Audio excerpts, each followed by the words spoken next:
much. That's very heckin' kind of you. Thank you so much for heckin' 9 months. That's very sweet. Also, good morning. I hope everyone's doing well. Good morning, Loving. Good morning, JH. I hope you're both doing good. Apologies for no stream yesterday. I literally... I'll tell you about it in a second. I was very peeved. Very, very peeved. It wasn't even... Well, it was semi my fault, but not exactly my fault. Let me switch screens really quickly as well, because I am here. Hello, hello, hi. If you're in the... I think Europe in general, how are you enjoying the heat? It warm, innit? It warm. It's like 9 a.m. and it's already 18 degrees in Wales, which is like fair for the middle of summer, but for April, that's quite warm. That's quite warm. And then everyone's gonna be like, oh, that's not warm. It's like 100 degrees where I live, which is like, fair enough. But it's warm for Wales. I've set up the aircon so that if it gets a little warm as the day goes on, I can whack that on. I think today and tomorrow are the main days it's going to be warm, and then it goes back to normal April kind of weather, April Mayish weather, which is just not quite this warm. Hin, good morning. How you doing? Hello, hello, hello, hello, hello. I hope you're doing well. Good morning. Good morning. It's not even warm here, and I'm glad. Oh, it is here. It is here. Yesterday was quite toasty. Which made me think I probably wanted to set the aircon up again. Like, he is. That's our little aircon unit in there. So I just like switched my noise gates around a little bit. So if the audio at any point is being funky, just let me know. I had to like up the noise gate because when the aircon is on, all you can hear is like otherwise, which is like not ideal for the calming stream environment I wish to create. It looks like we're going to be hovering around 6, which is nice. Yeah, I think we worked out that my ideal temperature is 15. I like 15. Anything like between 10 and 15 is probably good. When it's less than 10, I get a little chilly. When it's more than 15, I get a little warm. And it's 18 right now. I think we're going up to 24, 25. I know we're breaking some records maybe today. We'll see about April heat in Wales. The humidity is killing me once again. Gotta readjust. Yes, actually, wait, Lovey, are you back? How was your trip? I hope that it was really, really good. I hope you had an amazing rest of time. And Hin, I hope you also had an amazing trip. Hin, if you've just popped by, half this community has just been to Japan, including Lovey, including my entire moderation team, and a fair few others as well. Everyone's in Japan. Everyone's gone to Japan or is about to go to Japan. Like last month and this month. April, May is Japan time, everyone. So I hope you also had a good trip to Japan. I have been seeing a lot. Who else? Yeah, a few people. A few people in this community might have been at the Star Wars celebration. No, I hope everyone's doing good. I am back right now with my special edition. Oh, Grimmie plushie left on the train. Oh my gosh. Heck. I bet someone is going to give them a wonderful home, but I am sorry that they're not with you. No, train plushies. Gosh, they'll go on many adventures. You'll have to start doing art of all of the amazing adventures they've gone on. Oh dear. Awesome. I was taking so many photos at the celebration. I'm not surprised. Yeah, I have seen quite a bit. As someone who has not been. I've seen quite a bit of it, but yeah, from what I could tell, it was really, really good. People had a really good time, and it seems like a lot of people wanted to meet up, and yeah, I hope everyone did have a really, really good time. I hope also the people that are about to go to Japan also have a good time, because it is a mixture between people that went last month and this month. Have you seen IG? I am actually probably going to delete my Instagram at some point. I need to put like a ping out to the community to properly warn you all. I mentioned it on stream like a couple weeks ago. I had a conversation with my mum. For those who don't know, the only reason I have social media at all is my mum, who was, when I left home, was a little upset that she couldn't see like the stuff that I was making, and so I made an Instagram for my mum. But I don't like Instagram at the moment. I haven't enjoyed Instagram for the last couple years, to be honest. And since it's not really bringing me any joy, and I'm like, life's short, right? I want to focus on the things that bring me joy. Instagram's not really bringing me joy. So, and I don't really like the direction it's going with a few bits and bobs either. So I might be deleting it pretty soon.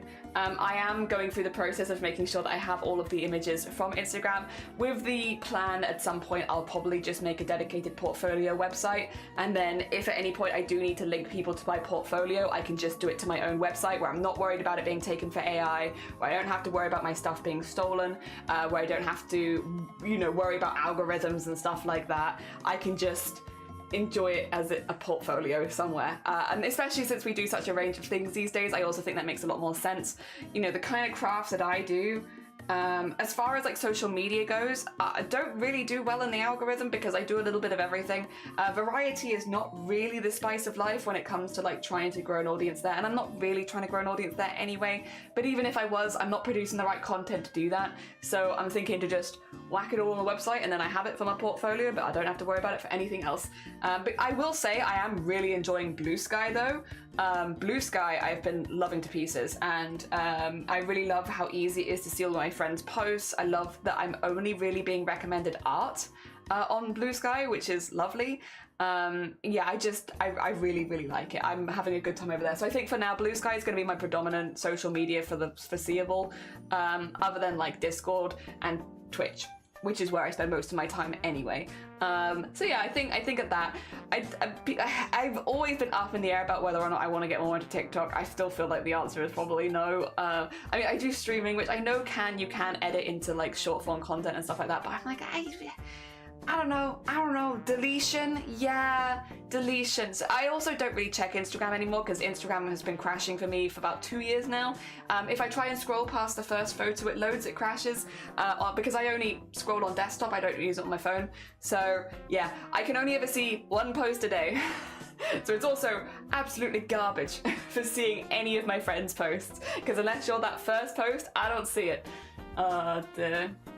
Good besides whoever was in charge of the autograph and photo op. So sad I lost out on my autograph. Totally understandable. I use it a lot for business. Yeah, a lot of people do. I'm thinking, yeah, rather than that, just to make an online portfolio for myself. But also I meet most people via Twitch these days anyway. It's not like Instagram's my main social media, nor has it really ever been. So I feel like that's fine. It works for me, you know? Oh, this, I mean, that's wonderful. I got to take his headshot. This is reminding me to fill out the survey. I don't think I can scroll further more, but that's because IRC, they need an account to be seeing more. I have an account and I'm logged in and I can't see more. Also, Kitty, good morning. Welcome on in. I hope you're doing well. Oh, IG if you'd like to see them. Hell yeah. Dear. Yeah, no, probably for me, like, again, it's personal choice. Social media is also personal choice. So like, please don't take this as like, what you should have to do. Like, you do your own stuff for your own businesses and good stuff. I think for me, since my main reach is via Twitch these days, focusing more on video and stuff like that makes more sense. And again, there are things that Instagram are doing that I personally don't like. If you want to look more into that, you can Google it. It's out there. I'm just not for me. I do like Blue Sky.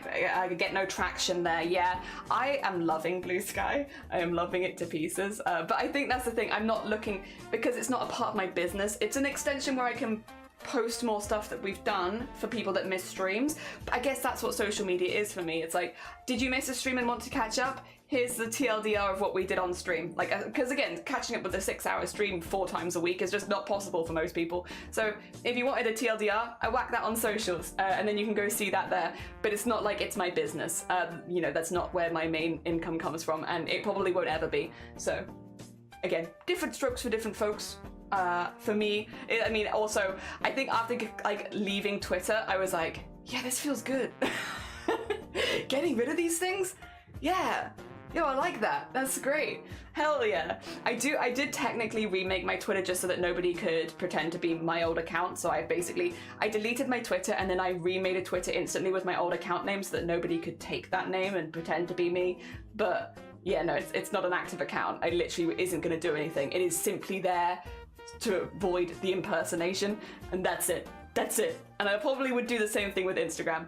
Delete everything, remake the exact same account, but then just say that I'm not going to be using it, don't follow it, make it a private account, so that somebody can't take it, you know? Yeah, probably that.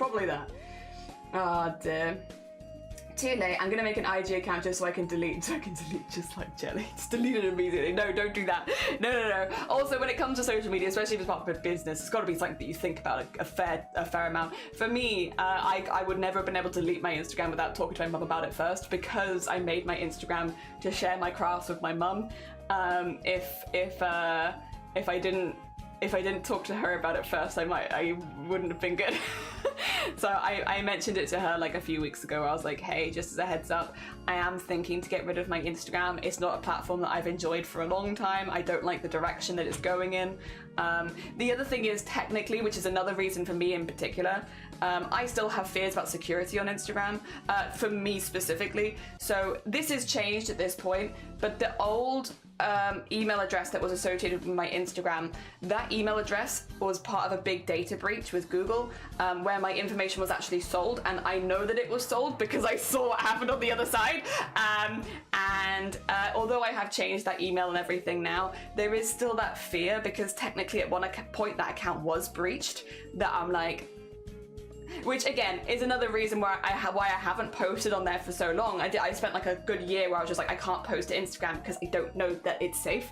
And then after that, yeah, I was just like, but again, that's not specifically Instagram's fault. That was actually Google's fault, because that was a Google data breach. There was a Google data breach from like 6-7 years ago, but a good long time ago, because yeah, there were a few social media accounts that I basically stopped using when that happened. And I was like, yeah, no, you know what? It's not worth the risk.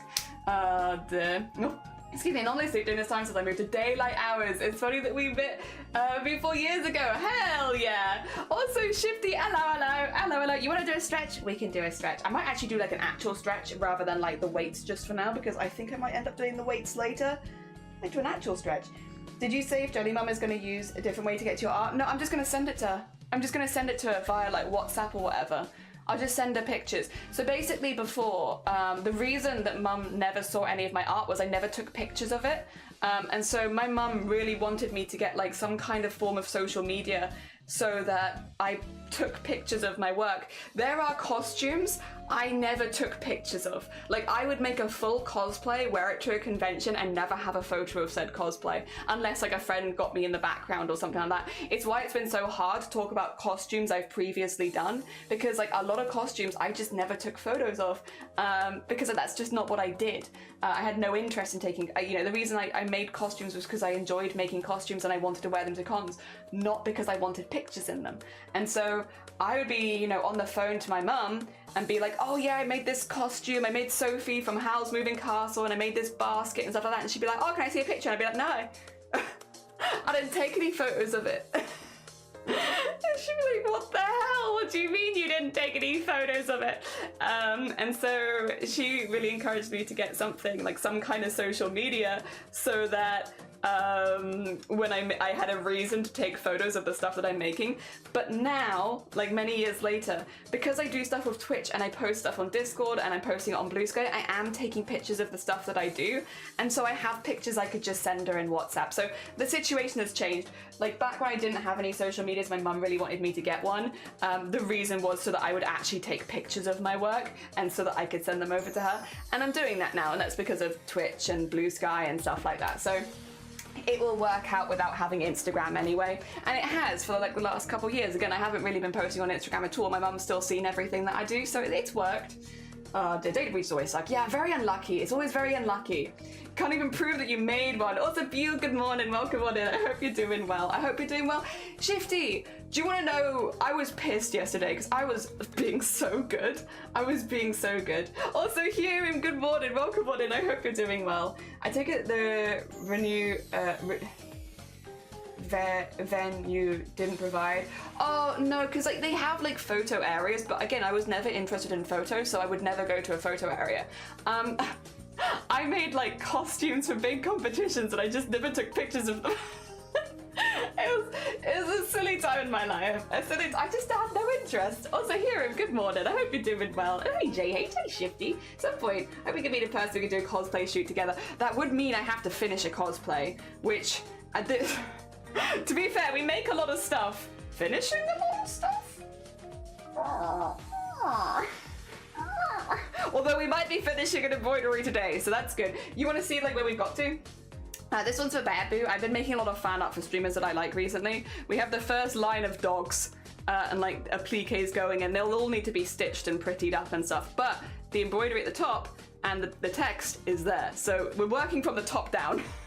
We'll be finishing at the top and then working our way slowly down. We'll get there. Hell yeah. Oh yeah, okay, so yesterday, right, I've been being really good recently, and I went for a run. Even though it was warm, I still went for a run. I was like, I'm gonna do my morning run, and I did my morning run. I got up at 6 in the morning to go for a run. I had a full pint of water, which I always drink. I always eat and drink before going for a run, so I had my breakfast stuff, full pint of water, go for a run. Being really good, done all my stretches, everything good, and I am jogging along, minding my own business, doing my morning run like a good bean. And then there is a really loud noise behind me, and it's a car like hitting. I didn't know this until I turned around. But there's a car hitting like the side of the road, you know, the little like sidey bit, and it just goes donk. And so I hear this really loud noise right behind me. So obviously, human. Spin around, and you're like, whoa, what's that? For those who don't know, I can't turn my neck really more than this. Again, I have a head and neck. I have a head injury technically, but it's a head and neck injury where I fractured my skull in multiple places, and I can't move it further. And if I do move it further than that, you know what happens? I immediately will have like a 10 out of 10 awful migraine. And so I whip my head around to be like, what the hell was this noise? Instant. And I instantly have half my vision go blind, and I'm like, bugger. And so that's why you had a message so early in the morning, because I was like, I can't stream. I know that I'm out for I have done something at like 6 in the morning, which now means I'm going to be out for the entirety of the day. Fantastic.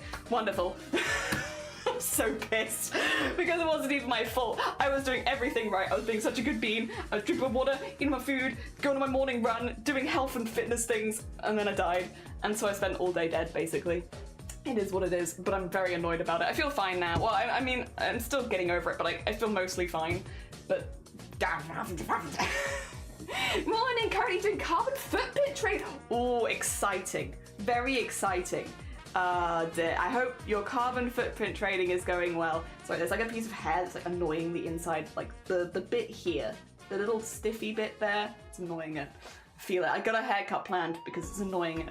Oh dear, I believe in you finishing things. Thank you for your belief. They're adorable. Have you seen? We have actually finished a few. Do you want to see a few of the finished ones? I'm making them for people that I'm hoping to meet at TwitchCon. So this one was, well, I'm not hoping to meet Val at TwitchCon. I've met Val before, but this is for Vile Mods. This is a postcard for them. And then we've got one for Kelly Siren. This is a postcard for them. This one's not tied, so I'm just holding it. And then we've got one for Starry Side Trinkets, which is also not tied, so I have to kind of just hold it in place. They're all just little postcards, because I didn't want to give anyone anything too large or anything like that, because obviously people are traveling, so they're all like kind of this sort of size. There you go. Yeah, all postcard size, and then this one's going to be for Bear Boo. And then we're hoping to finish this one today, because then I want to start another one tomorrow, and maybe finish that one on Sunday, because then we would have made 2 in a week, which would be really good. That'd be good, because I got a lot of things to do, and TwitchCon is like a month away, so I gotta make a lot more. So hopefully that will work. No migraines. I know. Sorry to hear that. I was very pissed. I liked your horse video though. It's very nice. For me, my mustache gets in my mouth. Well, when you're like running, it's just like. Oh, you mean like hair tickling you? Yeah. Do you want to see? I'm gonna have to sort this out before I go to the hairdresser, because otherwise my hairdresser's gonna be like, "What have you done?" So I'm trying to get my hair to blonde, but my hair was blue before, and so it's worked really well at this part of my head. But on this, it's gone straight to grey. And so like when they cut it shorter, I think it's gonna look really odd. So I need to work out what I'm doing with that so that my hairdresser doesn't give me flack. I don't think they would, but you never know. If you want a bad time, set the read loud voice on Windows to Maisie. Oh no. Oh no. Oh gosh. You know what, I might look into that later. I might look into I might find a YouTube video of somebody else who's done it so I don't accidentally get stuck with something, because I'm not the best with tech. One day I will make it to UK TwitchCon. Yeah, it's European TwitchCon. So this one's in Rotterdam, so we're also traveling. So it's the whole of EU. But yeah, EU TwitchCon is in Rotterdam, which is it's a few hours out of the UK. But that's good for me. I want to travel. I want to see more places. And you know, if it was in the UK, like yes, it'd be easy, I guess, to get to. But like, I wouldn't get to go somewhere new. Dear, thank you. Thank you. Dear. You got to take it in steps for going to grey. Well, I didn't mean to go to grey. Going to grey was an accident. Going to grey was like I was trying to go to blonde and I ended up grey. I've had grey hair before, like I've purposefully done like silver hair before and it is a nightmare. And then the one time that I'm not trying to go silver, this was not my intention. But yeah, we'll work it out. We'll work it out. It'll get there. Oh dear, yeah, they changed the location in the USA. They changed the location here too. I don't think they've ever had it in the UK. They've had it in France, they've had it in the Netherlands and stuff like that. They do move it here too. But yeah, no, I don't think it's ever been in the UK yet. Not yet, at least. And they've done the same thing as America has and like hired the same venue for several years in a row now. Because that's why we had Rotterdam last year and this year. Oh dear. Yeah, what is, sorry, my hair is too long, and so if I spread it out, it's like straight into my eyes. It's gonna be a lot of just fixing this up for the next week until I get it cut. Oh dear. It's like a 3-year-old girl's voice, and it's the creepiest thing! Why have they done that? No, Nick. I'm looking forward to TwitchCon for a second. It's my birthday! Oh, hell yeah. Which, if you don't mind me asking, which day is your birthday? Is it the Saturday or the Sunday? I'm ginger, so everyone dyes their hair to be the color mine naturally is. Oh, yeah. My hair is naturally this color. There's my natural hair color. It's a pain. It's very dark. And so trying to get it to like, and also my hair doesn't like to take dye very well. But I've also been dyeing my hair for 15 years at this point, so like, I'm pretty good at it. But yeah. I don't want to toot my own horn too much, but I do it pretty well. Except for these awkward bits. What I have got in the other room is like a white toner, because that should take this a little lighter to white, and it should take that to white. Not that I'm necessarily looking for white hair either, but it's easier if it's all the same-ish color, so I'll probably do that. I'll probably use a white toner and... Oh dear. Hi, Sleepy! Good morning, how you doing? I hope you're doing well. Saturday, okay, so yours is on the Saturday. I'm there for the whole weekend. I've got as well, I worked out on the weekend a schedule of things that I wanted to see. There are a couple of other things. I wanted to throw this in your garden, but it's a bit hard. Thank you for the I appreciate it. Should I share a photo that I did when I spruced it up to the 9th? I mean, you can if you like. Discord is open. We won't be doing Discord Art Share till the very end of stream though, so just a heads up. And I am hoping to go for quite a long time today. We will see how my migraine holds up. What I was gonna say is, we are in the Discord with a heckin' TwitchCon schedule now. I've posted mine, I think Star's posted theirs as well. Yeah, Star's posted their schedule. Star is only doing Saturday. I am doing both days, but I don't have as much because I wanted to leave some gaps between panels because I wanted to meet people and chat with people. Also, Horizon, good morning. I hope you're doing well.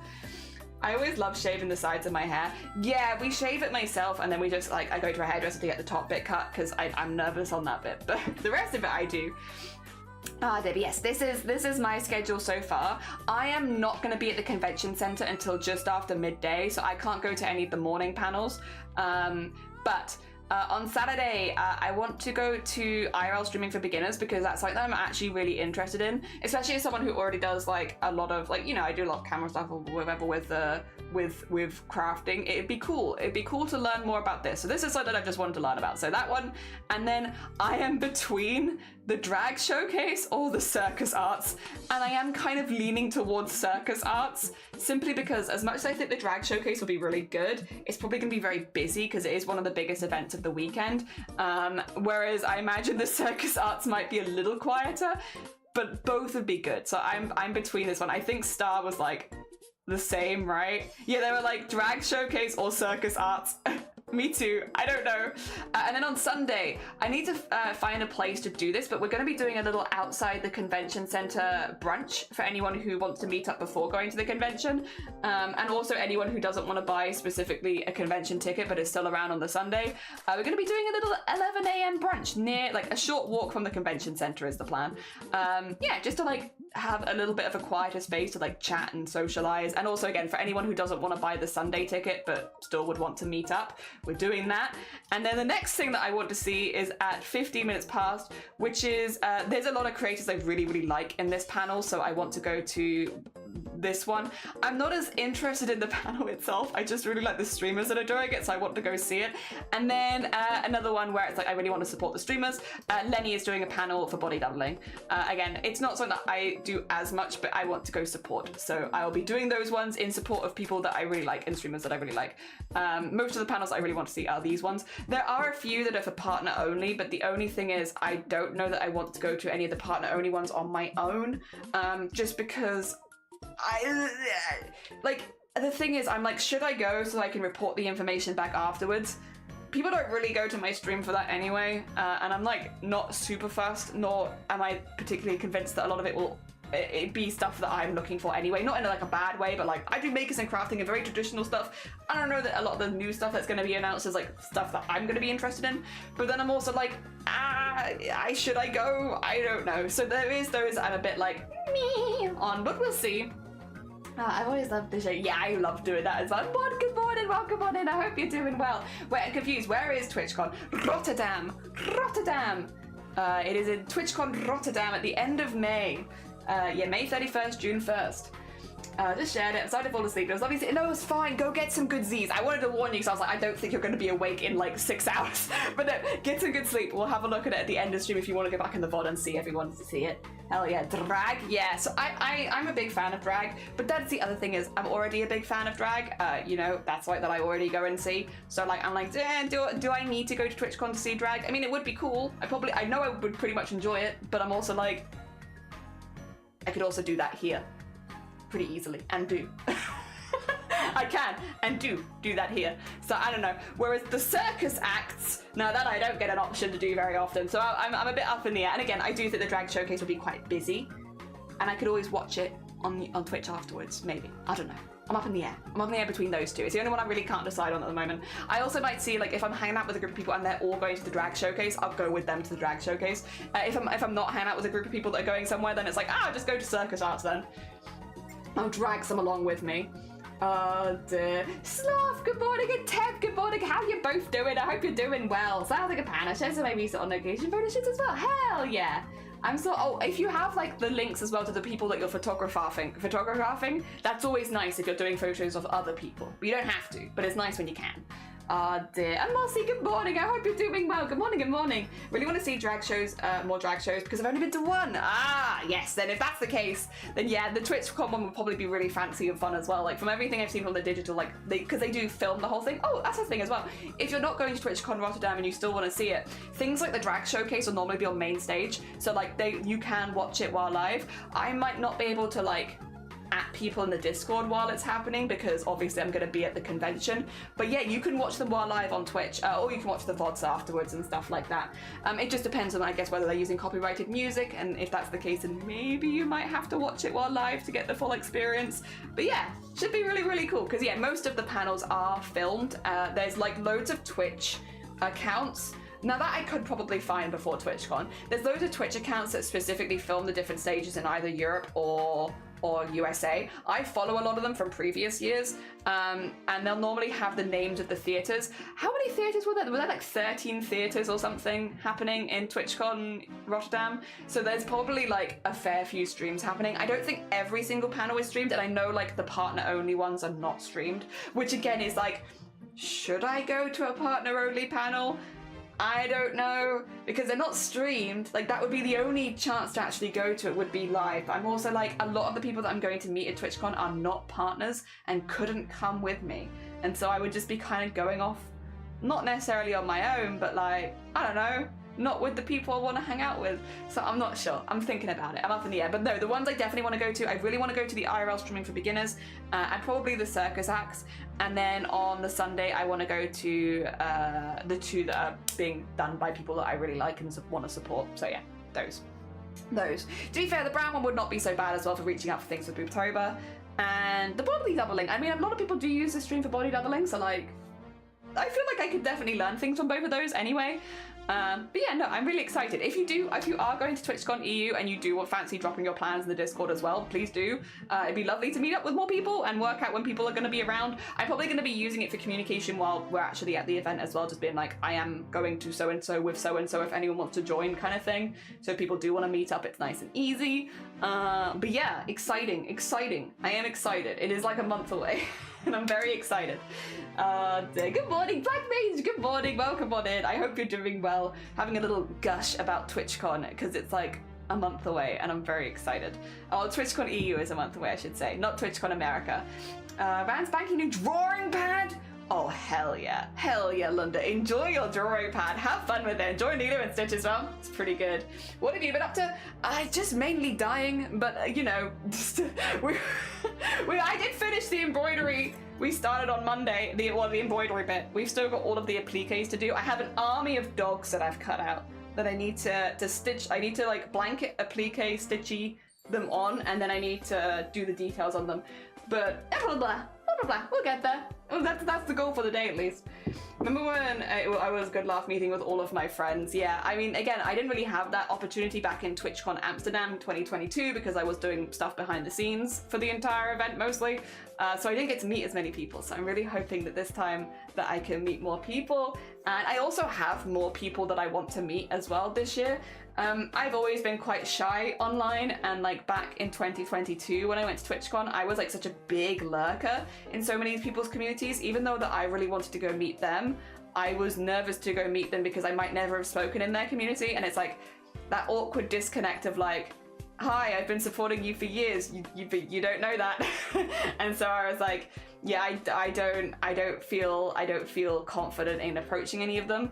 Whereas now I have been practicing talking in people's chats more and stuff like that. You're not shy, Jelly. You're actually wrong. Also, Teb, thank you for the hydrate. That's not true. I think a lot of people, because I'm loud and chatty to a camera, make assumptions that I'm not shy because of it. And you are incredibly mistaken. I have such insane social anxiety around other streamers. Like, again, to put it in perspective of just how anxious I get socially, people like Blapple, I didn't follow for months because I was too nervous that they would see that I would follow them. So instead, like a totally sane person, I just bookmarked their stream and checked it every day because I was too nervous to follow them. Online, let alone go speak to anybody in person. My gosh. Yeah, a lot of people have, I think, this is a thing of like, you know, because you meet someone online, do you know them in real life as well? It's a question for sure. But like, I find it much easier, this kind of communication. I love chatting with people, and once I get into it, I do become very, very chatty. My problem is if there are stakes involved, I will get a lot more anxious. Talking to strangers, I'm great at that. I'm really, really good actually. Talking to strangers, talking to crowds, I can do all of that. I don't find any issue with that. The problem I have is as soon as there's stakes in the conversation, like meeting someone that I've known online for years, there's stakes in that conversation. I don't want to make a bad first impression. I don't want to goof up with someone that I've just met, and then I will just stop talking. Part of the reason we're doing this project is because there is a fair chance that I'm going to really struggle to speak to a lot of the people that I'm making art for because I really look up to them, and thus I want to make the piece of art to really show my appreciation for their streams if I can't communicate it via words. And that is why we are making this fan art in the first place, is specifically to try and combat some of that social anxiety that I know that I have with streamers and other artists and stuff like that. Again, once I get to know you, I'm very chatty. And also, if you are a stranger and there is no stakes involved, I'm very chatty. But as soon as there are stakes involved, like me meeting a lot of my favorite streamers, artists that I really look up to and stuff like that. And again, I spend a lot of time on this platform. There are a lot of people I watch. Then I get incredibly shy. A lot of people, I think, again, have assumed because I'm so chatty to camera that I couldn't possibly be shy, and it's like, it's a very different form of communication. There is a huge difference in screens and in person. Yeah, it's also nice. I see you. Oh, wait, are you going this year, Black Mage? Are you at TwitchCon Rotterdam? Because if so, yeah, no, absolutely, I'd love to. I can't specifically remember, but I believe when I first came here, you spoke about something or did like on stream. I really don't remember. Drawing in one line. Yeah, one line drawing. Yeah. That was what I did when I was doing live drawing. So you don't take your pen off the paper and you keep it on there the whole time. Does your arm in, I will say. But like, yeah, one line drawings. I did a lot of stuff like that. I talk a lot in chat, but struggle with in-person conversation. Yeah, I struggle even with chat conversation. There is someone who I'm hoping to meet at TwitchCon this year who I've been following for 3 years, and I only said hi in their chat for the first time September last year. And like literally one of their mods was like, we were wondering about that because we were like, oh, they must have followed in September, and then we realized she'd been following for 3 years and had just never spoken. And it's like, yeah. Yeah. I followed you for 2.5 years before I felt confident in saying hello. It's so stupid. I know it's stupid. I'll have a good laugh at myself. It's dumb. I know it's dumb. But I'm working hard to get better at it and practice and stuff like that. So much easier talking to a stream chat than it is real life person. It really is. It really is. I also don't find it difficult to speak to crowds. It's part of the reason I do the stuff at like Parliament and stuff like that. If they are a stranger, I don't have that issue. The main issue is with streamers, with artists, like with people that I look up to or respect a lot. Which is, yeah, it's fine speaking at Parliament. I don't necessarily have a whole lot of respect for those people, but like speaking to for instance, meeting the artist, like meeting Star. I really want to meet Starry Side Trinkets, someone I've spoken to online for like nearly 3 years at this point. I'm nervous, not because I think Star's a bad person or is going to be rude. I'm nervous I'm not going to be able to speak to them. It's stuff like that. Jelly does not talk much in VC. I don't. I tend to just mute and then like giggle every now and again. Yeah, again, much shyer than I think people would assume these days. Yeah. Oh dear. Good morning, Panthera. How you doing? Welcome on in. I hope you're doing good. I absolutely understand that I'm also an extremely shy person, anxious, at least at first around people, yeah. Like again, once I've got past the initial bit, I'm normally all right. It just takes me that first, like, hello, how are you doing? Very nice. Get ready as well for TwitchCon. If I'm nervous, I'll let you all in ahead of time. If I'm nervous, get ready for my voice to be like this. Like, oh yeah, it's really nice to meet you. Oh my God, so cool to meet you. Thank you so much for popping by. Oh my God, how are you doing? I'd love to see some of your art. Get ready for it. Yeah, I'll go back to its normal cadence. It just takes me a minute. I'll start like up here, and then as I get more confident, I'll go down there again. Otherwise, it's very nice to meet you. Oh my God, it's so nice to see you. I hope you're doing well. Oh God, I understand. I want to, yeah. Also, Haley, good morning. Welcome on in. I saw a person with amazing style art and had to compliment them, so I did. I'm trying to be more like that. If I see someone doing something really cool, just be like, that's really cool. Yeah, 3 years vetting. Yeah, 3 years. After 3 years, I thought maybe you were a cool person. And so I said hello. Sometimes I generally cannot speak in situations, so I do worry that'll happen again. I had a meltdown outside the Edinburgh concert while he was meeting with fans outside. He came to me in security and spoke to me and asked me what was wrong. No real words came out, so it was generally just letters that didn't make sense. Fear, hence making fan art. But yeah, no, relatable. Me, for real. So you don't, Jelly, when they're themselves. Oh, hit hot Jelly, but yeah, I will just fight. Yeah. Don't worry. I'll laugh at myself this whole time. So as I appreciate and love how much you did give it, how can I give it the cheek? So I appreciate the knowing, but I do get a bit embarrassed about it because of what came out of my mouth or what didn't. Yeah, I've definitely had instances at this point where I'm like, I wish I could have actually said something and not just sat there like.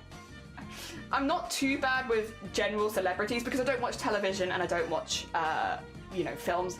I won't necessarily recognize celebrities if they pop by. Hence, there have been times where I have met people, a lot of actors around South Wales.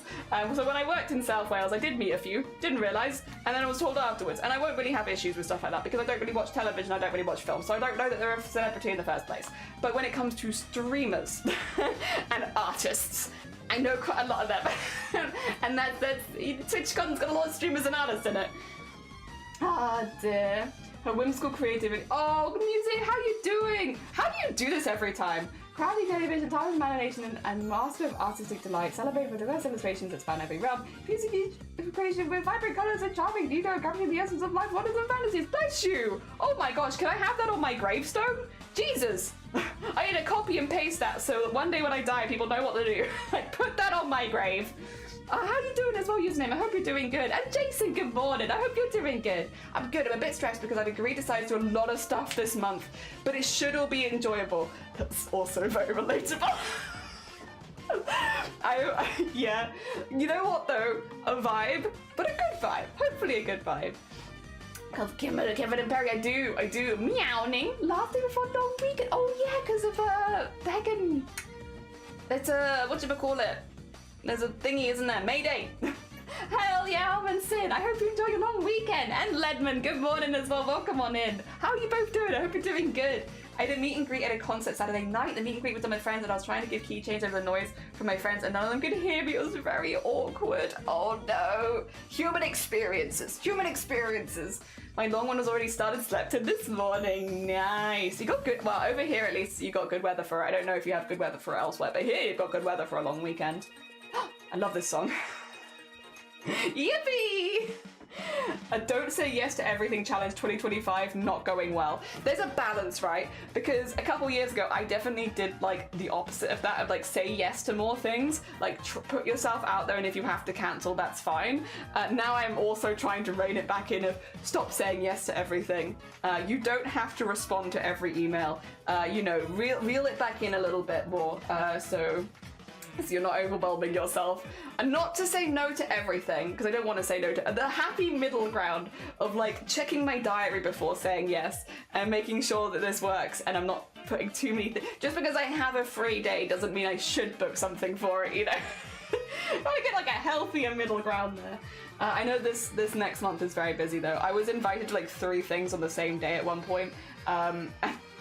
I think so normally, okay, I'm normally quite a free person. Again, I have, you know, I'm not very well a lot of the time, so I do stay in the house quite a bit. But I'm normally quite a free person. I think my parents are quite used to me being quite free, and they invited us to something that I really wanted to go to be fair, next month, and I had to be like, I'm really sorry, I'm already busy that day and the day before. And they were like, what do you mean? What? Are you busy? I was like, yeah, actually, genuinely, this month is well, May specifically is a very busy month. The first week originally wasn't too bad, and now it's busy as well. Speaking of, we'll get into crafting actually in a second, because I should, because it's been like 40 minutes. But the next 2 days are a bit weird, so just really quickly for any of our early people, as a heads up, tomorrow I have to start streaming an hour late. Unfortunately, but it will just be an hour late. It shouldn't be a stream cancelled. It should just be we start 1 hour later, and that's fine. Friday I can't stream at all. However, I am hoping to do a stream on Sunday instead. So while I can't stream Friday, we've got Sunday. This week's just really weird, unfortunately. Next week is also going to be just a little bit weird as well. There's just a lot of stuff happening it's like all happening over the middle of the day, which is great, but it means I can't stream because it's happening over the middle of the day. So yes, heads up, tomorrow stream starts 1 hour late, and on my board please, and not my hoodie. I do not need the hoodie anymore, it's too warm. Yeah, stream starts an hour late tomorrow, and there is no stream on Friday, but there will be a stream on Sunday instead, so we'll just wiggle that around to Sunday. Apologies for the mix-up and such. I think it should be in the schedule in the Discord, because that one I did know a little bit longer in advance. But yeah. Hecking May. Hecking May. Oh, also, actually, I need to message some people. I am hoping to meet up. This is one other thing that's happening at TwitchCon that I need to get back to them on. I'm hoping to meet up with a few charities actually at TwitchCon, which I'm really excited about. I didn't realize there would be so many charities that I've fundraised for at TwitchCon. Because a couple of them reached out and was like, hey, you've fundraised for us before, and I hear that you're going to TwitchCon. Would you want to like meet in person and we can talk you through like some of the stuff that you've helped fundraise for and like all that kind of stuff? And I was like, yeah, that honestly, because I feel like that'd be lovely to report back to the community. Like, hey, remember when we did so-and-so fundraiser? Here's what it went to, and here's who it helped, and here's what they're going to be doing. Like, honestly, just like a lovely thing to do. So like, I would love to meet up with them and do that, but I need to schedule that in as well. And they were like, we're also going to panels, and you know, don't worry, we're also busy, so it's not just me that's going to be busy and like having to work it out. But yeah, also, sorry, I should also catch you up to where we are at. So we're going to be doing a little army of dogs. For those who don't know Bear Boo loves animals, loves plants. So the vibe is I've picked some felt colors that are very similar to like the colors in the background, and we're going to be doing kind of a design a little bit like this. So this is going to be a bit messy. Using these, there we go, kind of like backwards and forwards to almost create like some sort of colourful hills. There we go, but using the dogs. Ooh, using the dogs. And then what we'll do is we'll applique them around the outside and then layer by layer do the applique on the inside, not the applique, the detailing on the inside. And then we're gonna have, it's basically meant to look like a little army of dogs. The reason I wanted to do an army of dogs is one, because Bearboo has a lot of dogs and also loves dogs, but two, because Bearboo is the founder of the club, the Pug Club, which is like a really lovely club full of like really beautiful, fun streamers and stuff like that, which is a club that they created. So I thought it'd be like a nice representation of like the stuff that they've done on Twitch. They've raised a lot of money for charity with this club. They've like brought a lot of really cool people together. It's just like a really nice space. And so I thought that by having the dogs kind of like this, almost like a little army of them, it'd be like kind of a nice representation of like some of the stuff that they've done on Twitch, which is really, really cool. But also I wanted the ones at the top to be green because I'd like to have some embroidered greenery kind of coming out of them, almost like rolling hills kind of vibes, so that they look, yeah, because again, Bear really likes plants. It kind of matches the background. So like have little like plants growing out of the top. Same with the blanket that Bear is wearing, like have little plants growing out of it. And then yeah, maybe a few growing between the hills as they come down. And then we're done. This was the big part of the embroidery kind of finished yesterday in bed. I did it. But yeah, I think this will still take a while because we have a lot of stuff to applique on. I am doing a blanket, like a really teeny tiny blanket stitch around the outside because it will be visible, the stitching that attaches them. I'm not going to be able to make it invisible on all of these. So my thought process is make it like kind of aesthetically pleasing if it's going to be visible. So yes, we're doing a blanket stitch the whole way around. We will be working it a layer at a time, starting with the... There we go. Starting with the green layer and then working down to white. And they should kind of match the vibes. Yeah, that's kind of the vibes. The vibes. I do like that all of our embroideries are going to be wildly different colours. But that's good because they're made for wildly different people. They're all good beans, but very different kind of beans. Very different people. Was there anything else I kind of needed to announce? Also, how is the focus on that? That feels pretty focused. I think you can see that pretty well. That's also what we're going to be doing for all day today. I might need to whack on the aircon at some point because it is going to get pretty toasty today. And as we know, this stream room is about 10 degrees hotter than it is outside. Actually, do you want to get a starting temperature? For like, well, it's not really a starting temperature anymore, is it? It's like a 10 in the morning temperature. Do you want a 10 in the morning temperature to start at? This is like that we often do in the summer. Ready? It is currently 26.3 degrees in this room. It does feel toasty. I'll pop that to one side and then we can do that again and keep an eye on it. Basically, once it gets above 28 is when I'll start using the aircon because it gets harder to focus. Hard to focus. Also because the humidity here is so high, like all of Wales is pretty close to the ocean. So it is pretty sticky hot, which I'm used to because I've lived here for a while now, but also, you know, just because I'm used to it doesn't mean I have to love it. Illegal, I'd be feeling ill at that temp, yeah. It definitely is like, I know for a lot of people, so I'm quite lucky here. I can get heat triggered migraines, but they're pretty rare for me and I have to be like really warm for a prolonged period of time. But a really common trigger for migraines in the migraine community is this kind of temperature. My heart always goes out at this time of year to people that do get heat triggered migraines because yeah, no, it is rough over here for that because we're so humid. We're just a little island. We're just a little tiny island in the middle of the ocean and it do be getting very sticky. So yeah, no, heart goes out. Luckily, I do get them, but like really not that much. It's not like a major trigger for me compared to some of the others. So I have to really go for it, which I don't. And I have aircon as well now, which again is super uncommon in the UK. Like aircon in your house is, I mean, I could do a hands up of UK peeps. How many UK peeps here have aircon in their house? I'm gonna guess probably not that many. It was something that I saved for, and then I also asked for my birthday one year. I was like, instead of getting me birthday presents, would you mind just like donating a little money towards an aircon unit? You could do a poll. You're so right. I have so much power in this chat. You're so right. Poll. That's not how you spell poll. Ow, that was too far as well. Poll.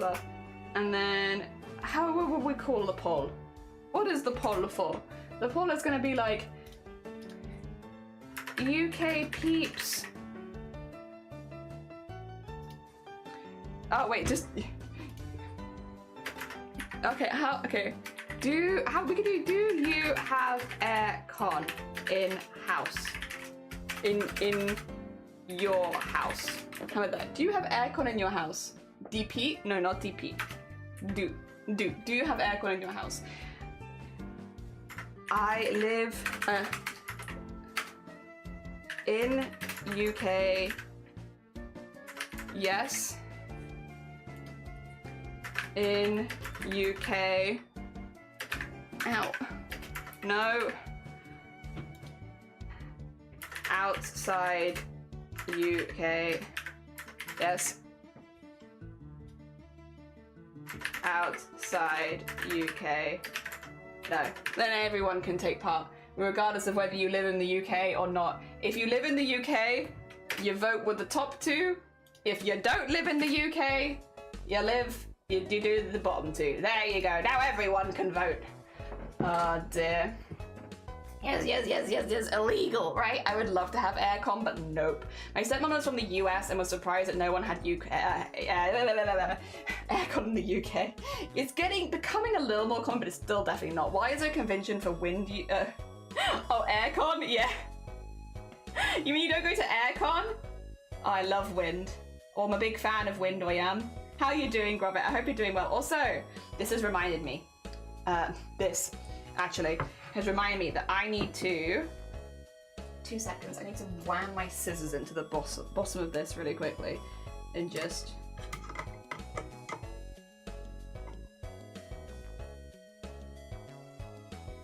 tighten it a little bit, because... There you go. It's wiggly.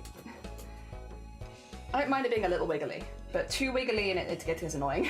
There you go. Oh, it is. Sounds like a stinky convention place. There's one of those portable units. Yeah. That's what we have. We have a portable unit, definitely counts. Definitely. Yes. If you have bought a portable aircon, you have aircon. Yeah. Because you can just do that in every room if that's what's easier. If that gets the aircon to your whole house. For us, we have it in this room because it's like important, but then also I get iSaved for it for my stream room. So wherever my stream room is, that's coming with me. We might get a smaller one for this room when I leave it. But yeah, got the big one for now. Do you have a bad track record with polls? Only the Nick Cage ones, and to be fair, it wasn't even that bad. A lot of people did agree with me, so... As aircon thing, because he roasts, he's had to make a weird cardboard rig for his window so we can stick the exhaust out of it without it technically being open. Oh my gosh. Oh my gosh. Doesn't need to be installed in the house. Portable counts. I'll count portable.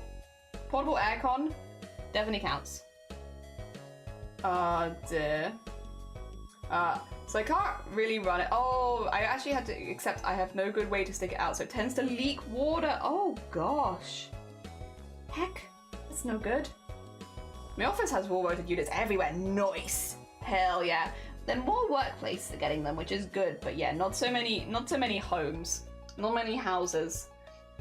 Ooh, okay, it's a pretty split actually. So far in the UK, the majority have said no. But there's a few people that actually have aircon. And then outside the UK, the majority of people have said yes, which I think it is more common to have aircon outside of the UK. It probably does depend on where you live in the world, but like, yeah, it's definitely not as common here, pretty common outside. Yeah.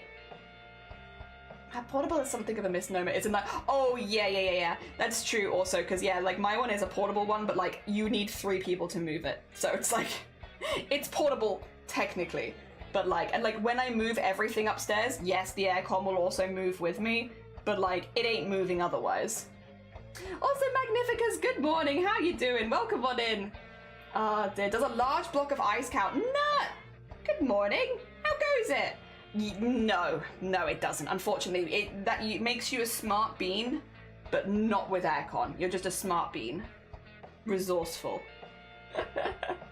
Oh dear. The way found out those leaks, it made the water 10 centimeters of water?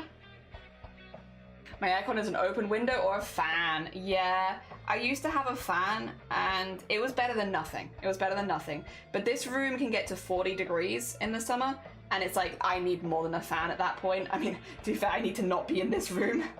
Oh dear, The Apprentice when the last year isn't in. Really?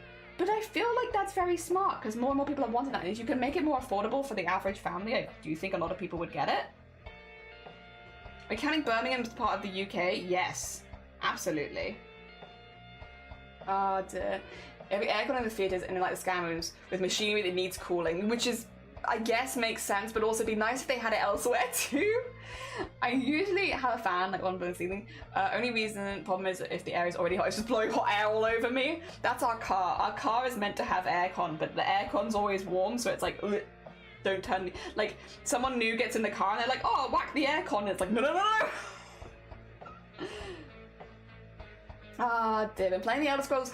What arena from 1994. Janky gameplay, but as a Scrolls fan, I'm somewhat having fun. Honestly, fair. I've been seeing so much fun Elder Scrolls content recently, obviously because of the re-release of Oblivion, or the remaster of Oblivion. It's been really nice to see so many people having their first experience with an Elder Scrolls game again. It's been nice. 40. Oh, the answer in the UK is at least no, which is kind of what I expected. It's kind of what I expected. I might invest in an aircon news bid because I'm terrible in this heat.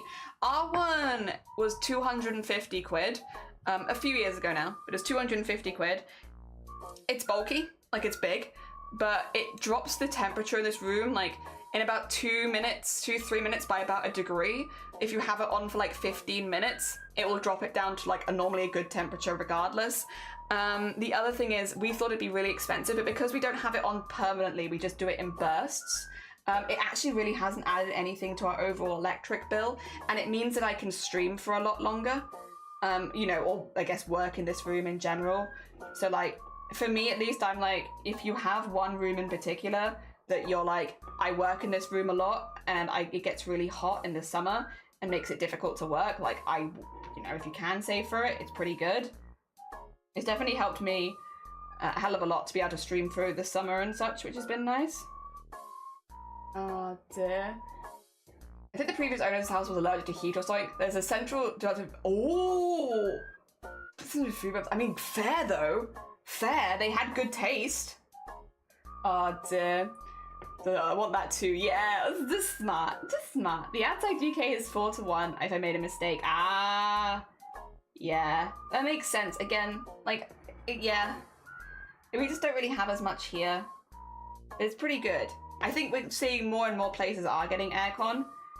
We have considered looking at like an inbuilt system for the house and just saving for it, but it's like, for now, there's only like 2 rooms that really need it. I think I've mentioned this before. Our house doesn't really have any windows. We've got a really weird house, guys. It doesn't really have like a whole lot of windows. But that also kind of makes it like a cave, which was part of the appeal of the house to us, because I like dark rooms. I'm actually kind of a fan. And so we were like, ooh, this house gives me cave vibes. I like that. And so our house is kind of like a cave, which means, yeah, there's only a few rooms in the house that like get annoyingly warm, this being one of them, and the loft being the other. The rest of it's pretty manageable. Oh dear.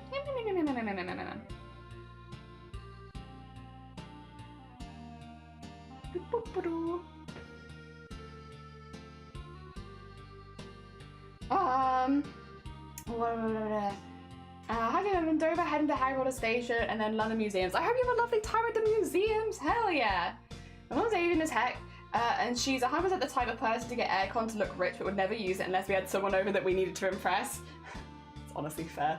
A vibe, a vibe. Whack out the good tea, put on the aircon. Honestly fair. Oh dear. We don't do too much for our guests, but we do whack out the good tea. We will whack out the good tea for the guests. I kind of consider only non-portable permanent installed ones as real aircon. I'm weird like that. That's fair. I would say though, JH, come to Wales, come sit in front of my aircon unit and tell it that to its face. my aircon will blow so much cold air at you. You're not even ready. Oh dear. Come to Wales, sit in front of my aircon unit. It's gonna blow ice cold water into your face. It's pretty good. Not water, not water. Ice cold air, not ice cold. It's gonna break directly on you, and you're gonna be covered in water. Dear. I like dark rooms. I do like dark rooms. Do you not like dark rooms? Oh dear. Oh god. Alright, that's one more applique down, and then we've got one more to go, and then we can do the little faces on them. Hell yeah. These little dogs. I have the little paper bits of them sometimes if I forget the design, but actually I think I can see it pretty well on them. They're cute. They're little fluffies. I love them. Oh dear. Use fabric going through the water to... Oh, cool, the SBU's around me. I'll just hug the AC instead. He's very good. He doesn't have a name, but I love him very much. Come to Jelly's house, sits in front of the aircon, then leaves. Just come sit in front of our aircon. The thing is, I get it. You know, UK heat waves, this one shouldn't be too bad because it's like in April. It's a heat wave for April, but it's not actually like ridiculously hot or anything. I think this one should be fine. But like summer heat waves in the UK are just disgusting. They're just so sticky and wet. Everything's sticky and wet and hot, but mainly sticky and wet. Very uncomfortable. So yeah, like they're pretty gross. But yeah, aircon makes it a little better. There are times, the thing is though, what's weird is because I'm so used to like, I don't need to have this aircon on for that long. If it is like the middle of a heat wave and I have the aircon on for like half an hour straight, I'm like, whoa, what the heck is happening? Who's this? Mr. Moneybags? Putting the aircon on for like 30 minutes straight? Wild. Yeah, no, it is good. I do like it a lot. Again, it cost me 250 quid, but the difference between before and now, like how long I could stream for and how long I could go for and stuff like that, and you know, all that good stuff it's made a huge positive difference in my life, at least. Like I've been able to do so much more and not have to evacuate this room and also not get sick. That's the other thing. Not get, you know, like heat stroke, not have flare-ups, stuff like that. So it's been a big positive thing. It was a big initial investment, but I'm very glad. Oh dear. It was a big considered investment at the very least. Like we did have a good think about it and the one that I wanted to get and stuff like that. And also it was nice because it was near my birthday anyway. And also my birthday is after the summer, which means, you know, again, most people are not buying aircon units in October, but yeah, good timing for that as well. There we go. That in there. I actually had to Google how to do a blanket stitch again because I always forget which way around it goes. I've done blanket stitch so many times and I still get confused about which way around it's meant to be. Dale's Rosation now. Dover Castle looks really cool. Hell yeah. I mean, castles in general are pretty snazzy. I mean, they were made specifically to be snazzy for a lot of them. Not all of them. Some of them are made as defenses, but like a lot of the ones in the UK are just like a rich person at some point was like, I want a snazzy castle, and they'd be like, all right, and then they'd make them a snazzy castle. There is literally a castle. If you are in South Wales at any point, by the way, I always recommend Castle Coch, which get ready for all the cock in chat. Castle Coch, not spelled the same way, but I always recommend Castle Coch because it's a really, really fancy schmancy castle. But the reason is because the person who owned that fancy schmancy castle basically used it as a holiday home and a place to create children. I don't know how to put this in a PG way. They use it as a holiday room and a place to create children. And there's like a lot of like old wives' tale stuff like on the walls and stuff because they wanted to increase the fertility of the castle so that it could birth more castles. So that the wife could have more children and such. And so that it has like loads of symbolism and like all of the walls around it, and there's like art everywhere. Fuck yes! It is called Castle Coch. But I always recommend if you are going to South Wales and you want to go look at a castle, that's a really pretty castle because it's so incredibly decorated and preserved so well. I didn't know there was a specific way for blanket stitches to go. Apparently, yeah, it's because I always do it backwards, then I have the stitches like on the side of the fabric and not the other side. It's a little thing, but it bothers me when I do it. People in hot countries say they deal with much higher temperatures, no problem. One, their houses are built to cool down, and two, that, yeah, true. And also, yeah, exactly. We're not built for it here. Not built for anything here. I stayed in somewhere that was a castle converted into flats. Oh, that's cool. That is a cool place to stay. The heck house, yeah. Aura is ready for cock. You don't need to warn me. That's the problem with trying to advertise Castle Coch. is especially when you say like the lore of the house. If you go around it, you can get like a tour of it and they'll like explain a lot of it to you and like all the symbolism of a lot of the things there, but it is a really cool castle. One of those ones where it's like, if someone's visiting, like family is visiting Wales, I'm like, we go to Castle Coch because I think you're gonna like it. It's pretty cool.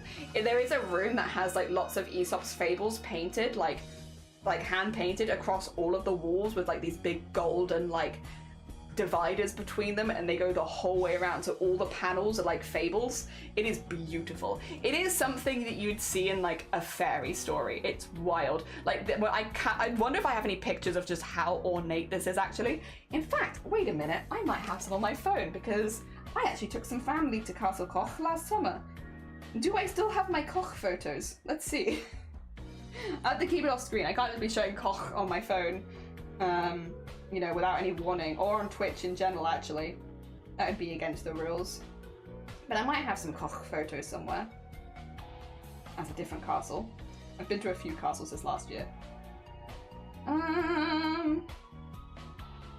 That's... Oh god, I've taken a lot of pictures. Nope. That's Booktober. That's my wedding. Oh yeah, that's why I took so many photos, isn't it? I got married. Right, can you show me Koch? No? No Koch? Oh. Wait, what the hell? I know I took pictures. Did I delete them off my phone? Why would I? I literally deleted nothing else. Why would I delete them?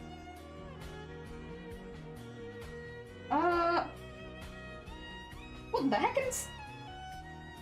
Did I at least send them to my mum? Ah, if I sent them to my mum, I would have sent them via... Oh! I just want to show you Koch. Why is it so hard? Can I look at just media? Group media, there you go. There's gonna be a lot, because we send each other a lot of photos. But it would have been... around here, I think? No? Oh, what in the hell? What in the hell? No? Did I send it to... Oh, where's my mum gone? Where's she gone? Did I send it to her over here then? 2 seconds. What the actual hell? Did I imagine this? I'm so confused. There is no way. Oh, that's from so long ago. There we go. Okay, I found some Koch. 2 seconds. I just have to download this Koch. Because apparently I don't have it. These are images that I took. You know what? A lot of them has got my family in it as well. Well, you know what? It's fine. Right, now I have to send them back to myself. 2 seconds. I'm just gonna send them to Shiny via Discord. Actually, do you have dick pics on your phone? No, I have cock pics. It's not the same. But also I can't show you them. I'm gonna send them to Shiny. Shiny won't mind. Shiny can hear me through the floor almost definitely, and it's gonna be like, why are you sending me cock pics in the middle of stream?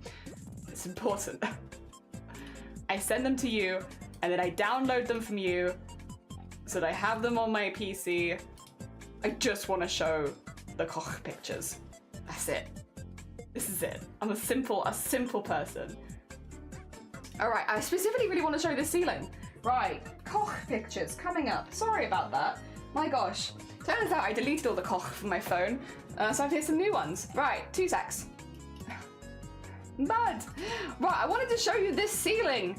Right, so this ceiling, right, it's like a load of herbs and animals that are like kind of popular in fertility stuff. So like it's all fertility, and they go around and they're all different, and these are all hand painted fertility things. This is in the master bedroom, or one of the master bedrooms, because there's a couple. But yeah, like look how cool this is, and look at all the gold. This is just such a cool ceiling. And then the bed goes underneath this chandelier, which is kind of scary to be honest. But like, look at how cool that ceiling is. Look at all that. Was the Koch work fit? Sorry it took me so long. I hope it was worth it. Like, every room is decorated like this as well, to be clear. Except for, like, the serving quarters, all of the main rooms are decorated like this. It's wild. Again, if you get the chance to go, it's beautiful. Really, like a fairy tale castle. It's also on the side of a valley, and it's pink. The outside, because it's, like, dulled over the years, so it's the pink castle. Shiny, I'm sending you cock pics, okay? Yeah, please, Shiny, don't mind my cock pictures. I have to download them for stream. Also, Summoning, good morning, welcome on in. Castle Koch, it is pretty. It is so pretty. Your cock pictures. Yeah, that chandelier would give me anxiety. It's right above the bed as well. I want to find the Aesop's Fable room, and I found this one, but it's not the best picture of it, because it's like a bit blurry and stuff. But this also, they have like a lot of rooms like this, where like, again, all of the walls are just painted. This is a different room to the one with the circular ceiling. This is one of the towers, I believe. But yeah, they have, like, the theming goes throughout the entire interior, where every room is decorated with like loads of gold panels, like loads of all the walls are like hand painted and stuff like that. So there is just art everywhere to increase the fertility of the people inside. So they have more babies. But yeah, if you go around on a tour guide, they'll explain to you like what all of the different meanings were back in the day and like why they had certain things. Not the cock you expected, I know, but gorgeous, right? Like, gorgeous cock. The fucking walls and ceilings. Yeah, like we didn't get the tour this time because we kind of just went on a whimsical journey, but they were talking through all of them and they were like, yeah, so these are like good for fucking, these are good for fucking, this one is gonna help with fucking, and it's like, what's going on this tour? But yeah, basically just explain like what, because there's like a different herb, flower, or animal on each one of these, and again, they've all been hand painted, and each ring is meant to be like a different ring of fertility, so that when you do the do underneath, you get pregnant. It's basically the goal. The goal is babies. It's like a very elaborate love shack. Yeah, the most elaborate love shack you ever did see. But yeah, if you're in South Wales and you get this opportunity to go to Castle Koch, it's really not that far out of Cardiff, so like if you're staying anywhere near the city centre, like it's like a little train trip, like a 15-minute train journey outside. It's on the side of a valley, so it is a bit of a walk up if you're not driving, but it is absolutely gorgeous. You can also see Castle Koch from the motorway, so if you're like driving through, you'll see it. It's the pink castle. It's very cool. I thought those were Hindu statues for a second. The gold and those arches are very Asian. Yeah, like there's definitely some influences probably from like the rest of the world and like what fashion was at the time and like what people wanted in their houses. But yeah, there is also, it's definitely like, again, it's a fertility castle. It's a castle for getting hecked in, but and it is also literally a summer house castle. Basically, it's still a castle. It's still a big castle, but it's like this. It's their second castle. It's not their main castle. It's their castle for fucking. But there is still a Tower of God in there, where if you go up, they have like saints painted on every window and stuff like that. So you have two towers: the one tower for fucking in, and the one tower for repenting. Honestly, if you get the chance to go, it's very funny. Very funny. Oh dear. One tower for fuck and one tower for please God. Oh dear. Do they give it to all children? Yes, but obviously they say fertility, and you know the lady of the castle was struggling to bear children. And so they use, you know, they do it for all ages. The way that they describe it is very all ages appropriate because yes. But yeah, you know, they're not gonna call it the fuck tower, but they'll be like, yeah, so this room was their master bedroom, and you might notice all the decals on the walls and stuff, which are all to increase fertility because the lady of the castle was having some struggle conceiving, and so these are all what was considered at the time things that would help with fertility, including, and then I'll go through them. So yeah, it's very PG tour, but like, it is a lot of, this is good for fertility. They thought this was good for fertility. They thought this was good for fertility. This is the god room. No fertility in the god room. Dear. Yes. That's some of the humanity. So yeah, humanity 2 towers. I fuck and I'm sorry. Cutting edge shagging technology, exactly. One tower to burn them all, one tower to find them. To bring them all in the darkness, find them. You beg for forgiveness. Yeah, if you have a chance to go, it's a beautiful, beautiful place. Very, very cool. It's also like not a huge castle compared to like Cardiff Castle and stuff like that. Like you can do Castle Koch relatively quickly. So like, you know, you can go up there, go view it in a morning or something, and then do something else in the afternoon. Doesn't have to be like the full day, which is pretty nice. Is it any wonder that people are afraid of technology? Technology! I still love that video. It's a good, it was it like a Vine era video? It's a good Vine. Morning Koch. Yeah, honestly, I would probably recommend Morning Koch because, or Koch in the morning, I should say, because you'll get like the beautiful sun rising over the valley and all that kind of stuff. Also, it won't be too warm. I think a lot of people do visit in the summer, and like you don't want it to be too warm. So yeah. Would recommend, honestly. We went, I think, at like 11 o'clock. It was already getting kind of warm then. That being said, the downstairs area is so goddamn cold regardless of the time of year. You could be in the middle of the heat wave and the downstairs area is like proper chilly. So I guess if you do get too warm, just go downstairs to the servants area, right? Proper cold it is, really nice. In the summer at least, probably not so nice in the winter. Yeah, just a quick in and out, yeah. Yeah, well, you know what I mean. Oh dear. Honestly, can Wales Tourism hire me? I can bring so many people to Wales. Just wait. I got some marketing strategies here. Oh dear.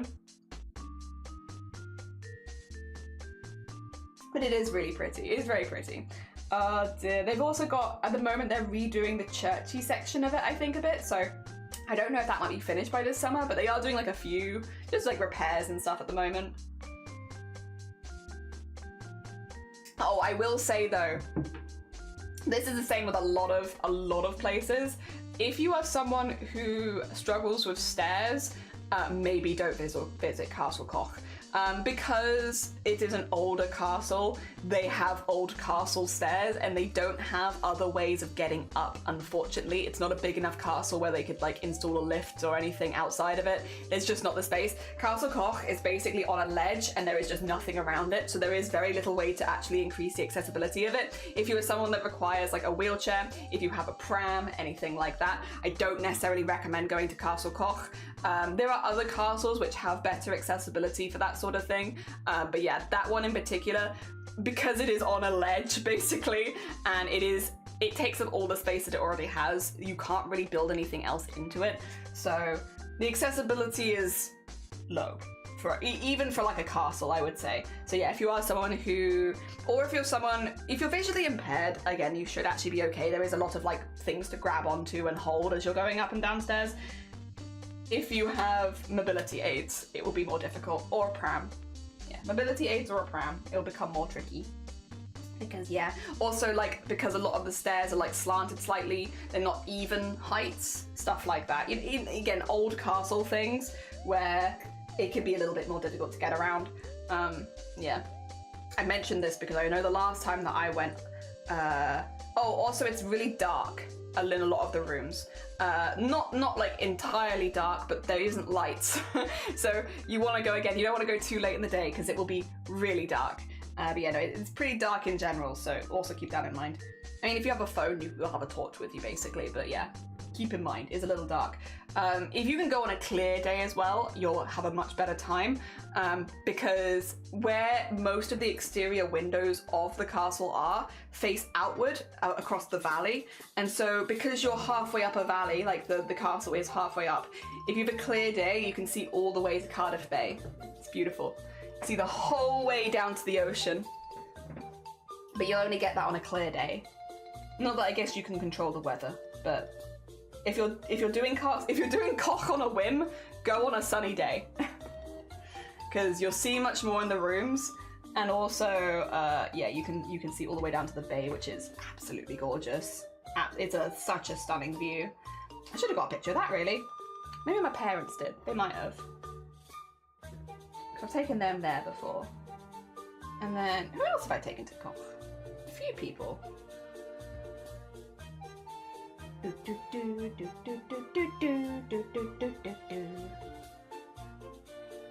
want to find more castles that I really like around Wales. And that one's pretty well known, I would say, at least. Like, a lot of people know about that one. The problem is, I have to be a little careful. So at the moment, one thing that me and Shiny have really been enjoying doing is going on like walks and hikes where you come across a castle that's like not on the map.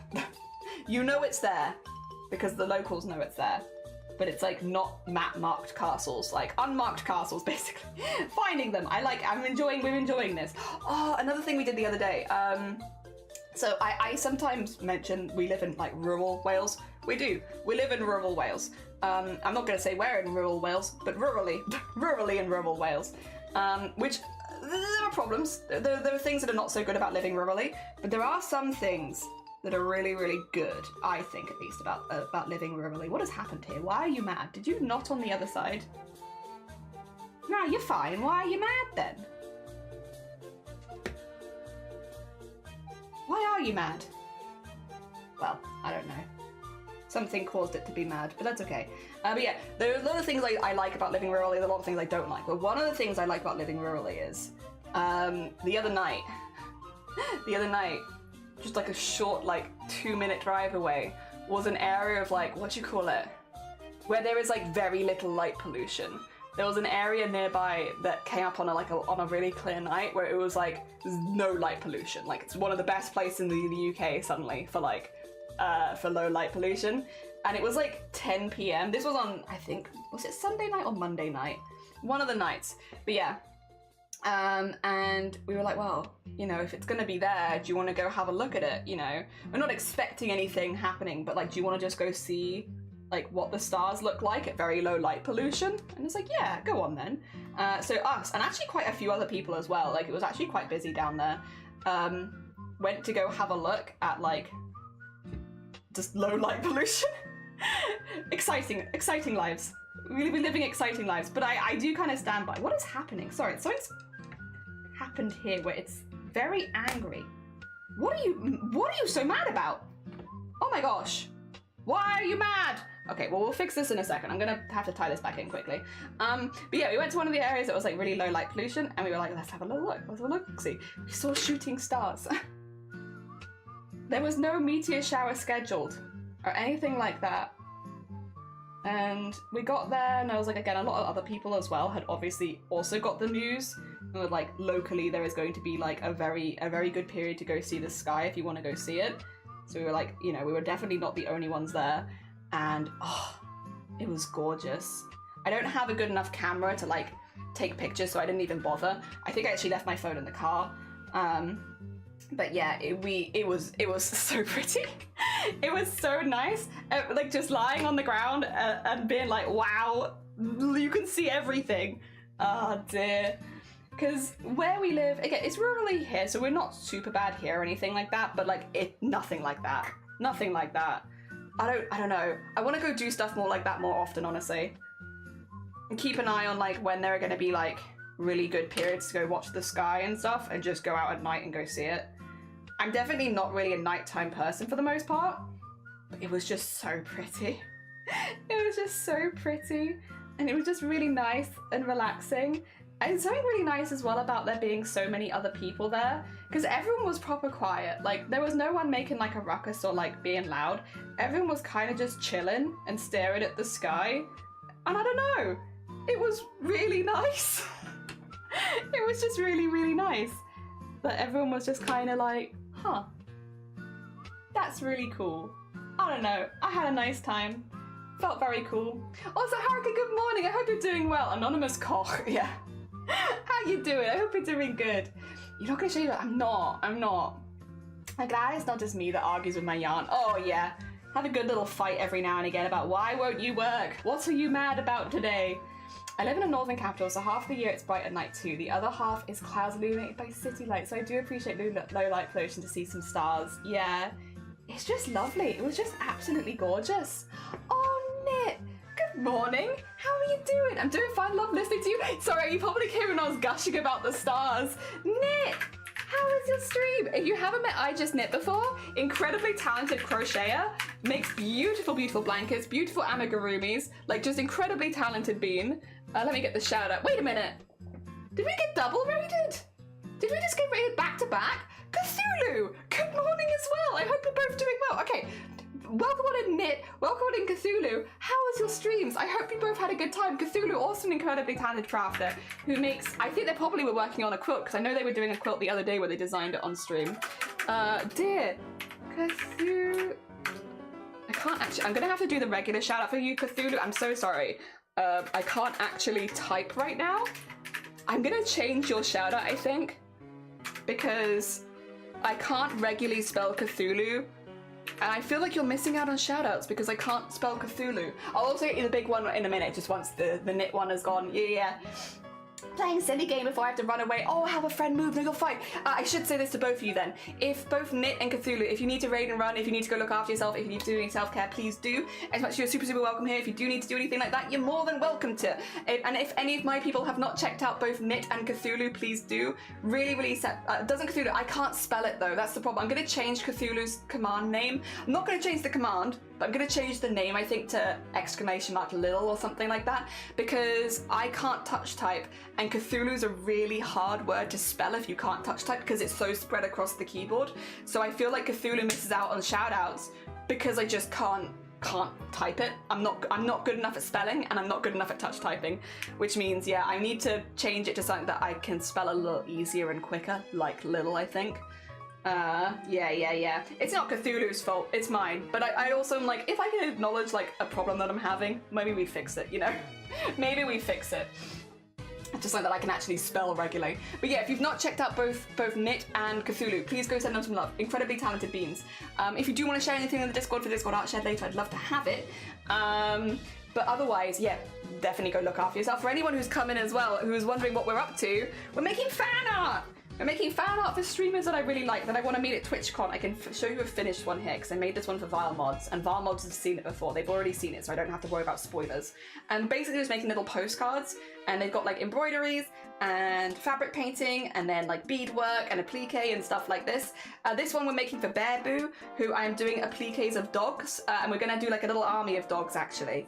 And yes, in different colours that kind of match the background fabric, because Bear Boo, as well as being an incredibly talented gamer and a really sweet bean, also founded a club called the Pug Club, which has brought lots of really cool people together and also raised a lot of money for charity and done like just generally a lot of really positive things. So I want to have that represented with a lot of their dogs. Yes. Hell yeah. Oh dear, what if I did my Duke of Edinburgh expedition in Wales? I set my alarm to 4 AM one night so I could look at the stars. Oh my god, beautiful. Yeah, before you guys came in really quickly, let me do the shout out for Cthulhu as well, the big one. Before you guys came in, we were just talking about low light pollution areas. So the other night, we had near us a very, very low light pollution area. And so we went across to like go look, and the whole idea is, you know, you can see the stars much better in a low light pollution, and we hit like one of the best places in the UK suddenly for seeing the stars. So we were like, all right, well let's go along. It's like a very short drive away. Let's go have a look. So at like 10 PM we went out to go find this area, which a lot of other people had clearly got the memo as well, because we were all just there, and it was just really nice. And like, you could see every star. Like, you could see, it was beautiful. Like, the sky was like alight. It was absolutely stunning. And yeah, you could see so many stars, and like, it was lovely because like there were loads of other people who had also come out to go look at the stars, and it was really chill. Like, everyone was just kind of having like a very serene time. Like, even though there was a lot of people, well, like not a ridiculous amount of people, like again, we are kind of rural, but like a lot of people had come out for it. Everyone was kind of just chill, vibing in their own space, looking at like the stars, like lying down, looking up and stuff like that. And it was really, really nice. It was really nice. I didn't take any photos. I think I actually left my phone in the car because my camera's not good enough to take a photo that would do it any justice. But it was absolutely gorgeous. Absolutely gorgeous. This is all to say, there are a lot of things I don't like about living rural, but then you have like a night like that and it's like, oh, actually this is all right, innit? It's absolutely stunning. Ah, there is one fix because no. I just need to change. I changed the command from being called Cthulhu to being called like Little or something. Something that's a lot easier to spell. Yeah. Doing good, thanks. New blanket today, soon done, then I'll share on Discord. It's colourful and striped. I love the popping out embroidery, yeah! So we're trying to be doing like a bit of mixed media. These are going to be embroidered over the top of, but not the whole thing. We're just going to be doing like the details on these because I want the main focus to still be bear themselves. So we're going to be doing like the details in a different colour yarn. All of the black stuff that you see, don't worry, that's ironable away. It's basically a pen that you iron and it disappears. So it will all disappear by the end. But yeah, for now we need to applique them down, then do the embroidery over the top, and then the next layer, and then the next layer, until we have all of them done. And then that's basically, actually, once all of those are done, that's this piece basically done. I will then iron the whole thing, and then I can put in any beads and stuff that I want. And I would like to have some little beads and flowers coming out from around the top, because Bear also really likes plants. Yeah. Day Sleeves, good morning, welcome on in. I hope you're doing well. I'm also going to whack this on because I think it's probably getting close to the amount. Oh, no, wrong thing. Sorry. That was me clicking the wrong thing. Yeah, it's hitting 27. It's getting kind of warm in here. So I'm going to whack the aircon on for a bit. We'll see how it sounds. If it sounds like garbage, I can always turn it off quite quickly. Oh, wait a second, really quickly. Oh, I actually also need to open the window. Oh, it's just going to blow it back inside.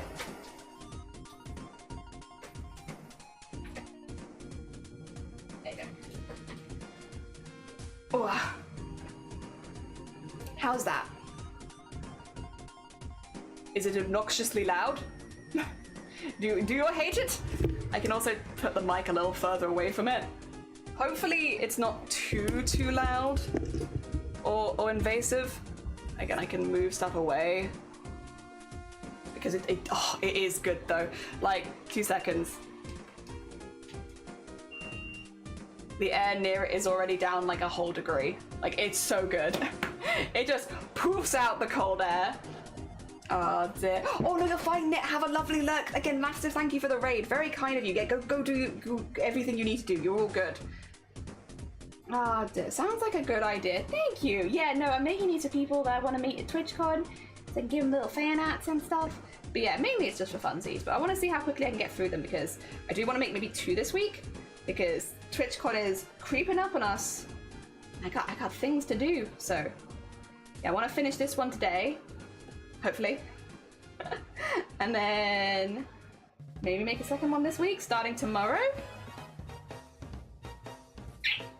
Oh dear, 27, yeah, it's just getting, it just creeps up and it's like, ugh, it does feel warm in here, to be honest. That's a thing. We've definitely had this before. People be like, it's not 27 degrees in Wales. Didn't say it was 27 degrees in Wales, 27 degrees in this room. Oh dear. Yep. But it's also why the investment has been such a good investment because yeah, it's like if we do have like a proper heat wave where we're hitting like 30, that's when it'd hit like 40 in here. It's supposed to be 28. Ugh. That means if I don't use aircon in here, we'll be looking at about 38 degrees. It's normally around 10 degrees hotter in here than it is outside, which again, in the winter is fantastic. This room doesn't have a radiator because it retains heat so well. It doesn't need a radiator in this room, which is wild. But like, straight up, it just does not need a radiator. But the summers, oh dear. It gets very hot in here. Oh, bless you, thank you so much for the follow, that's very kind of you. Good morning. There we go. 38, ew, yeah, ew. Gross.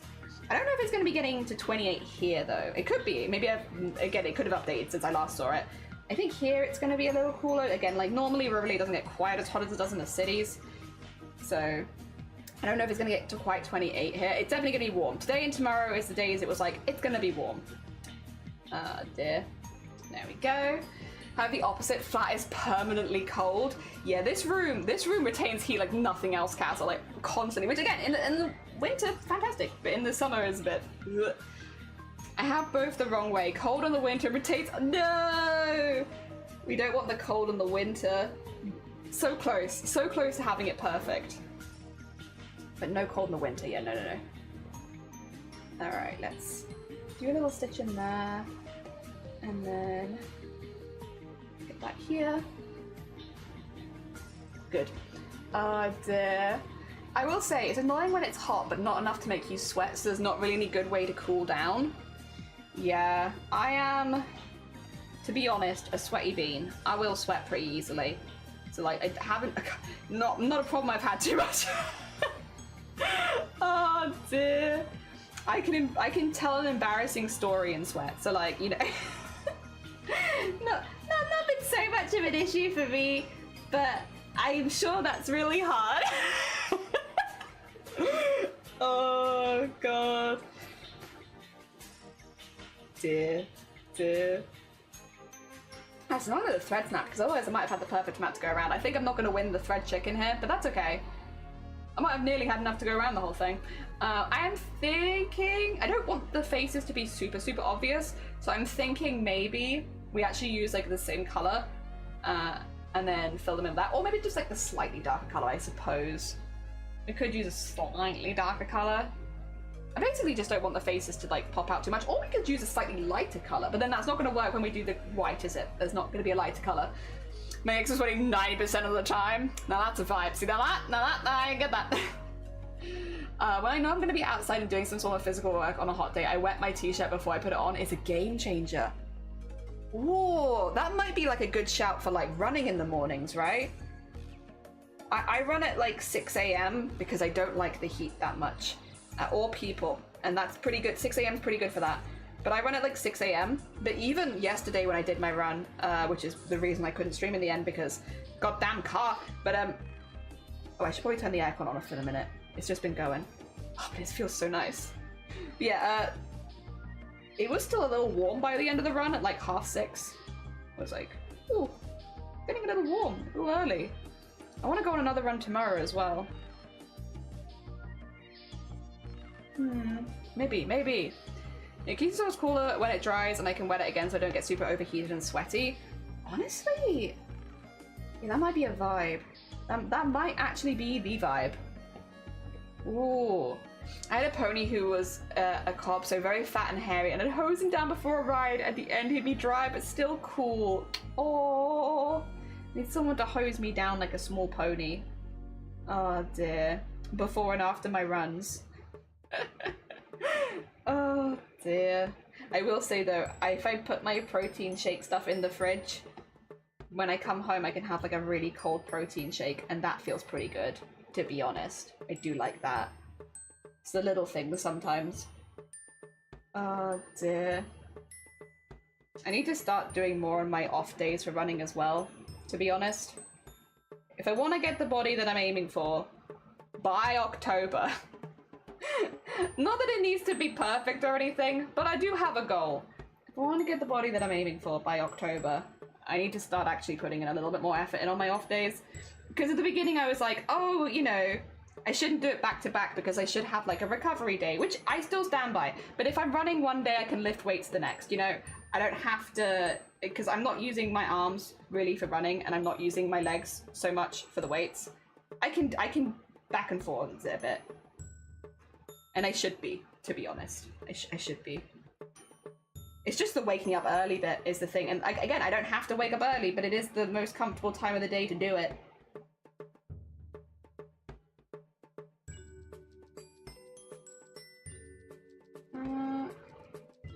Yeah, so I'm gonna have to get some more thread, annoyingly, for like the last few stitches. Sometimes it'd be like this.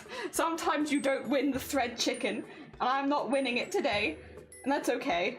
So I'm gonna go get some more thread quickly and finish this last tiny bit off. Are ponies horses? No. If memory serves, horses and ponies are technically two different things. Although I think they're probably part of the same overarching thing, but I believe ponies are a little different, yeah. Yeah, smaller. It's about easing your body into the amount you're doing. Yeah, exactly. And like, I started doing any kind of workout about 2 years ago. Not including like the hand stuff that I've been doing for crafting, because obviously I want to be careful with my crafts. Oh no, actually, no, year and a half ago, not 2 years ago, ignore me. About a year and a half ago, I started doing any sort of workout. And then it's just kind of increased over like very, very, very slowly over like a year and a half. But again, I did do some stuff before because I was always doing like my wrists and my hands because of crafts. I mean, to be fair, all of it's because of crafts, really. Oh dear. And also in the middle of the day during heat waves, just hosing down the field, he'd run up to tap when he saw me coming. You have foals for baby horses, ponies are full-grown animals under 16 hands, and horses are full-grown. Yeah, because horses are huge. Oh dear. Horses are big beans. Well, not all horses. Well, you know, most horses are pretty big, actually. I like Shetland ponies. Just the little ones. The little tiny ones. Is that when you turn face cam off and start grunting? Isn't that vile? I think you're thinking about vile. That sounds like a vile thing to do. Oh dear. There we go.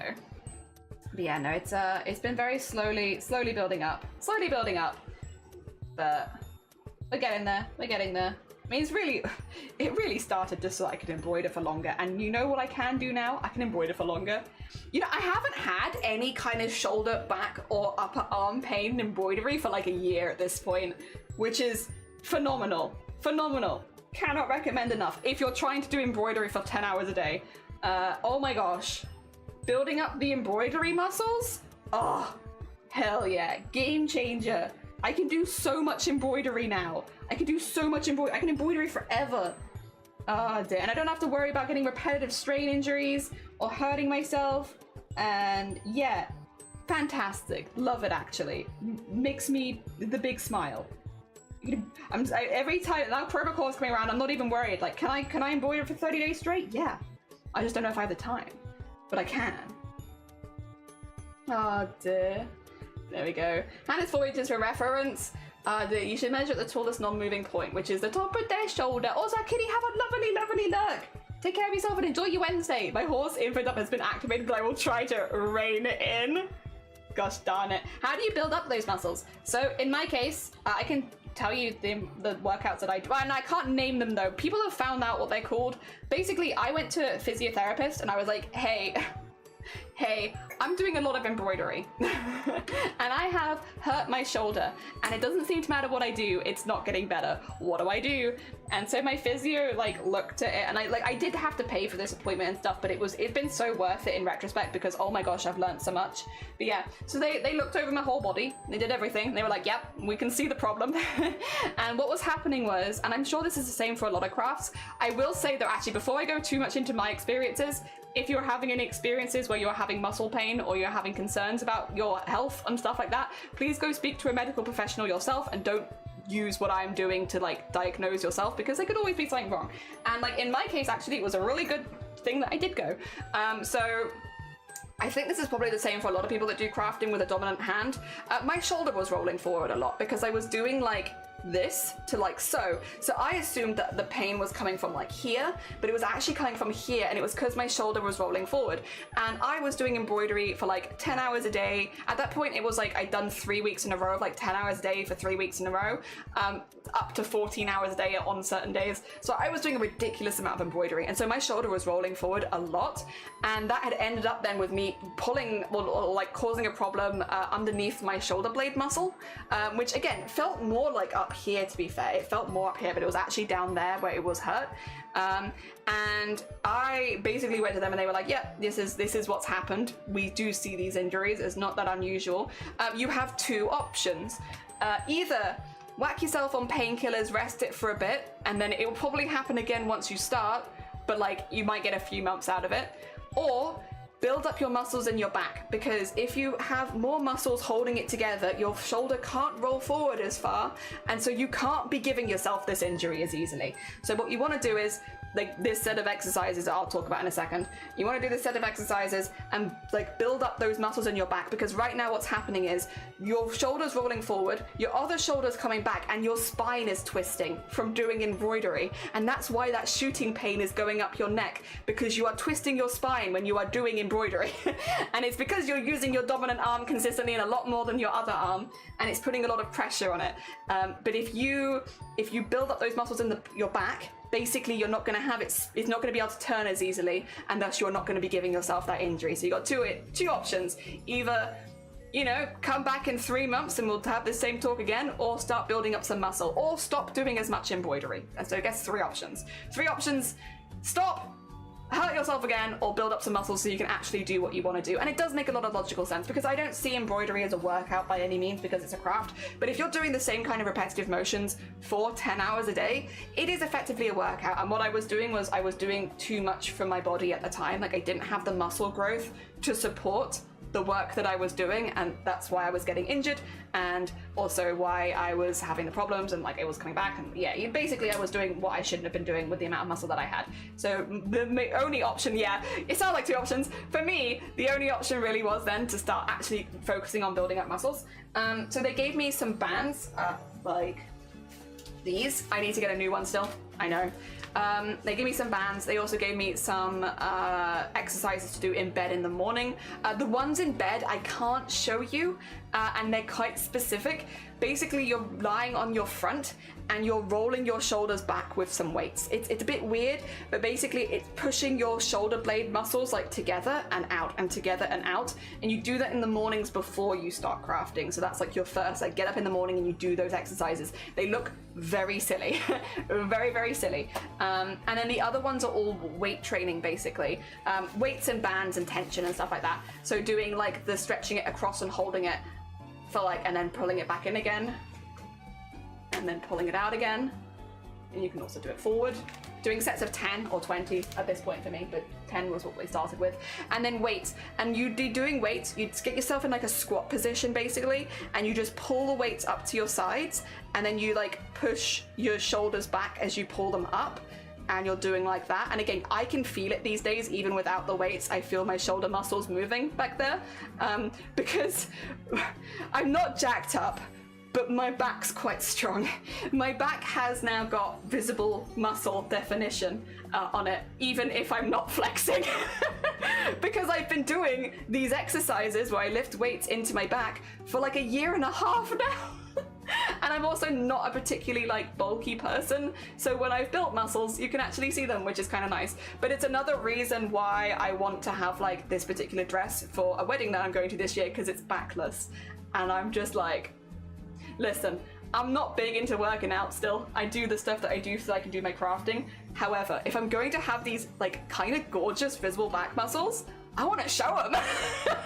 So I gotta get me an outfit that shows them off, basically. I can see you doing a One Punch Man workout for embroidery. I mean, it kind of does feel like that. It feels very silly, but like, it definitely has been helping. Sounds like two options. Yeah, for me it was definitely one option of, I guess I have to work out because I can't keep dealing with these injuries, and also I don't want to give up my crafts. I want to give up my craft. I love crafting. I don't want to give it up. I want to keep going. All right, so what I'm thinking is, what was I thinking? Yeah, we go one kind of like a slight bit darker, and we'll do like the eyes, the ear, and the nose bits on them, and then see how that looks. I'm not going to be outlining these guys, simply because I want them to be a little bit more background than the embroidery at the top. It's focal point, right? But I do want to have like their features in, so we'll use a slightly darker one.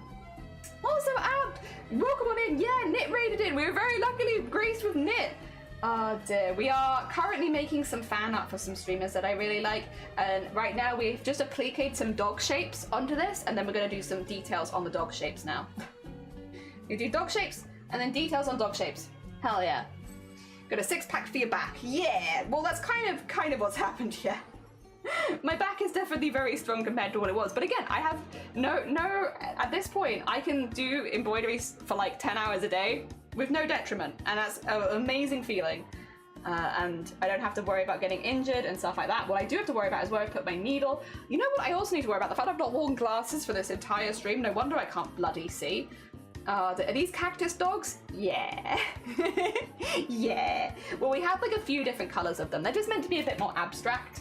But then I wanted the top ones to be green because I wanted them to look like plants, because I want to have plants growing out the top of them at the end. We'll do that at the end because I'll probably put it in a smaller hoop to do that. But yeah, when we get to the end, the plan is to have little plants growing out the top of their heads, and we're going to put like beads on them and stuff like that so it looks like little flowers. But we have to get all the base stitching in first and then iron it, so there's an order, but we'll get there. So not exactly cactus dogs, but yes, plant dogs. Ah dear. I did make note of what dogs they were as well, but I have since forgotten. What were the dogs? I don't remember. Pug, Border Collie. I don't know if there's a shit poo? Shit. I don't know. I don't remember. It's like a cross, I think, between a Shih Tzu and a poodle. Shit-a-poo?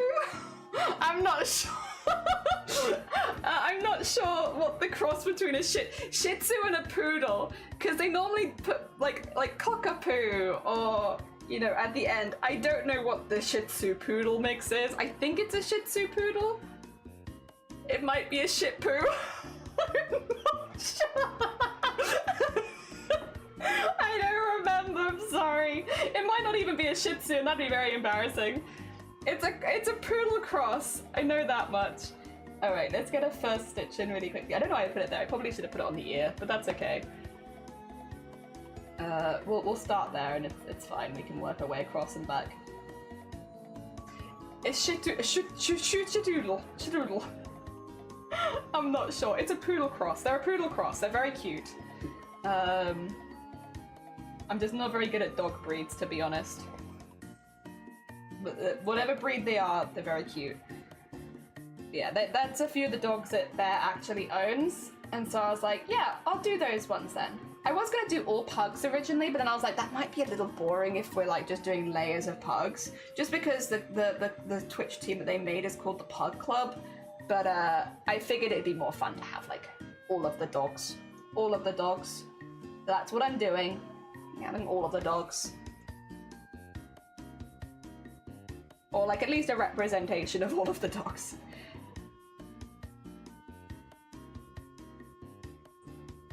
There we go.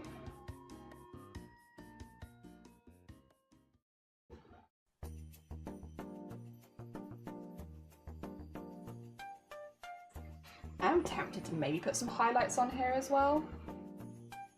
We'll see. We'll see. I could. As long as they're like not matching the, like if it's like just green highlights, I could do some little green highlights.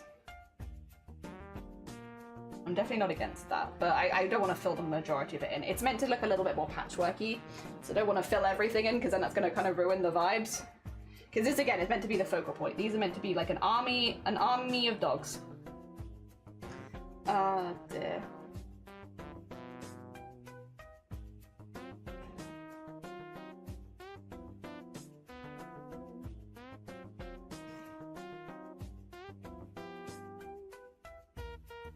Ooh.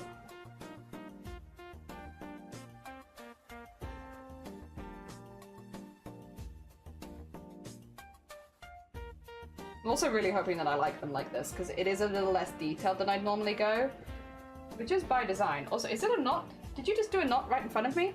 I saw that. How dare you? 2 seconds.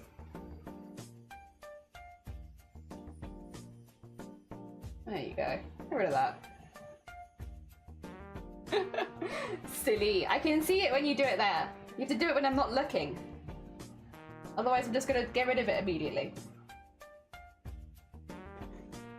Yeah, it's a little bit more minimalist than I guess my art normally is. But also, I guess I'm gonna cover them in beads and such, and flowers and like little green bits. So I guess it's a little bit more minimalist now. But then by the end it won't be. So I think it'll be okay. Also, Dagon, good morning. Oh, come on in. It's doing it again. You see that? It's very cheeky of it, isn't it? It's in the knotting right in front of my eyes. I hope you're doing good though, Dagon. Good morning. We are making more fan art today. We're on more fan art vibes. Although, this one I'm hoping to finish today. I've done the main embroidery bit, which is, this bit's the bit that always takes a really long time. Because that's like the thread painting part where you do like one thread at a time and it's generally pretty slow. But I've done that now. We're on to kind of more of the background decoration. It's just that the background is kind of in the foreground. I don't know. The main focal point is still meant to be Bear, but yeah, I've they're kind of at the very top. That's fine. That's fine. To be fair, I did a similar thing with stars, not quite the same, but similar, and I think it worked with stars, so I feel like it'll probably work with this one too. I'm at the trust the process stage, except that no one's questioned me on the process, and I'm mainly just justifying the process to myself at this point, where I'm like, I know this is gonna look good. I just have to trust the process, but I'm not trusting the process. The problem is me. Oh, should I turn the aircon off as well? I probably should, shouldn't I? It's just been on this whole time. Sorry. Thank you so much for your service, though.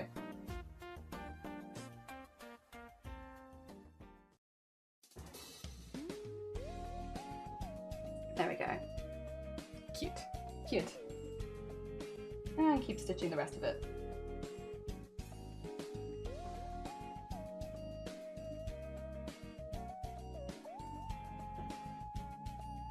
I see you. I see you doing that again. Oh dear. We didn't hear it all, so no need to turn it off for us. Oh, bless you. Yeah, I don't like having it on too much in general though, because the one thing with the aircon is it does dry the air out in the room, which is something that I noticed last summer. So like, it's not a huge problem, but if I'm talking a lot and the air's getting really dry, like obviously I can hydrate anytime, of course, but like, you do notice it, like it tires your voice out more. Yeah, I noticed that last summer for the first time. I was like, something's happening, because like on these hot days where I have the aircon on for a long time, I'm losing my voice like that much faster. And yeah, I think it just dries the air out, and then that eventually catches up and starts to like make my voice a little tired. It takes a while though, to be clear. Like it's not like it's not like I put the aircon on for 5 minutes and then my voice disappears. But like, yeah, if I have it on for a while, it definitely does. And maybe if I was less chatty, I wouldn't notice it as much, but because I'm pretty heckin' chatty, I do be noticing it, I must say. So yeah, I don't want to have it on too long in general. And it's also better for like the electricity bill to not have it on for too long. But yeah, definitely better for my voice. Especially because I want to stream again tomorrow. I think tomorrow's going to be another hot day too. Not sure if there's any setting, or it's just a side effect of the way that it cools. Yeah, I'm going to assume it's just a side effect. There's a few different settings I can toy with on it, like, but I think probably regardless it will dry the air out a little bit, which is nice because it is very humid otherwise. So like, again, it's not even like it's a feature I want to get rid of exactly. But yeah, definitely one to bear in mind. But if I have this on for too long, I'm gonna start to lose my voice. I guess if I have this on for too long and I stream for a long time, but I do want to stream for a long time. I missed streaming yesterday, and I was so pissed off at it because I was like, I felt so good when I woke up, and then I was like, nope. Oh dear, very annoying. It's always days like that as well. Like, one thing is, if I have a migraine after like a good stream and stuff, I don't really mind as much because like I've already had a good stream and I've enjoyed myself and yada yada. But when it happens that early and it's like, my plans, I had all these plans of things I wanted to do. Why? Definitely makes me complain more, that's for sure.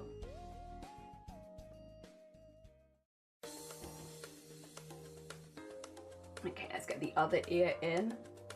This is cute. I think this is actually just about right. I think more than this would be too much once we start to add like all of the greenery and such around them. I think this is actually pretty good for what I want it to look like. I'm pretty happy with it. That's the reason mine leaked. I could remove the collective water by pushing. Oh, due to the way that I had it set up. I see. So my one doesn't collect water in it. That is one of the, so when we were like, when we were looking at aircons, it was one of the things that I definitely considered, because this is such a small room, it would also be difficult for us to get the water out. So yeah, when we were looking at them, we got an aircon unit where basically it kind of recycles the water into it and is meant to blast it back out again. But yeah, it definitely, so it probably doesn't dry the air out as much as some other aircons, but it still does dry it out. But yeah, it doesn't collect water in it. I remember as well, I was like really panicky when I first started using it, because I was like, what if it does secretly collect water in it and it just doesn't say? Like, what then, huh? What if it's playing with me and it's gonna then leak everywhere? But no, I've had it for getting up to 2 years now, and it's never once required any water to be removed from it. And I've used it a lot, so yeah, I'm starting to trust it a little bit more. It's taken a couple of years of it not being an ass, but yeah, it seems like actually maybe one of the features that we literally got this one for is actually real. I know, wild. Who'd have thought it? Who'd have seen that coming? Definitely not me. Yeah, so luckily I don't have to remove water from it. It just kind of does it itself. Here we go.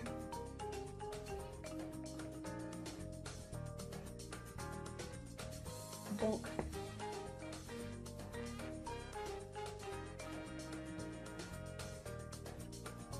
There we go. And back up the other side.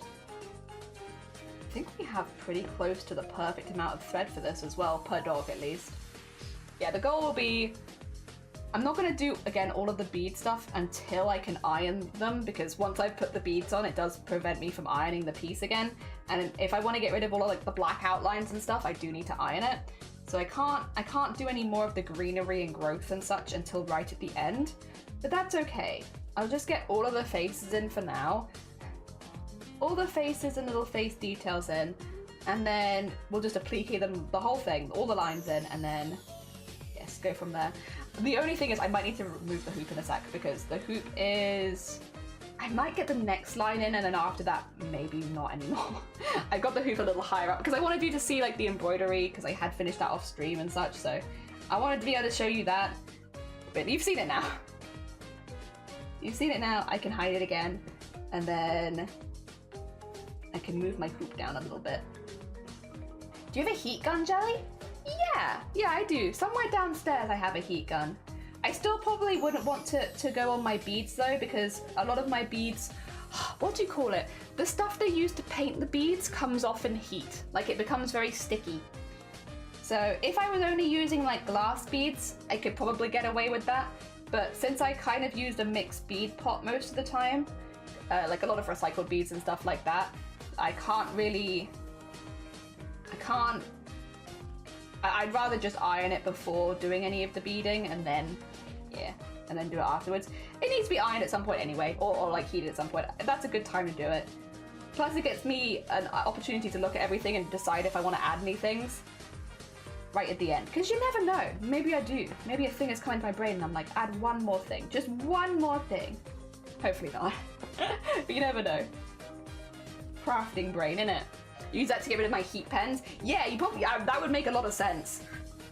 Oh dear. I probably also though will still use the iron, because the idea of blasting a heat gun in my tiny 2 meter by 2 meter room in the summer, I feel like that might be the end of me. I might perish. I have the aircon unit, but there's, you know, there's only so much it could do. Yeah, it makes sense for you. It's just because I have some cheaper beads. Like I'll show you my mixed pots. There's one. Like I use a lot of these kind of mixed pots where they have like a lot of different ones in them. And like those like very yellowy ones in there, for instance, those will melt. The rest of them actually in this pot would probably be okay, but the bigger pearl beads, the color of it just melts off. Also look at my tiny fruits, so cute. So cute, tiny fruits. Ah dear. That's one dog. One dog, 2 more, and then we have another line. I think they're pretty cute. Hell yeah. I hope they don't look too amateur or anything. This is always the fear of making your own art, isn't it? It's like, does it look really amateur and silly? Hopefully not, hopefully not. It's meant to look a little bit more homemade, I suppose, but... Nah, we're gonna keep going with it. I can second guess myself till the cows come home, but I like the vibes of this idea. I picked this idea for a reason, and I still stand by that. Oh dear. I also feel like all of them go through this stage where I'm just like, do I actually like what I've made? I'm not sure. I don't know. I think I've had this with every single one so far. I wonder if that'll ever get better, where like I can be more confident, and because I feel like whenever I'm doing my trusted process spiel, the main person I'm talking to is me. Oh dear. But yeah, hopefully. I mean, with the digital art stuff, we're a lot more confident. And I have only been doing this for a couple of years, I guess. Just trust the process, I really love, I'm so glad we picked a more florally background fabric though, I will say, because I really love that behind it. She's got a gun! Yeah. Oh dear, I do have a heat gun. Oh dear, I love it, it looks amazing. I'm glad. I like it. I'm getting to the, I love the embroidery. The embroidery is exactly what I wanted. I mean, that is also the bit that I'm probably most confident with. But yeah, the rest of it, I'm getting there with. I'm getting there. I love the idea. I just have to make sure I like the final piece. But we'll get there. We'll get there. I also do think once I have all the beads and sparklies on it, does add a big difference. Beads and sparklies add a lot of personality, and I do have a lot of spaces for beads and sparklies. Also, this is just one line. I still have, actually, I can show you for anyone who wasn't here earlier, because you might not have seen the plans, huh? This is just one line of dogs. I have many other colors of dogs to do like this with, that kind of match the background fabric. But this is what I mean is like, I'm gonna have to move the hoop because, yeah. I need to move the hoop so that this is a little lower because I just want the face of the dog really. I have like the body of them there so that, you know, they can blend into each other nicely, but it's gonna be more like this going the whole way down. So this is just the line of green, then it'll be a line of orange, then it'll be a line of yellow, and then it'll be a line of white to kind of match the flowers in the background up there. Yeah. Oh dear. Oh dear. We still have quite a bit to go. It does look a bit weird with just the green, but that's okay. Again, we'll give it some time. We'll give it some time. I'll get there. There we go. And then I'll have to get another one prepared for tomorrow. I'm trying to work in the order of like what I feel most inspired to do, which I think works. It's a good and a bad thing, isn't it? Because if you don't get inspired, then you're kind of screwed. But like, it's nice to work when you feel inspired by a project. So I've kind of just got like a list of streamers in front of me and I'm like, who do I feel inspired to make next? Because I like all of these streamers and I would love to make art for all of them. I don't think logically I can make art for all of them with the time that I have. Who is, you know, what's inspired me at the moment? I just look at the list and decide. Oh dear. And there's a lot of other people that I'd like to make art for in general as well, actually. As well, not just people that I want to meet at TwitchCon too, which has been nice. Nice to have that open up. We'll get there with that. I don't have the rush on it that I have with TwitchCon stuff, but I also kind of, I have a bag somewhere that I would like to bring to TwitchCon with me, because I realized my froggy bag is not going to fit any of the embroideries in, and I don't really want to wear a backpack to a convention because I always worry that I'm going to bop people with it. So, but I do have like an old shoulder bag that I was gifted a very long time ago, and I'm like, that would be perfect. Just have to find it. This goddamn house of everything. It's somewhere. I wouldn't have gotten rid of it because it's a really nice shoulder bag, but also where I've put it, who knows? Who knows? Could even be in storage somewhere because I really don't use bags that often, and when I do, I'm normally fine with either my backpack or my froggy bag. But I need a bag that's big enough to put these embroideries in. Oh dear. And then...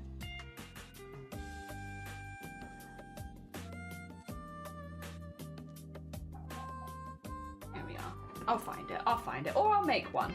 I did think, worst case scenario, if I really can't find that bag, I have plenty of fabric, I could make a tote bag in a day. I can always just quickly make a tote bag. Oh dear. I just would rather not because I know that I have a good bag and I could use that fabric for embroideries if I wanted to. Oh dear. I am very excited. I can't believe that it's only a month away. I'm still finding people that apparently, yeah, like, oh, I've been going to TwitchCon. I was like, oh, I didn't know. Had no idea. And finding more and more people that are going, which is nice. A nice feeling. Finding more people that are going to TwitchCon? Oh no, what a shame. More people to meet. Yeah, that's been really, really nice. I'm glad, because I basically planned going to TwitchCon since October last year, which is when I started booking things for it. So I've known that I'm going to go to TwitchCon this year for a really long time, but yeah, I didn't know if anybody else was going to be going, so I'm really glad. I'm really, really glad that so many other people in this community and other communities that I'm a part of are also going, because it gives me lots and lots of people to meet, which I'm excited about. I'm very excited about. I'm going to meet so many people. Oh dear. I do remember one thing from TwitchCon Amsterdam though, which I'll have to keep in mind this time. A lot of people at TwitchCon are streaming. I know, wild, right? Going to a streamer convention, would you believe, guys, that a lot of people who go to this convention are actually streaming the convention as well? You have to be a bit more careful to not accidentally appear in people's vlogs and such. Because yeah, that was one thing, like a very quick and steep learning curve at Amsterdam was keep an eye on people around you at all times or you're going to accidentally end up in someone's vlog. or live stream vlog. What is that what do you call it when it's live? I don't know. Live stream vlog even. You're gonna end up in it. And it's not like I'm against being in people's vlogs, but I also don't want to like be getting in the way of people that are streaming. I mean, I guess it's a public space, and it's like, you know, if I want to stand there, I can stand there, but also, I just don't want to get in the way. I just want to get in the way. I'll blend in the background. Yeah, a lot of people, even like when we were collecting our tickets, like, because you have to have like a lanyard with your, or you did at Amsterdam, you had like a lanyard with your like name and like code on it. Even on like collecting the tickets, there are a lot of people that were streaming collecting their ticket. I guess if you do IRL streaming though, it's like a really good opportunity for you. But yeah, I definitely wasn't ready for how many people were doing that. Jello Hellyfish, how you doing, Anxious? Good morning. I hope you're doing good. Sorry, I've just been gushing about TwitchCon again, but because it's only like a month away. But yeah, no, there was people were going up and down the queues in Amsterdam, like when we were going to like collect our tickets, our badges or whatever, and people were just going up and down the queues and like streaming.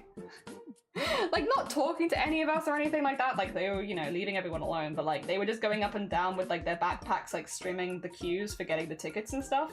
It was odd. Again, maybe that feels more normal to other people, but like to me, like just like having, and also like it's not like there was one person, there was like 30 people maybe just like going up and down the queues filming things, and it's like, that is so odd to me because like I never see people doing stuff like that in the wild. Again, I do live pretty rurally, so it does make sense, but like, yeah, you just don't see people like wandering around and doing that kind of thing. And so to have so many of them concentrated in one place, like I'm just not used to it at all. I'm like, again, not offended or not like in a bad way, but it was odd. Look at those cute, hell yeah. Look at those stitches, adorable. Ah, dear, my tummy hurts and I'm not being brave about it. Oh no, but understandable, honestly, listen, tummy ache survivor. I feel like it's iffy about people streaming in public spaces. You can't ask anyone's permission or blur them out because it's live. I mean, it's not illegal to stream in most places. There are areas where you cannot have cameras, but it's not like they're doing anything to break the law. I think as long as you're not purposefully filming strangers, like focusing on them. If they happen to be in the background, it's kind of the same as a news report or like anything that's on television live and stuff like that. You know, you're in a public space. You are allowed to be streamed there. It's not against the law, as long as you're not bothering and harassing people. I think that's the difference, isn't it? It's like there's a difference between I'm walking through the streets and explaining what it's like to live in this city and like talking about my experiences and then we're gonna go get a food, versus I'm gonna harass this stranger in public. I feel like there is a, you know, a difference. And TwitchCon of all places, you do expect to be filmed, I guess. Also, Nado, about to go to bed, but I want to say I love you in your community, and I bet you finished it. Hell yeah! Oh my god, so excited! Oh, bless you, Nado. Thank you so much for gifting subs tonight and Domboti. That's very hecking sweet of you. Also, get some good sleep. Sorry, I should probably shout out Nado as well, because if you haven't, and congrats on finishing a boss. They've been making beautiful, beautiful art. Oh dear, beautiful, beautiful art. Like very much like a, what do you call it, traditional, with lots of line art and building up the tones, and it is absolutely stunning pieces. Hell yeah, don't fill people inside their houses while climbing in their trees. Yeah, don't do that, that's weird. That would be very problematic. Oh dear, hell yeah, no, go, oh yeah, also happy streaming birthday. Hell yeah, hell yeah, 12 months. Also, Crobbit, thank you for 2 years. Hell yeah, oh my god, thank you so much for the 2 Jesus Christ, big numbers. Oh dear. It's because you mentioned people streaming in the queue. Like maybe the people in the queue would feel a bit uncomfortable if someone walked past filming them. I think in normal situation, like normal conventions, I would be a bit weirded if there were like 20, 30 people doing that. It's TwitchCon. It's a streaming convention. Like the entire convention is streamed, like the entire weekend you're there. If you buy a ticket, you're aware of like, you will be streamed potentially at any point. And like, it definitely feels weird to see that many cameras moving around and stuff like that. But I feel like out of all of the conventions in the world, that's probably like the one where it's like, you've signed up for this, you know? You've signed up for it. It's weird. I'm not gonna say it's not weird, because it is weird.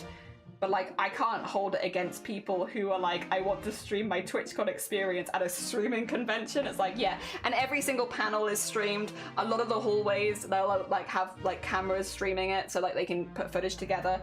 It is like every single inch of that building, you can, except for like the toilets, hopefully, you can be filmed in, and like you are being filmed in constantly. But yeah, as long as someone's not harassing you or stopping you and like, you know, they're just going and filming their own thing, like getting an idea of the lines, you know, they're not just stopping on you and being like, yeah, that would be a problem. That would be rude, you know, like leave people alone to do their own day. But like, you know, filming the general convention, I feel like is very encouraged actually. And like, yeah, you can't blame people. Make that bag. Hell yeah. Oh dear. And a lot of people do live stream the event and like they live stream their interactions with fans and stuff like that, especially like bigger streamers. Oh dear. Like super, super common, but it's a streaming convention. You know, it's a convention that is completely themed around streaming. And like, if you don't like streaming or being streamed, you wouldn't probably go. Yeah, because like that is what the convention's all about. Again, other conventions I'd be like, that's fair, but like it's TwitchCon, it's all about Twitch. Oh dear. It'd be, yeah, I think as well, there's a respect thing. If you ask someone, hey, can you stop filming me? I think most of the time they probably say yes. If they didn't, then yeah, that would also be problematic, because like if you've asked someone to stop filming you and they've decided to keep filming you, like that's rude. But I also feel like the vast majority of people are not focusing on random people. And they're doing their own vlogs, their own things. You might appear in it for 2 seconds. Oh dear. But that'd be about it.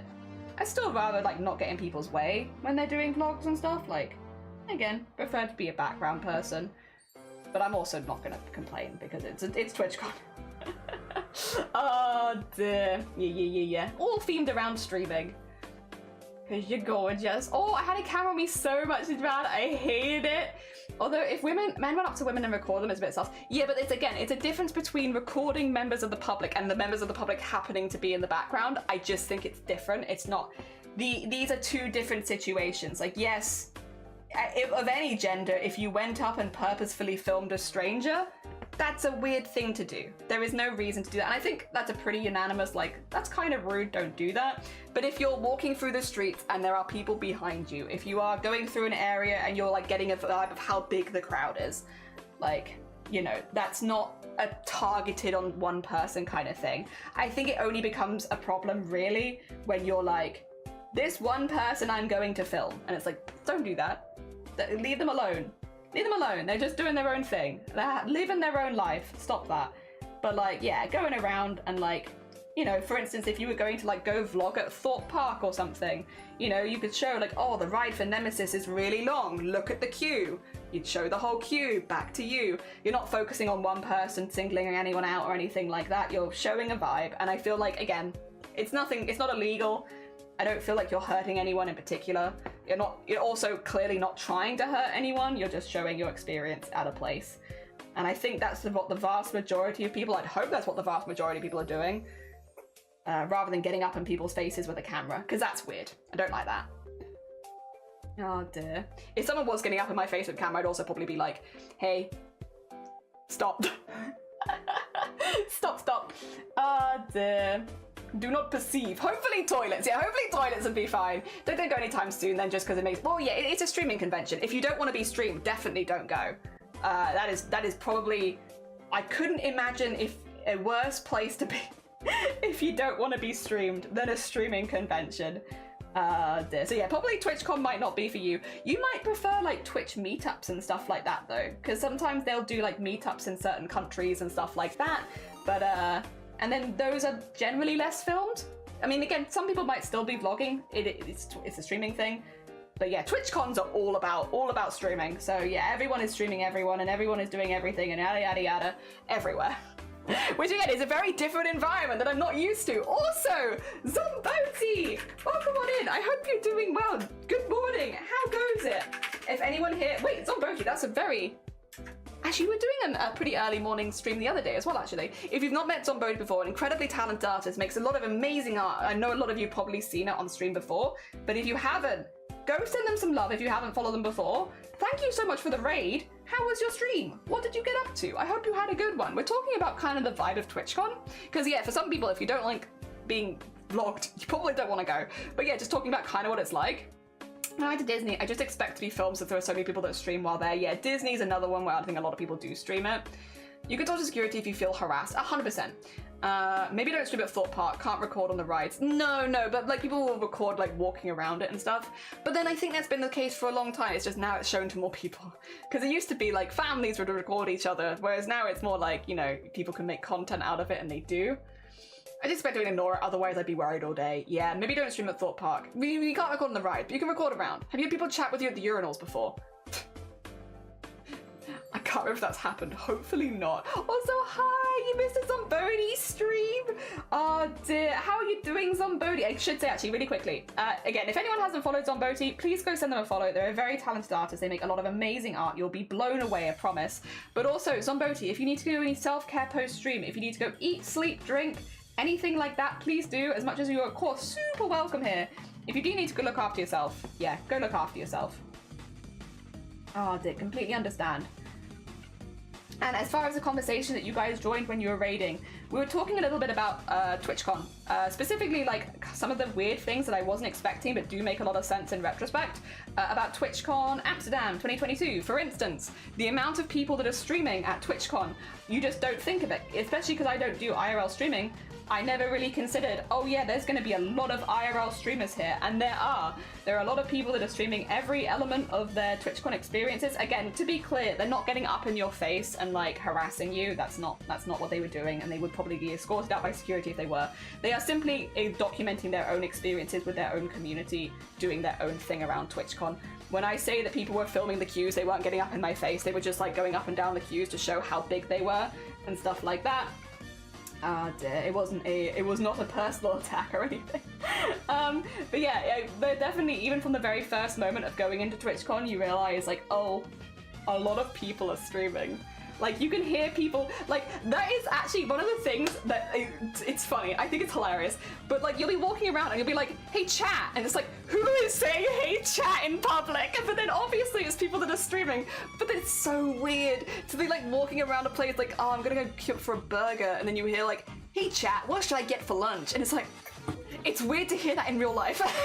Like, obviously it makes sense. Like, it makes sense in the context of a streaming convention, but also, you never in real life would normally hear someone just be like in the background like, hey chat, oh dear, hey chat. What are you guys up to today? What's chat doing? Oh my god. Is that a hype train chat? Wow, it's so odd. It's just phrases you don't hear in the wild. Very often, but there's something quite funny about it, hearing around TwitchCon. Oh dear. Urinals these days, that's fair. Did some art while, oh, screw. Am I good? Do we need to do a big cough? I think we're okay. Spent some low-fi sessions and then switched to art and then did a bit of art to animate live 2D as a gift for a friend who's going for a rough time. Honestly lovely. Hell yeah, that sounds lovely, Zomboti. I know these are meant to be cute, but the wide open eyes and stitch mouths, they don't have any mouths. They have no mouths. They look like this. They're just cute little guys. No mouths. See? Like this. You see it?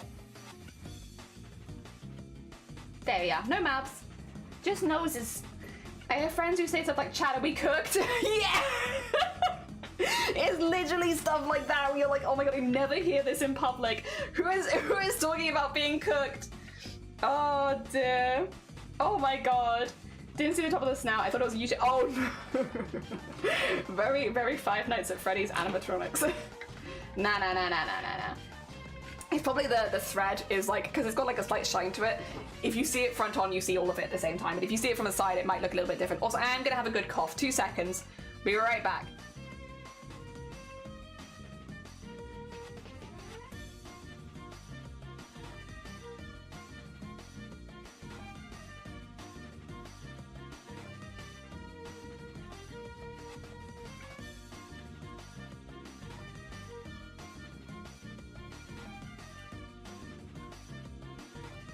Oh, I'm back, sorry. I do wonder what it must be like though. So a lot of people vlog at TwitchCon, a lot of streamers of various sizes are vlogging, but there are of course a lot of people like me who go to TwitchCon to meet like bigger streamers and stuff like that they've looked up to for a long time. Fans. A lot of fans go to TwitchCon. I am a fan of a lot of streamers. And you do wonder what it must be like for these streamers. when like someone walks by like with a video camera being like, oh my god, is that XYZ? Is that ABC? It's like, I don't know. Do you respond to it? Do you pretend you didn't hear? Like, I don't know. What do they do? I'd be curious, because I bet they get like disproportionately in vlogs because people are always keeping an eye out for like the biggest streamers on Twitch and stuff, right? So it's like disproportionately, I imagine that they do appear in vlogs if they go to TwitchCon, which again comes with the territory. If you are a big streamer going to a streaming convention, you will probably be streamed. I'm sure that they're like prepared for it. I do wonder like how you would handle that. Like if you could hear someone talking about you to their chat, and they're like right there, like, dude, what do you do? Smile and wave, I guess. Oh dear. Very worried about my friend because they had to stay. Oh, they're okay now. But for that same reason, I wanted to make a gift for them to show how much I love them. Yeah. Oh, I hope they feel better soon as well. That's rough. Yeah, fingers crossed. Fingers crossed, whatever they're going through, they feel a hell of a lot better soon. Yes, yes, yes. The last streamers are probably swarmed with people. I mean, a lot of the really big streamers will have like specific meet times and like tables, like celebrities at a convention, right? Oh my god, again? Favorite song again? Hell yeah. But yeah, they'll have like specific tables at the convention where you can go and queue up to meet them, because if they were to walk around the convention floor, they would be swarmed to the extent where it might cause like a traffic jam, which you don't want to have happen at conventions because it's basically like the crowd crushing stuff. Like you don't want to have them walking around freely, because if a lot of people notice them and go towards them, you can have like the crowd crush stuff. So like they'll have specific meet places and then they'll just be behind the scenes. So like, you know, big streamers like I'm trying to think of big streamers. Pokimane, I know that there's one that you can go meet at a table.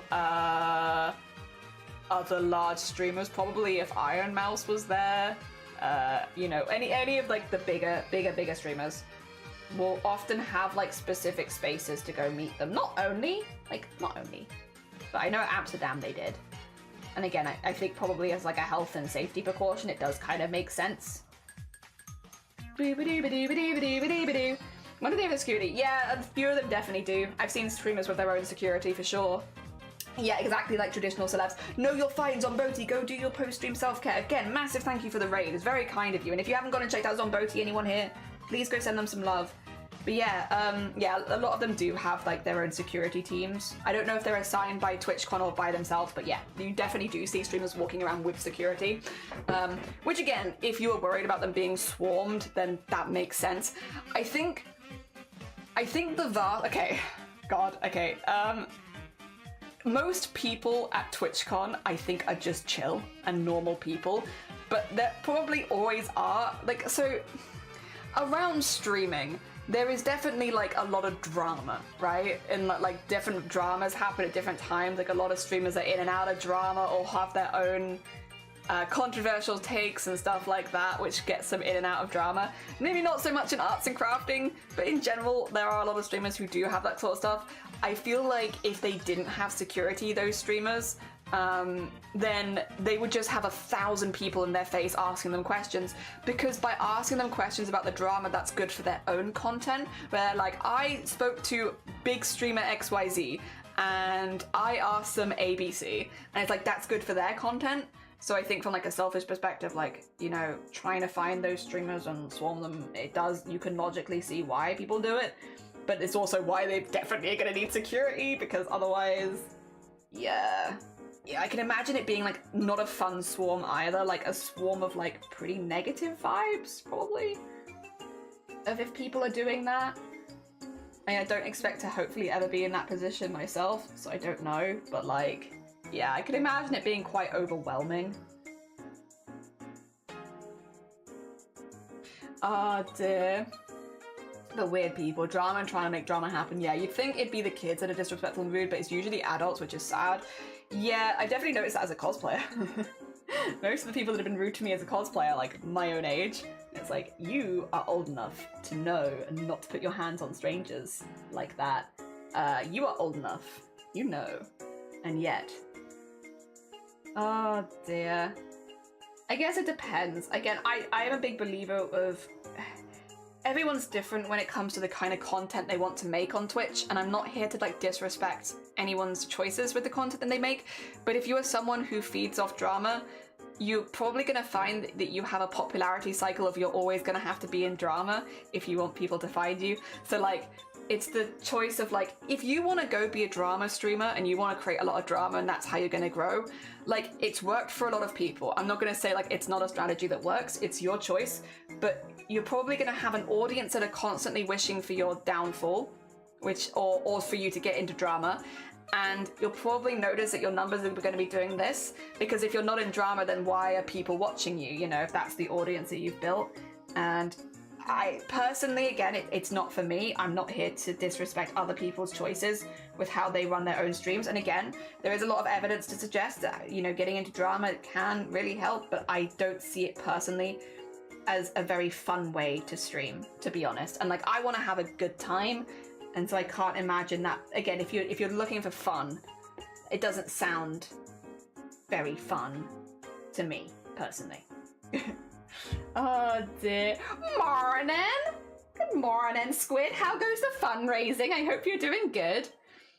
Like, with a kid, you can think that, yeah, the kid growing up, but some of the studies are like, yeah, they're stuck with this now. Someone needs to give them a good bonk. And tell them, no. You can make what choices you want until they start harming other people. Yeah. Well, it's also like, what is it? A lot of people say, well, I can say whatever I want, freedom of speech. It's like, yeah, freedom of speech. Freedom of consequences? No, not the same thing. You have freedom of speech, though. You can say whatever the hell you want. And everyone around you can act accordingly. Freedom of speech is not freedom of consequences. How are you, Kibo? I'm good. I hope you're doing good. It's your birthday? 2 seconds. It's been a minute. But it's time. Happy hecking birthday. Don't worry. It's been long enough that I will have completely forgotten how to do this again. Is everybody ready? You know what time it is. It is the time. Are you ready? If you know the lyrics, you better be singing along. You better be singing along if you know the lyrics. Right, don't sing to this bit though, because this is the intro. We get tripped up by it every time. This is the intro. Ready? Happy birthday to you. Happy birthday to you. Happy birthday, dear Kimo. Happy birthday to you. Happy birthday to you. Except we're not doing what it says. Happy birthday to you. Happy birthday to Kimo. Happy birthday to you. GG's everyone, well done. GG's, well done. We did the thing. Round of applause. Hell yeah. I hope you have a lovely, lovely birthday. Hell yeah. Not a fan of drama. Has a publicised divorce. I'm only fan of my drama with Blapple. Drama with Blapple is always allowed. Sounds like high risk, high reward. I think so. I think I would put it like that too, yeah. Like high risk, high reward, but it really depends if you're going to enjoy that. Oh dear, the conscious decision, not just knowing better yet since nobody taught them. It's going well with 50 quid from your target. Hell yeah, GG's good. Well done on all of the heckin' fundraising. Again, if you haven't gone and checked out Squid before, they are currently doing a fundraiser. Hate when an older person says that's how I was raised. Like, you're old enough to think for yourselves. Yeah, you can double, you know, and also you can be raised as like an asshole and still make your own decisions as an adult. Like, it might explain past things you did, but it doesn't actually excuse them, and you can still grow. The idea that you stop growing, I think, is like, it's the same thing of like, oh, I'm too old to learn a new language. Oh, I'm too old to pick up a new craft. Oh, I'm too old for this. No, you're not. You're making up excuses so that you don't have to put the effort in. But in reality, if you really wanted to learn something, you would. I'm not going to pretend like when you're a kid, yeah, you have more time for learning and stuff like that. That is true. But like at the end of the day, if you really wanted to learn that thing, you would have learnt it. Just put it out there. Baby shark, do do do do do do. Hell yeah, happy hacking birthday. Baby, have a good burba. Yeah, go enjoy your birthday. How did you learn? At least try your best. Yeah, exactly. Also, it's not about if it crashes and burns, but when, and being prepared for that. Yeah, I need to keep learning British Sign Language. There is actually a sign language which I want to go to, but it's at the same time as another panel that I want to go to, unfortunately. But there is actually a panel at TwitchCon for incorporating sign language into streams, which I thought was a really cool panel to see. Unfortunately, it is at the same time. Well, it's actually right as I'm attending con, to be fair, so it's just not at a good time for me in general. But I think it's cool that they're doing one. I think that's a cool panel to see happening at TwitchCon. Incorporating sign language into streams? Hell yeah. That's pretty sick. I'm glad to see it getting a panel, and I hope the panel does really well. Again, it's a little earlier in the day, on the Saturday, and I'm not going to be there at that time. But, well, I will be literally just arriving, so maybe there's a chance I can see it. It might be one of those ones where I don't have it on the list, but if I get there on time, I'll go to it.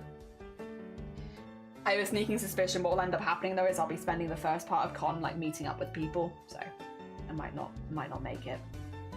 Because everyone else will have had a chance to meet up a bit earlier in the day.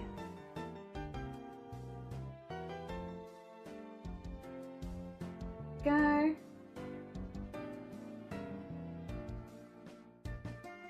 Okay, I do need to get some more thread though, because I am at the end of this bit.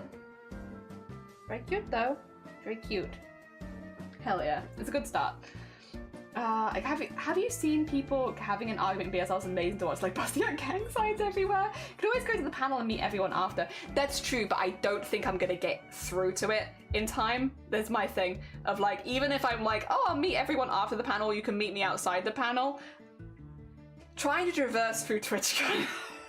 Well, actually, I might be speaking out my arse, because this could be super different to Amsterdam. It might be a hell of a lot easier to get there. And if it is, again, I might just nip across, honestly. If I get there in time, it's one that I immediately twigged as like, that would be a really cool panel. Even if it's not like learning full BSL, like how to incorporate it into stream would be really interesting, and I'd like to see how people are doing it. But, you know, sneaking it through.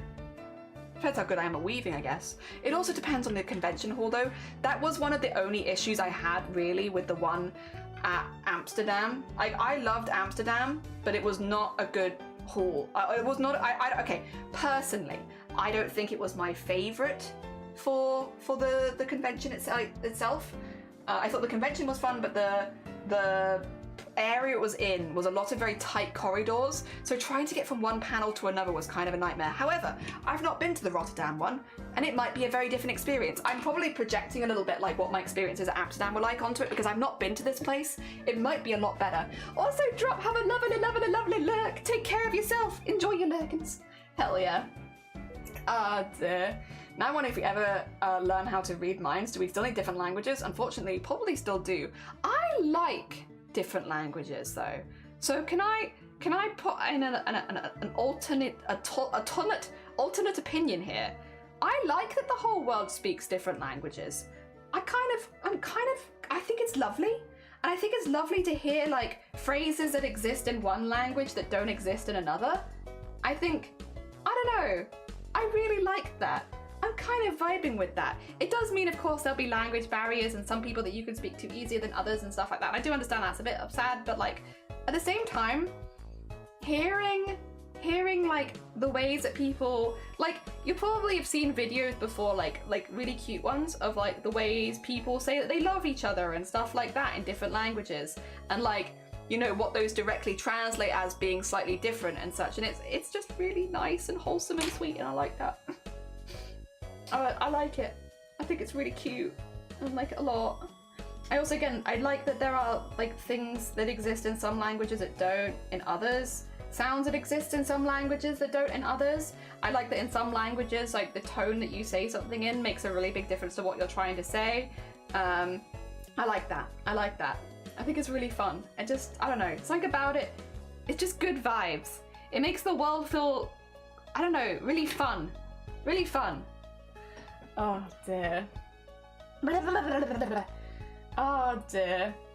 I'm really struggling to learn spoken languages when I'm on BSL. Hell yeah, hell yeah. Oh dear. A very cool language to learn as well. Anything sign language-ish. Very fun, very cool. And yeah, a bit different but cool.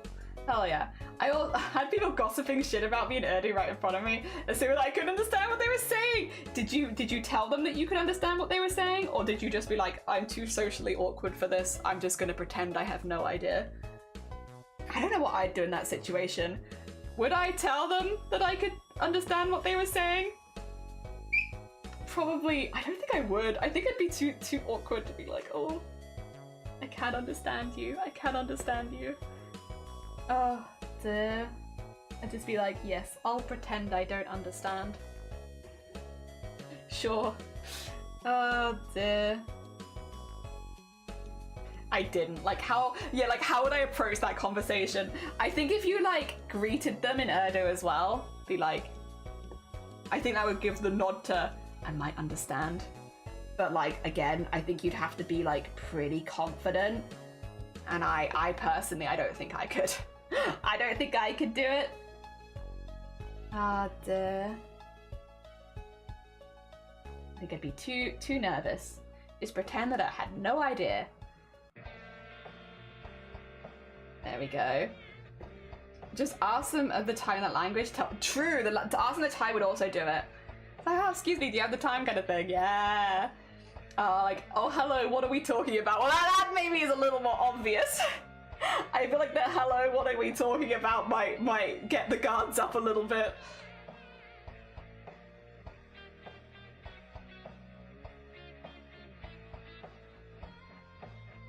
Oh, someone's lawnmower is not doing well.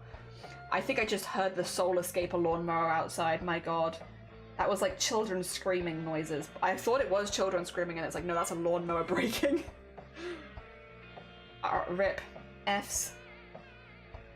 The F's for that lawnmower. We had that with Welsh-speaking cleaners, talking crap about students. As a Welsh-speaking student, just greet them in Welsh. Yeah. Yeah. Oh, dear. The thing is, I can understand it fine. Speaking it, you have a thick English accent, right? Oh dear, that's fair. Oh, the F, yeah, F for that lawnmower. Just screamed like 1,000 children, then died, I think. It is probably about time for like the first lawn mowing of the season for a lot of people. I'd say remember to be nice, you never know who is listening, and walk away. Oh. Oh. See, I don't mind if people talk shit about me, to be honest. I just want to know what they're talking shit about. It's like, is it my fashion? Is it my style? Is it the way that I speak? Is it the craft that I'm making? Like, I don't really mind too much if you're talking shit. I mean, I'd rather people not, but if you were, I wouldn't bother too bothered. But I just want to know at what you're talking shit about, you know? I want to know specifically who we're talking shit about. That's about it. I just want to know the exact thing. What is it? What is the one thing that I have done that you decide to talk shit about? Dear. Like, it's fine, you can continue. I just want to know. I just join and talk shit about myself. That is true, yeah. Maybe that's the problem with people. Because it's the same, it's like, if someone's like talking shit, it's like, something I can't tell you. I'm like, God, I'm on an embargo for something at the moment, which doesn't happen very often, but there's something that I really want to talk about, but I can't talk about right now. And I'm really excited. But basically, there was something, it was just phrased in a really funny way. And it's just like, we heard that you was talking shit kind of vibes, and it's like, I wasn't talking shit, but it was very funny. I'll get there. Give me like a few months, and then I'll have a hell of a story to tell you. But I will be good and follow the rules and such. Oh, dear. But also... gosh. Good stuff. The idea that... Have I ever talked shit other than Blapple? But Blapple I will only talk shit about to their face, because if Blapple's not here, I'll normally only say nice things about them, which they also seem to hate, but you know, as friends do. I don't think I've ever... Have I ever talked shit about another streamer on stream? I'd be very surprised.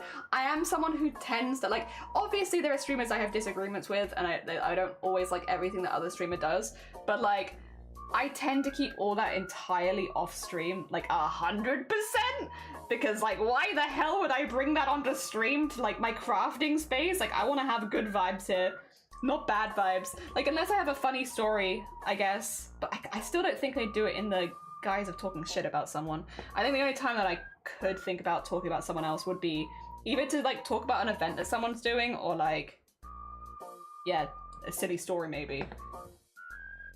I don't think I have.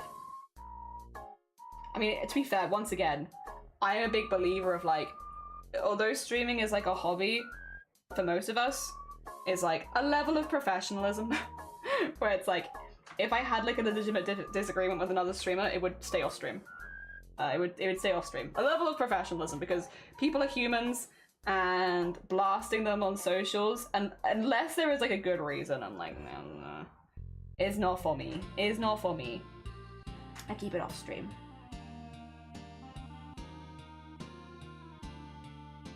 Oh dear. Oh no, I can think of one. Oh god, what was their name? It was from like 4 years ago. They're not a streamer, they're not a viewer either. What? Shotgun from goddamn Dead by Daylight. That one round of Dead by Daylight we played with somebody whose name was vaguely Shotgun. And yeah, okay, there you go. I got one instance. We did talk shit, but also, what the hell were they doing in that? We talked shit about their performance in game, and to be fair, what the hell was that performance in game? There you go, we got one. We got one. It was very funny though. Oh dear, has left a lasting impact. It was just... I don't play a lot of Dead by Daylight, but it was very funny. Oh dear. I would join just talk shit about myself so they'd be confused. Also Teresa! Oh my god, coming up to 3 years? Jesus. Oh, I always get these moments where I think of a good response like 5 minutes later and too much time has passed. That happens so many times. So many times. Not necessarily like a good response, because again, like I also don't think anyone would come to my shit to talk shit about me that I wouldn't also agree with. But yeah, like I don't often have the opportunity to do that. But yeah, there have been many times where like I thought of something really quippy to say, but only like 5 minutes after the instance has passed. It's like, bugger. You're gonna like it, take it, you're fine. Good luck with the rest of your fundraising. I need to get Squid like a proper shout out. Squid. Squid. There you go. If this is a take, is this a take in the See No Evil, Hear No Evil, Speak No Evil? No, it's more just like streamer spaces and stuff like that, and like, you know, what you want your space to be like. I want mine to be chill. Pretty chill. Oh dear. So we kind of pick conversations which are like fun most of the time. And like occasionally we'll talk about more serious things. Especially if we're like doing a charity event or like something specific has happened that I want to talk about. But like most of the time, keep it chill. If people are like trying, like there will be times, I will say, this is definitely a thing that you prepare for. If you are, I don't often have advice for new streamers, but if you're planning to get into streaming, as a heads up, occasionally people are going to come to your chat and they're going to really have a thing they want to say. They're going to have a point that they want to push. If you don't want to talk about the subject that that person has come in and tried to push on you, you don't have to. You can just tell them to stop it. Like, hey, I understand that you really want to talk about this thing right now, but I don't want to talk about that. I don't want to talk about that. That's not for me. So we're not going to. And if you want to talk about it, you can go somewhere else. I feel like it sounds kind of mean, but also, once again, streamer can't leave their space. You can leave streamer's space. Streamer cannot leave their space. So it should always be the priority of the streamer of what you talk about. And I think other than that though, most of the time it's chill. Oh, chill. Oh dear. Did I all 3? Oh dear. Morning, I'm like Jaws is out and they come back like the jerks. So cool. They're running out of you. Do you like, okay, I don't know how other people feel. Also, Crash, sorry, good morning. I hope you're doing well. Aggressive compliments. I love aggressive compliments. God, you're so goddamn talented. Can't believe it. I genuinely can't believe that you've just done another goddamn work of art in front of our eyes. How dare you? That kind of compliment. I love that. Good vibes. You hear that a lot in the crafting community. And it's always, I don't know, it's really fun. I love those kind of compliments. Fun. Oh, you meant the embroidery? Oh, no. These are just like some puppies. We're just doing puppies. They're just little puppies. Oh dear. Hell yeah. just little like simple puppies. I've got like 9 more to sew on, so like there'll be a little army of puppies by the end. Jelly, Bodis, how you doing? Good morning. Oggy, oggy, oggy. Oi, oi, oi. Oh dear, how go it? How go it? I hope you're doing well. Also, and also, just because one person wants to talk about something doesn't mean everyone else wants to hear it. Yeah, it's like there's times. It's the same thing of like, there are certain subjects where I feel like streamers are going to want like a minute more to like think about how they respond and stuff, because otherwise you kind of put people on the spot. I mean, there are some things you feel like you can recite pretty easily, but like there are others where it's like, I just haven't formed an opinion on that thing. Like we've definitely had it for here. So this is going to seem really inconsequential. Sorry, that makes it sound like I'm going to talk about something really controversial. I'm not. Like, people come in here and really want to speak about a movie, and I'm like, I'm not the best stream for this. Like, I get it. I hope you had a good time at the movies, but 1, I don't want you to spoil this new movie for anyone else who might be here, and 2, I don't watch films. I haven't watched a single film this year so far. Like, this is so the wrong audience for that conversation, and it's nothing against you personally, but like, I don't want to talk about a movie that I'm never gonna see and that I also don't want to spoil for the rest of chat. Oh dear.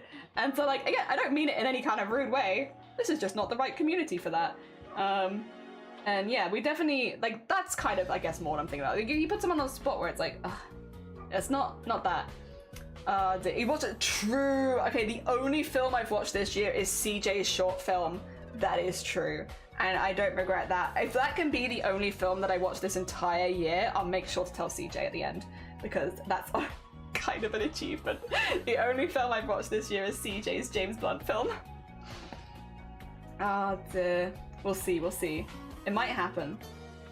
Yeah, I just don't watch a lot of films. So, like, when people kind of try and push you into talking about like films and stuff, I'm like, yeah, I understand why people want to talk about it, because it's a hobby for a lot of people. But this isn't the right community for it, because I literally don't watch films. I have no interest in watching films.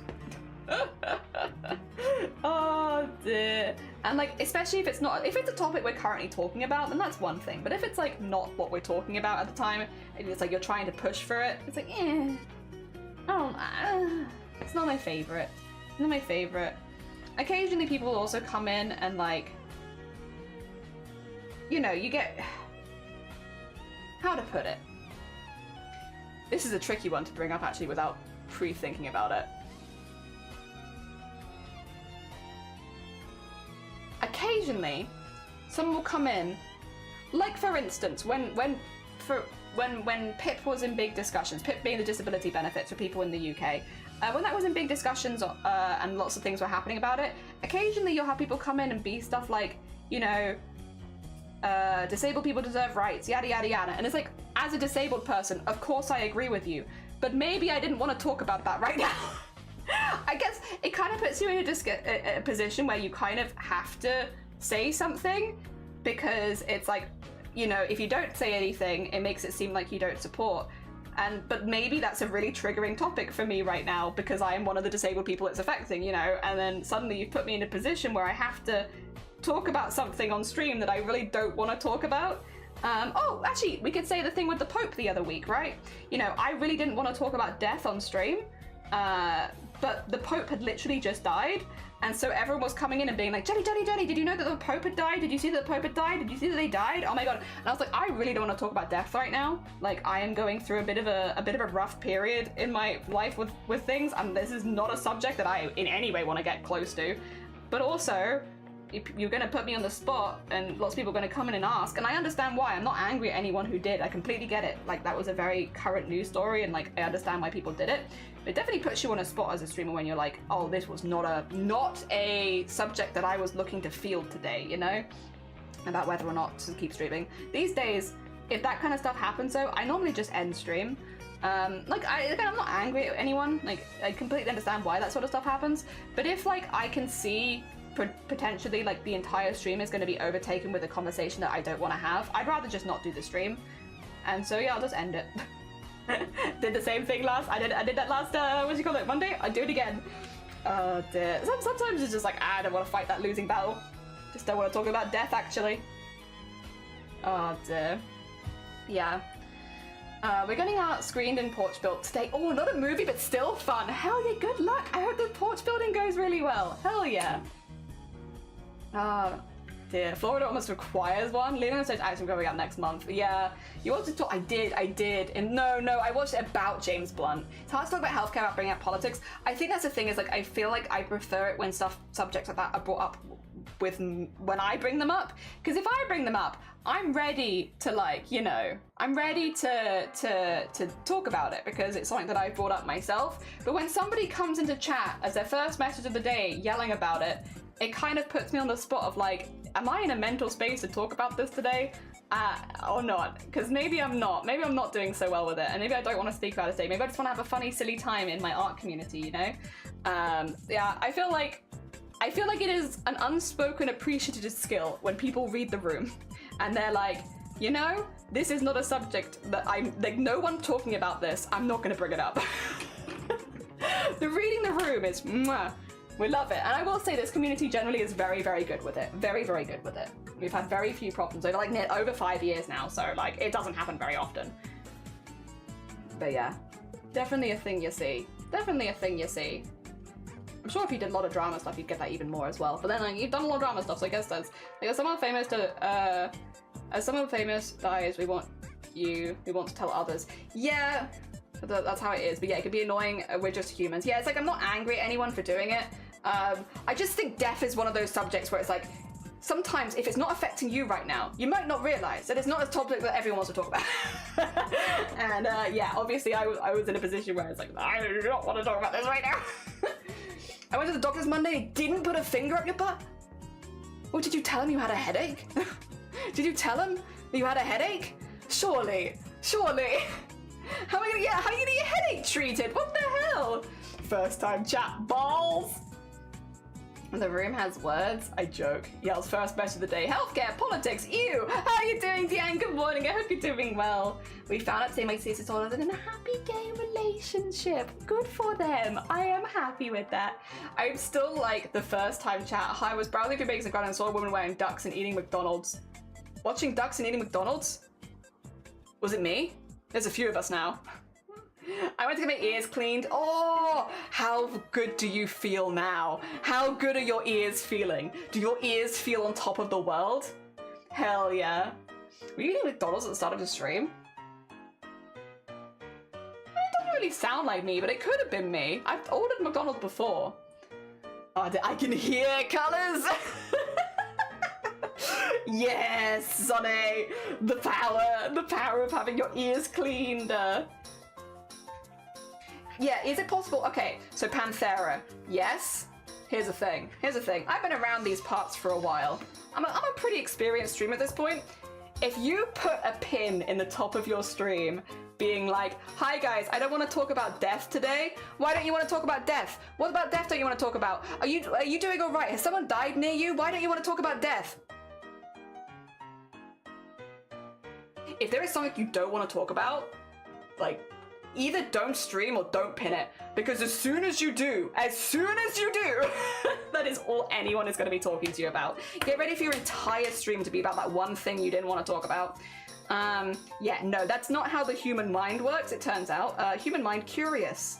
And we love curious minds. But also, yeah, no, I'm quite an experienced streamer. At this point, I would say, in my opinion, if there is something like that happened and you don't want to talk about it that day for whatever reason, you don't ever have to say your reason, but if you don't want to talk about it, don't stream that day. It is the easiest, most surefire way to not have to deal with a subject that you don't want to talk about in your stream. Just don't stream. I know. Wild advice. If there is something you don't want to talk about, just don't stream that day, basically. If you think it's going to come up a lot, at least. If you don't think it's going to come up a lot, like, it's fine. But if you think it's going to come up a lot, like, for instance, if you don't want to talk about death on the day that the Pope's died, maybe, just don't stream that day. Wild.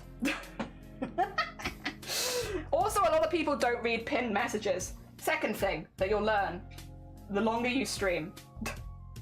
I love you guys. A lot. You don't read pinned messages. The percentage of people that read pinned messages is probably much smaller than you think it is. The vast majority do not read pinned messages. Ever. Oh dear. So, yeah. it's one of those things where it can help. And like, for instance, if I'm playing a game that has like flashing lights or something like that in it, I'll normally put a pinned message, because it also means that if someone then complains, I can be like, I've made it as clear as I can. Basically, if it absolves me of consequence if something happens. Basically, it sounds really mean, but it means that if someone's like, I didn't know there were flashing lights in the game, I have it in the title, I have it in the pinned comment, and I have it on stream. That's not my fault at that point. If you have an issue with flashing lights and you're entering a game, there is a bit of self-responsibility there. But the amount of people that actually read pinned comments is like, yay big. Probably. Not very many. The amount of, like one of the more common ones we have when we have a pinned comment is people being like, it took me 5 hours of stream to realize that there was a pinned comment. And it's like, yeah, that's a pretty standard experience with pinned comments. Is that the vast majority of people will not read them. And that's fine. Like, again, it's your experience in the stream. We do it there to like help with like a little extra information, but you don't have to read it. Like, it's completely up to you whether you read the pinned comment. And if you don't fancy it, then it's fine. It's not my problem. Oh dear. Topic you don't want to talk about comes up is that you can never avoid or other chat not to go into that topic and change up something else. Yeah, exactly. You can. Yay for Cobby. Yay for Cobby. Hell yeah. Oh, I am behind. Jesus Christ. Oh, I am behind. Oh God. I need to catch up. Like with the Queen, better people bring out. It is, yeah. The Blue Phantom has been named Kobe, and I've confirmed he's male, and he's making big progress while being comfortable outside of his little TARDIS home, and he's sassy. Oh, hell yeah. I am good all for Kobe. We love Kobe here. Hell yeah, or Kobe. I think Kobe. I can't be asked typing that out, I was accidentally hitting enter. Yeah. And if topic, yes. And I had first day back at work yesterday since my shoulder operation. How did it go? Oh dear. I hope that it went good. What's a peened message? Did you missed all the cock talk? There's been so much peen and cock today. Oh no, you were here for cock. Ignore me. You were here. Oh dear. So much peen, so much cock. Just to mention the content. I like it never been typed, which might be seen as rude, but yeah, it's like that too. But when it's like every other message, it becomes a little hard, which is what will happen on days like where someone very famous dies. Little pad of embroidery. They're just little appliques, actually. Just little simple applique. Might not work everywhere. Sadly, pins like 50-50 on mobile. Also that. They're embroidering puppies. Yeah, they're all little puppies. Little types of puppies, but yeah, they are all little puppies. Oh dear. Triangle ears. Yeah, some of them they have different ears. All of them have little different ears. See? So yeah, this one that is a border collie, this one which is a poodle mix, and then this one which is a pug. So they all have quite different ears, but they're very cutesy. Very cutesy. I like them very much. Just little guys. Hell yeah. I'm making a little army of them. People don't read in general as a life lesson. Yeah. Oh dear. Speed reading time. Oh dear. Also Crab, good morning and welcome back Shifty as well. Colby, as in Colbo. Okay, Colby. Hell yeah. Sorry, thank you, I appreciate it. The sound alert, I didn't see a pin message saying no sound alerts because they're showing a TV show. I was like, but I never knew, yeah. Also, you can turn sound alerts off for the most part if you need to. You were here for Koch. Yeah, my bad. Guy took thousands of photos of the coast of California, and one of the photos had Barbara Streisand's house in it, and she sued them to take the photo down. Nobody knew it was her house. It was like a thousand photos that her suing for privacy invasion, announced to everyone that it was her house and did the opposite of what she wanted. Yeah. I wasn't here for Koch, but I feel like I missed some beans. China, how you doing? Good morning. Koch. Wait, you're chicken? No. Koch. Your Gatuk is very good. You can speak Dutch. I have heard that if you speak Welsh, Dutch is like an easier language to learn, right? And vice versa, because they have the same accent sounds. Because yeah, Castle Koch is Wales. Wales. Also, this is not a good pin. That's why I'm struggling. It's a bad pin. Dutch and Welsh have the same nasty harken sounds. The intense human urge to shake information is already widely known. Yeah. Went well, a bit achy today, but it's relaxing on my day off. Oh, nice. I'm glad that the work went good. I'm glad that it feels doable, especially after a big operation and stuff. GG's. Hopefully that will be like such a positive thing going forward as well if your shoulder's just generally feeling better. Oh, I'm heckin' good. I'm heckin' glad for you. Hell yeah. Do I want to feel included? You are included, JH. Also, hi crab. Oh, there's like a dog from on, but from the side. Yeah, I think we were saying earlier, Teresa, I think it's because my thread has a slight shine to it, so you can't see it all when it's like on the hoop, unfortunately. Just with that slight shine to it makes it a little bit more distorted. It's gonna compliment the top. You mentioned some eggplants. I was like, cock? Now? At like, you know, midday? What the heck? Yeah, thank you. It's pajamas, but I like it so much I just wear it as a top. Oh dear, people will not read the entire thing, just see a number. Yeah. You're gonna love my new 3D project when it's ready. I bet. Oh dear. Also, thank you. I appreciate people complimenting my accents. I've been practicing. With Welsh, not Dutch, but you know. We're getting there. Similar accent sound. Also, this is a lot of what we're doing. I need to applique all these on now, so we're doing them one line at a time, but then we're gonna have like many lines of dogs. Many dogs in a line. Hell yeah.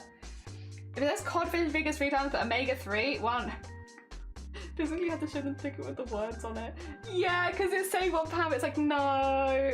Because I get it £1, but omega-3 are not, yeah. Literally, whatever they're looking at. It's so stupid, just read. Oh, dear. I also don't mind if people misread things. When I was working retail, like, it's fine. If you've misunderstood something, that's all right. The inability to back down. If I'm like, no, that's not what it says, you've misunderstood, be like, oh, my bad, you know, or, oh, I see, that makes sense, you know. Back down. Yelling at me is not going to give it to you for cheaper. Stop it. You're being silly. Don't do that. Doesn't help. Doesn't help anyone. Oh dear. Also, getting a manager changes nothing. Ever. And to people that are like, I've called a manager and I had a discount. I tell you right now, right? So, at every place that I've worked, actually pretty much, except for the very first place, there have been like things, like when I worked in a call center, when I worked in other things you can give people, which basically are like, you know, retention basically, which is, you know, we want them to come back. We want you to come back, and if we've made a mistake, we're more than happy to own up to it, and like we'll do what we can to make amends for it, which will often mean giving you back money, you know, refunds, discounts, stuff like that. There are things we can give. And there is the shut up discount, which is like this much, and the thank you for bearing with us discount, which is like this much. When people are like, I yelled at them over the phone and I got a discount. Yeah, you did, you got this much. Because we wanted to get rid of you. If you are nice, patient, chill. I'm not saying you didn't get a discount for yelling. I'm sure you did. I just know what that discount was. That was the shut up discount, which is tiny. Tiny and insignificant compared to the discounts and things we can give. Oh dear. We have done it before where like people have been so patient with us that we have given them just stuff for free. Like, and this is also when we worked in like bra fitting and stuff like that, and you know, doing all of the stuff for people going through cancer and stuff like that, there were times where mistakes were made, either, you know, from communication in one part or the other, and like we would do everything we could to like make those people feel like seen and stuff like that afterwards. If you screamed and yelled at us, we could only do so much because we would have to get rid of you. Like, not in like a rude way, but like, you know, you're going to be disturbing the other customers. It's a sensitive setting. We'll give you a discount and move on. But we have, for people that have been patient and chill, given full sets of underwear, full sets of like bras and underwear sets that are like normally 90 quid, like custom pieces, sending them home with like discounts for stores where they can order those kind of pieces online with, you know, whatever it is. You know, it's one of those things, and it's again, I've worked in a lot of retail. There is a big difference as well between people being understandably frustrated and people being abusive, and the amount of people that don't see that line of like expressing that you're frustrated versus swearing at us versus threatening us versus, you know, backing people into corners and screaming. I still think one of the hardest, like one of the worst experiences I had with a customer, we had made a mistake. Like, we'd made a mistake with their stuff. There had been like a mistake on paperwork side of things. So they were in the right to complain. But what they did was I had like a 6'5" man back me into a corner, put their arms there and scream at me until someone called security to get them off me. Now, was he justified in complaining? Yes. Was he justified in doing that? No. I literally had to go in the back and have a panic attack because I was like, my God, I'm gonna get killed. And like, bear in mind, the mistake was was that we'd overcharged them. Like, they were meant to have like the VAT refund because of you get like a VAT refund for medical stuff. They hadn't had that applied to it, so they were meant to get like 8% off. 8%. I thought he was gonna kill me. 8%. So yeah, no, there are reasons to complain, and reasons like justifiably to complain, but it is not the same thing. And a lot of people don't know the difference between, you know, saying that you're frustrated, explaining and, you know, communicating that versus attacking someone. Some people don't know. They're like, oh, I'm justified in doing this because you made a mistake. It's like, you're not actually. You are not justified in any way for harassment. Not ever. Not ever. Dear. It could be a lot of visuals and to read the signs, I get that. But yeah, be open to when new info is given to you. Exactly. Be honest from a standpoint of someone forgets their glasses. Yeah, 100%. Oh dear. You misread something all the time as well, so it would be very ironic if I had a problem with it. It's true. It's so true. Done a man like 3 times. Oh, for God's sake. In the end, I picked the right knee and yeah, instead of these walked off. Yeah, fair. The right one and not the right knee. No, I get you, I get you. On my shop we have 3. Yeah, like sometimes people be like that and it's like, whatever. Like, let them have it. Fortunately, in those situations you feel like they don't take you seriously until you start to feel frustrated. I think a lot of people will, but like, yeah, no, there's a difference between being frustrated and being abusive, for sure. Bit weird, and I love reading things like tags and titles and rules and stuff, except when it needs extra work. That's fair, that's fair. Just smile and be polite and that annoys the customer too. There is also the killing them with kindness. I try to always be quite genuine with people. Like, you know, I'll own up to it if there's a mistake on our end, I'll say, and they're like, we'll work through it. And again, normally it's had very good responses. There has been instances. We did have a woman come in once with a weapon, not for me, for one of my co-workers, to attack them. And that was over a refund. That was over, you know, this is the thing as well, like, you know, there's a lot of silly retail stories, but there are a lot of stories, unfortunately, of people just being very aggressive and not seeing anything wrong with it because they were not issued a refund or not given the percentage they were expecting and stuff like that. And yeah, I've seen a few things. There was also a period of time we had to, sorry, you know, going into the dark side of retail here for a second, there was a period of time where we couldn't walk to the train station or the bus station on our own, and we had to actually hire security to walk staff members from our street, not just us, there was a couple of stores that had it as well, to the bus station and to the train station because female store workers were being assaulted outside the store when they left their shift because of not giving refunds or because they made a mistake. And it's like, people are like, oh, this happens like once in a blue moon, Jelly. It never happens. We had like a full 6-month period where I wasn't allowed to walk to the train station on my own. Because if I didn't get them a refund, maybe I'd get killed. I don't know. Like, wild people. Anger versus justification is a very good point, yeah. Why would that be okay at all? I would have beat them. Literally, I full-on freeze. I'm a full-on freeze response kind of person. If someone starts doing that to me, I will just freeze. I'm very useless. I won't do anything. I'll just be like frozen. At a harbor, so one of the under 18 workers told me was told she was a stupid bitch and that she'd never become anything because she rang. Yeah, it's like, are you okay, mate? Go check yourself out. Go check yourself in somewhere because that's not a normal balanced response for 8%. Yeah, imagine if you'd been 10, I would have died. I know a lot of people have self-imposed entitlement when it comes to work products and retail stores. It's crazy how people get incredibly mad over discounts. She didn't know my mum was a store owner, so she went ballistic on him. She came back with chocolate for her the day after. That's nice. We have a staff member who has adult cystic acne. Oh God, well, might as well she shouldn't be working there. People are cruel. There are a lot of cruel, weird people out there. Yeah, a lot of adults have acne. Like that's genetics. You know, you could be on hormones, or it could be that your hormones are out of whack. There are many reasons. Stress, like from people being assholes at your job, stress. People like you are the reason we have acne. Stop stressing us out. That sucks. It's fucking wild, yeah. I wouldn't have guessed that would happen. Wow. Yeah, so it happened after a string of assaults at one point about women on our street who were working. And then after that, they had to actually hire like security for the end of the day. So once it got dark, people would get walked to the train station and the bus station. The bus station on the way to the train station, so you just, you know, one after the other. Holy heck, where do people get those kind of customers? Most of this, by the way, was in the centre of Cardiff, like the capital city of Wales. So not a small back time, like, area. Like, no, The center of the city. Whole street of us at one point had to have this because it was happening so frequently. I also provide to any co-worker who needs it. If something was to happen on the way home, I know I'd have preventative. Oh, bless you.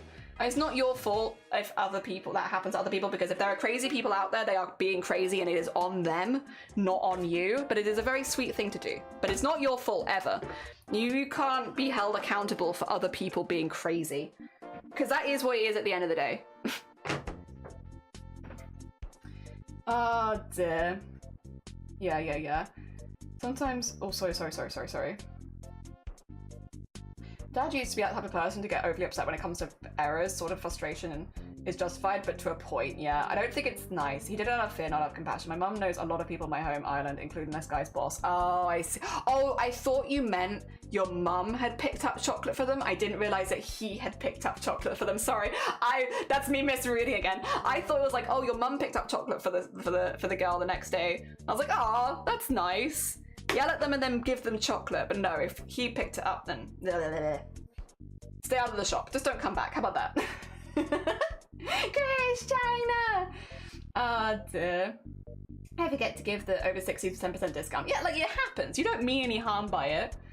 I'm sure the acne people already feel bad enough. There's no need to make it an excess. Well, yeah, like I think it's relatable. Like when you have like a massive spot on your face, you're just like, oh. You know what I didn't need in my life today? A massive spot on my face. Nobody wants that. It's annoying as hell. And yeah, if you have like full cystic acne where you're having like a lot of stuff going on as well, not only is that probably very painful, it's also, yeah, like again, you don't want people to be like being rude about it. Like it's also ignorant that it's contagious. Ignorant. Get Google. Bring out your phone, Google it. Oh dear. The audacity of some people. Yeah. Like some of the comments you get. And my mum's also a complainer. Yeah, there's definitely a generation that think that if they yell, I remember having to explain this to a few people in my family. I was like, hey, having worked on the other side of things, if you communicate with people like this over the phone, you're not getting the full amount of discount you could get because they actually don't want you that badly. And like a lot of people didn't believe me at first, but then like I showed them like the discounts that I was getting as a much younger person on things like car insurance, house insurance, stuff like that. And I'm like, yeah, here are the discounts I'm getting on my insurance with a new house and new car versus you. And that's why. The reason I'm getting a bigger discount when I'm so much younger and so much like newer and less experienced is because I'm being polite and not yelling at them. They just want to get you off the phone. Mm-hmm. Oh dear.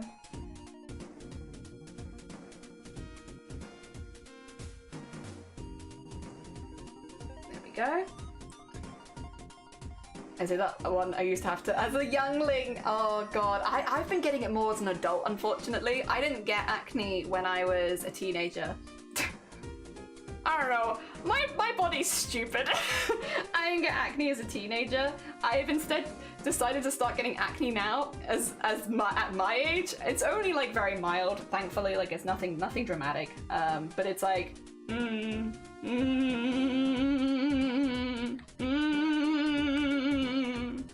cool. Oh dear, love it. Thanks, body. Oh dear. There we are. How about people who haven't gone to Avatar? They leave her alone, so check out alone, and everyone's getting served, and they also do doing great to me. Ignore the idiots. Yeah, genuinely. Most people are very fine and normal. It's like the one-offs that make, like, unfortunately, a bad interaction at retail really can ruin your day. But at the same time, you also remember, like, the positive interactions you have. Like, at least I did. Like, if I'd had a really positive interaction with a customer, I would remember that too. So, like, you know, you could also be the highlight of someone's day, which is a nice feeling. It's nice to feel like you might have made someone's day a little bit better. Oh, dear. This game gets really bad. Some days I mean full face. Ooh, ouch. Probably really painful, yeah. I'm demoing ranch flavored chips at Costco. And the brief says to call them crisp chips. No, those are crisps. But I understand why. Also, Jean, good morning. And Ratbones, good morning. How you both doing? Time has passed. My dad has understood that it's mostly wrong to be overall mad at retail workers. Mostly because I've told him off many times. I think it takes external interface for sometimes for someone to change. Yeah, like literally, I've had to have like the conversations of like, and like show them the evidence as well of like, this thing that you think is working for you is not working for you. Times have changed. I'm not saying that that's never worked, but it's not working right now. And like, listen, here's the evidence. Awesome Squirrel, good morning, welcome on in. Dear, body all wonky. Yeah, body is all wonky. Like, what the heck? Why acne now? Jeez. Dear, a lot of people ask after an Anxious girl with bad skin, and if I ever say no, they're like, oh, she's lovely, she is. Yeah, probably is. As someone who's pretty severe, dermatohot. Oh god, excuse me, I'm gonna mispronounce it, but you can always yell at me. Dermatohoik? Psoriasis? It's pain, yeah. I have to schedule in days, sorts of creams and extra routines just to make sure I don't, because of dry skin. Oh god, mine calmed down, get to my 30s, think your skin's... Yeah, it'd be cool if mine didn't start then. But there we are, we have that. I used to have to go on birth control to manage period pain, and now it's made my skin so much worse. How dare. Why do they gotta make life harder? Why, huh? Why does one thing that helps also gotta make it worse? What's that about, huh? That just feels mean. Mean for no reason. What the heck? Fucking rude universe. I had customers leave me laughing to the point where I'm crying with laughter. Those are the kind of customers you want. Yes. Yes. Oh dear. There was a woman that I met many times. Many times. We worked with her for a long time, and she was always one of my customers. Again, for like bra fitting and stuff like that. She was always with me. And every single time she came in, so she found out really early on that I liked sewing, and she does sewing. And so every single time I saw her, she'd show me all of the fabrics she'd bought in the last like week, because she was like, listen, I'm going through it, so I'm doing some retail therapy and I bought myself some new fabrics. So I took some pictures of those fabrics because I thought you'd like to see. So every single time I saw this woman, which at one period of time I saw her like for like once a week for like several months in a row, like every single time I saw her, be like, hello, what fabrics have you bought then? Go on. How many things have you finished? None? Gotcha. Understandable. It's just really nice. You remember things like that. Because it was like, I don't know, it was always fun. Whenever I saw her, I'd be like, oh, she's going to show me fabric. Sick. I just don't think anyone else she knew sewed. And she was also stuck in the house a lot, so I'll talk to you about sewing. Hell yeah, I'm down. Oh dear. I had a nightmare, but it was generally spooky. Oh, with a few cool ideas. So you're going to steal it. Yeah, if you're going to have a nightmare, you might as well steal it for stuff. You never fully win, yeah. The little kitty slept in my bed for the first time. Very cute. Ooh, Grim! Good morning. How are you doing? I hope you're doing good. Welcome on in. Mine went away. I've had a course of heavy meds for it. It came back eventually. Does try it. Oh, depending on what I eat. But it's not been as bad, luckily. I'm glad to hear it. I saw a club on a radio show where a woman would be asked the waitress secretly their friend on dates because she doesn't want to be dating someone who doesn't call that out. You know what, though? Actually, like, that is such a vibe check.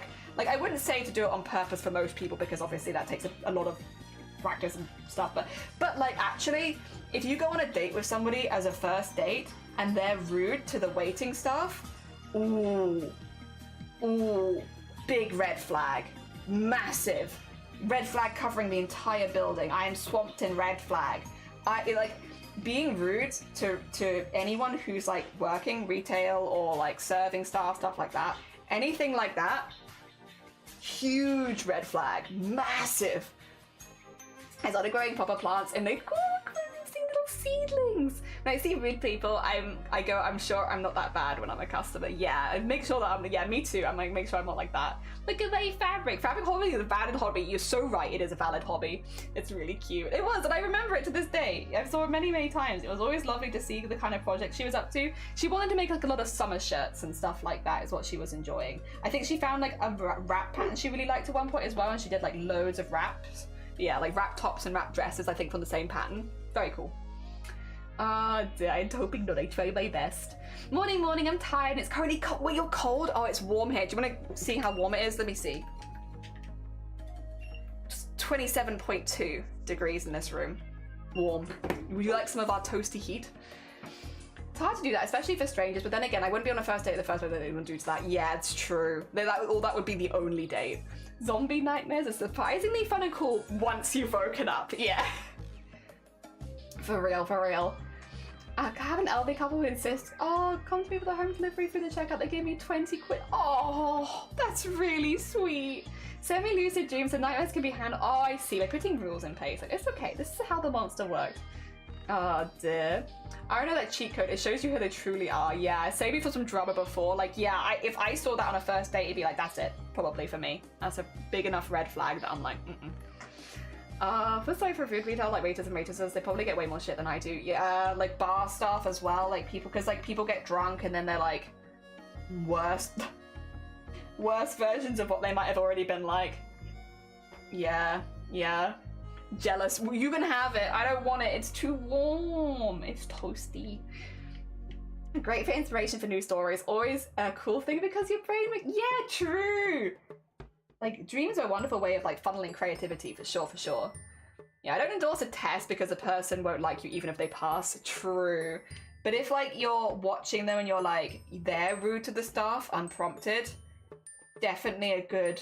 It's a vibe check, for sure. It is, at the very least, if nothing else, a strong vibe check of, Do I want to actually go on another date with this person? Maybe not. They could be perfect in every other way, but being rude to retail staff is such a red flag for me. I feel like it is for anyone who has probably worked retail. It's just like, because it's looking down on people for the job that they have, and I'm like, if I worked retail, would you look down on me like that? Would you think that I was lesser, you know, stuff like that? I don't know. I feel like it's just a very strong, like, nah. I feel like I would just get cut short date with anyone decent. It's hard to call someone out when you're meeting them. Yeah, like, it would be hard to call them out. I probably just wouldn't go back on another date with them. And I wouldn't make any excuses to see them for any longer. Like, I'd do the meal and then leave. And I'd probably be like, oh, you know, phone call, gotta go. Yeah, sorry, bye. I always try the extra night of supplies to start because I know they deal with so many butt heads. Yeah. Oh dear. Yep. Me too. It's so sweet when someone's been horrible, like, don't upset our Teresa, we got her back. Oh, for sure, swerve that person. You do not act like, if you act like that in public, yeah. Nah, it's not for me. I still wouldn't do it, but another way to test that might be better is if they say something wrong with your order and see how the other person reacts. That is actually a fair one as well, because, like, yeah, sometimes if you were doing like a test environment, I feel like that is a way of doing it where it's like, yeah, like, oh, I don't think that's quite the order. What was it you said? Wasn't it this? Yeah, like, you know, basically, do they confront you like you're a human being, or do they confront you like you've made a mistake and it's terrible and stuff like that? And it's like, yeah, definitely how they handle that confrontation is also a pretty, I don't know, a tell on the person. Like, you know, if they get really angry about it or really derogatory is that the right way of putting it? If they put them down a lot for it, for making a mistake. Because again, like, will they do that to you if you make a mistake, you know? If you were to get into a serious relationship with this person and you made a mistake, how would they treat you? Ah, dear. Probably similarly. Ah, dear. I think another one, but I don't know how you'd set this up as a test, but like, nice to get a feel for it early on, is how they deal with being wrong if they are wrong about something. Because I feel like you could tell a lot about a person, like, in the same sort of vein as like how they treat retail staff and like how they treat retail staff making mistakes. If they get something wrong themselves, how do they deal with it? Oh dear. And I don't know how you'd set that up though, as like a test, as per se. I mean, again, I think this is something naturally that happens if you meet up with someone enough times. Like, that's gonna happen eventually, and you can field it then. But like, yeah, I definitely think a big one for me is if I point out, oh, that's not quite right, how do you react to that? Are you going to have a go at me? Are you going to double down and then try and Google it? Are you, like, what are you gonna do? Ah, dear. How chill are you about that? Again, I guess this is only really important though if you're looking to form like a long-term connection with someone. If you're just casually dating and having a good time, it probably makes less difference. But if you're like looking for like a life partner, I suppose, yeah, how do they handle being wrong? Do they go really quiet? Do they like get really touchy about it? Who knows?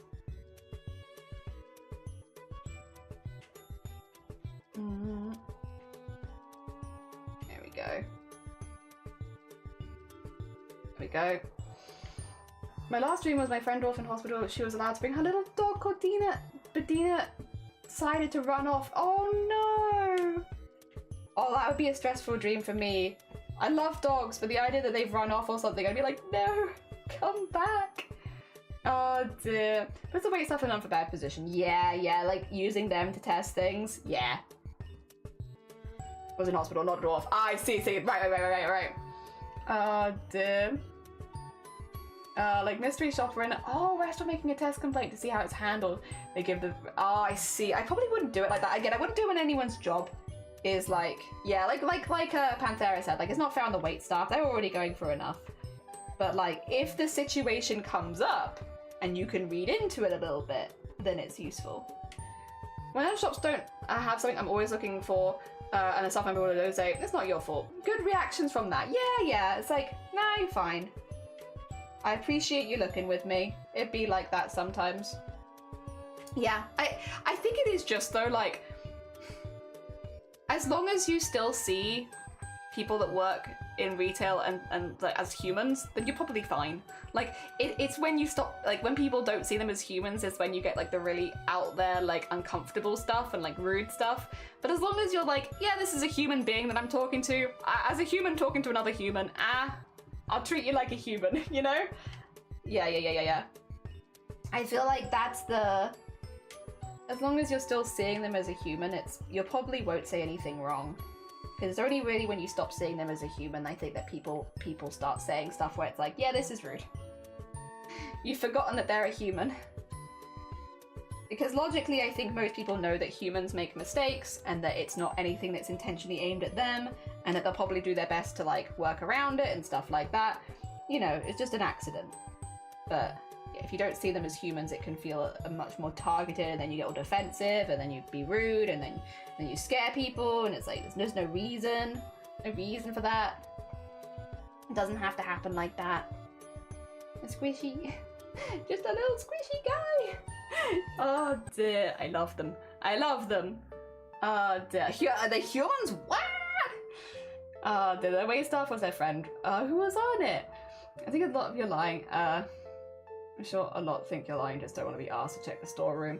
The amount of times someone would ask me, like, can you check this? Like, so we had like a device at our till, which basically gave us the stock list of everything. The amount of times I'd go through the stock list to find something and be like, I'm really sorry, we don't have it in stock. We have it coming in on an order later this week. And they'd be like, can you check the back? And it's like, I can, but like, the orders don't come in from the back anyway, so they wouldn't be there. The only way we'd have that is if it was off system, which we do regular stock checks. It's very unlikely. And if we did have it and it was off stock check and we didn't have it on the system, I'm not going to find it in the back because it's going to be buried under 1,000 things. So like, whenever, I guess it does depend on like the store, but whenever someone would be like, can you check in the back? I'll go do it. I'll give it a cursory look, be like, funnily enough, we don't hold stock back here. But like, it's easier than arguing it and being like, we don't hold stuff in the back. You know, it's a fine. You want me to go look? I'll go look. I'll check my watch. Have a cursory look around. Nothing there? Yeah, no, funnily enough, because we don't hold stock in the back. Oh dear. And if we did, believe it or not, I'm not trying to like not sell you the item. You know? It is better for me if I can sell you the item. Funnily enough, I am not going out of my way to not sell you the item. If there was any way I could physically get it for you today, I would, because that is actually better for me. But yeah, sure, I'll go check the back. Sure, go on. I'll go do it. I'll have probably like a sip of water while I'm there. Maybe like a quick snack, you know. Have a cursory look around. Notice that not a single delivery is kept back there. And then I'll come out and be like, nope, sorry. If we don't have it. I will normally say like we don't hold stock in the back first, so people have a chance. They're like, yeah, no. I'm not just like not telling them. I'll be like, yeah, no, we don't have stock in the back. All right. If you want me to go, I'll go do it. Oh dear. Nick, they told them wrong in advance, yeah. And mince pies, we had none. They said, don't you keep any spare in the back? And it's like, no, we don't keep any just in case you're gonna come. Like, no. Funnily enough, also Shifty, we're talking retail stories. How you doing? So that's now because we have headsets, because I spoke over it to the cashier. One bloke shouts, she never even spoke to anyone on the headset. No one's coming to... What are you talking about? Yeah, like, there's not... Oh my gosh, can you check in the back? Thank you for the 5-minute break! Yeah. I love how many people know like how that goes. I think it's really funny. I'm glad. That's one of the things, like you do see people like sharing stuff on social media. Like if you've asked someone to go check something in the back and they've already said they don't have it, thanks for the 5-minute break, mate. I'm just gonna go stand in the back. If anyone asks why I'm there, I'm checking for something. Like literally, other staff members will come in the back and be like, what are you doing here, Jelly? And it's like, I've been asked to check for something. And they're like, I see. It's like, yep. You know what we hold in the back? Predominantly in like the stores that I've worked in, at least, very rarely is it extra stock. Hangers, spare hangers for things, display pieces, like so basically like to hang the things on, the spare stuff for the display, all the metal boxes, all that kind of stuff is generally at the back, and sometimes water bottles and snacks. That's about it. Dear. Very rarely we have maybe some sale items or like some stuff that needs to be sent for returns before it's been packaged. But that's not like, that would still be on the stock list. While it's in the building, it's still on the stock list, so it would still come up on the thing. That's about it. Oh dear. I used to walk around the back, wander around and tell the customer, nah. Yeah, it's like, oh, sorry. Yeah, I had a good check. No, it's not there. The vices that would show you back, literally, that's what we had on our, we had it as part of our till, but like, yeah, we had that on our till. So like, you'd look at it on the till and be like, no, we're getting a next order of that in a few days because we don't have any in stock. And they'd be like, can you check the back? And it's like, yes, I have my entire stock list here, but yes. Yeah, it's still back here. It's quite heavy, buried in concrete, yeah. There's a family-run DIY garden shop by work, and they don't have a stockroom. It's stock goes on sale, so Christmas stock goes out really early. Must be fun for them to ask. Can you check the back room? Like, yeah, we don't have a stockroom. I wouldn't ask them to check the back, but if they offer, that's a different thing. Yes, because if they offer, then there's a good chance. Well, actually, if they offer, there's a 1 in 2 situation that's happened. Either they think there's a good chance they'll find it back there, so they'll go have a look, or they want to take a 5-minute break. And it's one or the other. But yeah, no, if they offer to check, like for instance, if I know like we've had like an item come back in as a return, it might not be on the stock list yet, I would double check for you, but I'd be like, give me 2 seconds, I just want to quickly check something. I wouldn't say that I'm checking the back, but I would say like, can you give me 2 seconds and I'll just double check something, because it might not have appeared and it might have come in earlier that day, and I would be aware of that because I'm there, you know. But outside of that, it's like, you know, very rarely would I ever offer. Oh dear. I'm glad, oh, my thread. I'm glad I don't technically work retail anymore despite working in Costco as brand ambassador, so I just sit there and do demo stuff, yeah. I got to meet quite a few brand ambassadors for like different bra brands. That was always quite interesting. It was always interesting to hear the stock they were planning to get in and stuff like that, and the days they were planning to get it in. They couldn't really do much. Like people would ask them for help and they're like, oh yeah, no, I don't work here. I'm just a representative of this brand. That's it. I don't work here. I'm not gonna do anything. I was like, yeah, it's fair. Oh dear. I open show the customer on the device. It says 0. They even then don't believe you. Yeah. I'm gonna lie. I often say like, let me ask the young lad who's running Frozen. They'll say yeah, and I'll say, oh, do we have them in a few minutes? Oh dear. Yeah, occasionally you would have to do the whole thing of, and I'm sure other stores have done this too, where they're like, can you find this? And I'll be like, no, we don't have it. And it's like, all right, can you talk to a manager about it? You know, how often would you get the manager called out? So I'd be like, right. So our manager was not always in the store. Like, they would be around, but again, they'd be working with brand ambassadors, the hospitals, stuff like that. So they weren't always like available just to like come up and speak to you because they wanted to. They were doing other things. And so there were plenty of times I'd be like, oh yeah, 2 seconds, I think they're in the back. Hey, I know you're on a break back here, but can you pretend to be my manager for 2 minutes? And I would do the same for them. Like, yep, that's me, I'm the manager. I don't look anything like a manager, but like, yes, me, the manager, that's who you asked for, right? You're looking for a manager, that's me. Because yeah, the answer is gonna be the same regardless of who you ask, basically. It's gonna be a, we don't have it. We can order it for you, or you can come back in later in the week when we have it scheduled to come in. But we don't have it here, and I cannot physically give it to you. I'm afraid. Sorry. Again, it's better for us if we do make the sale, but like, I can't sell you something we don't have.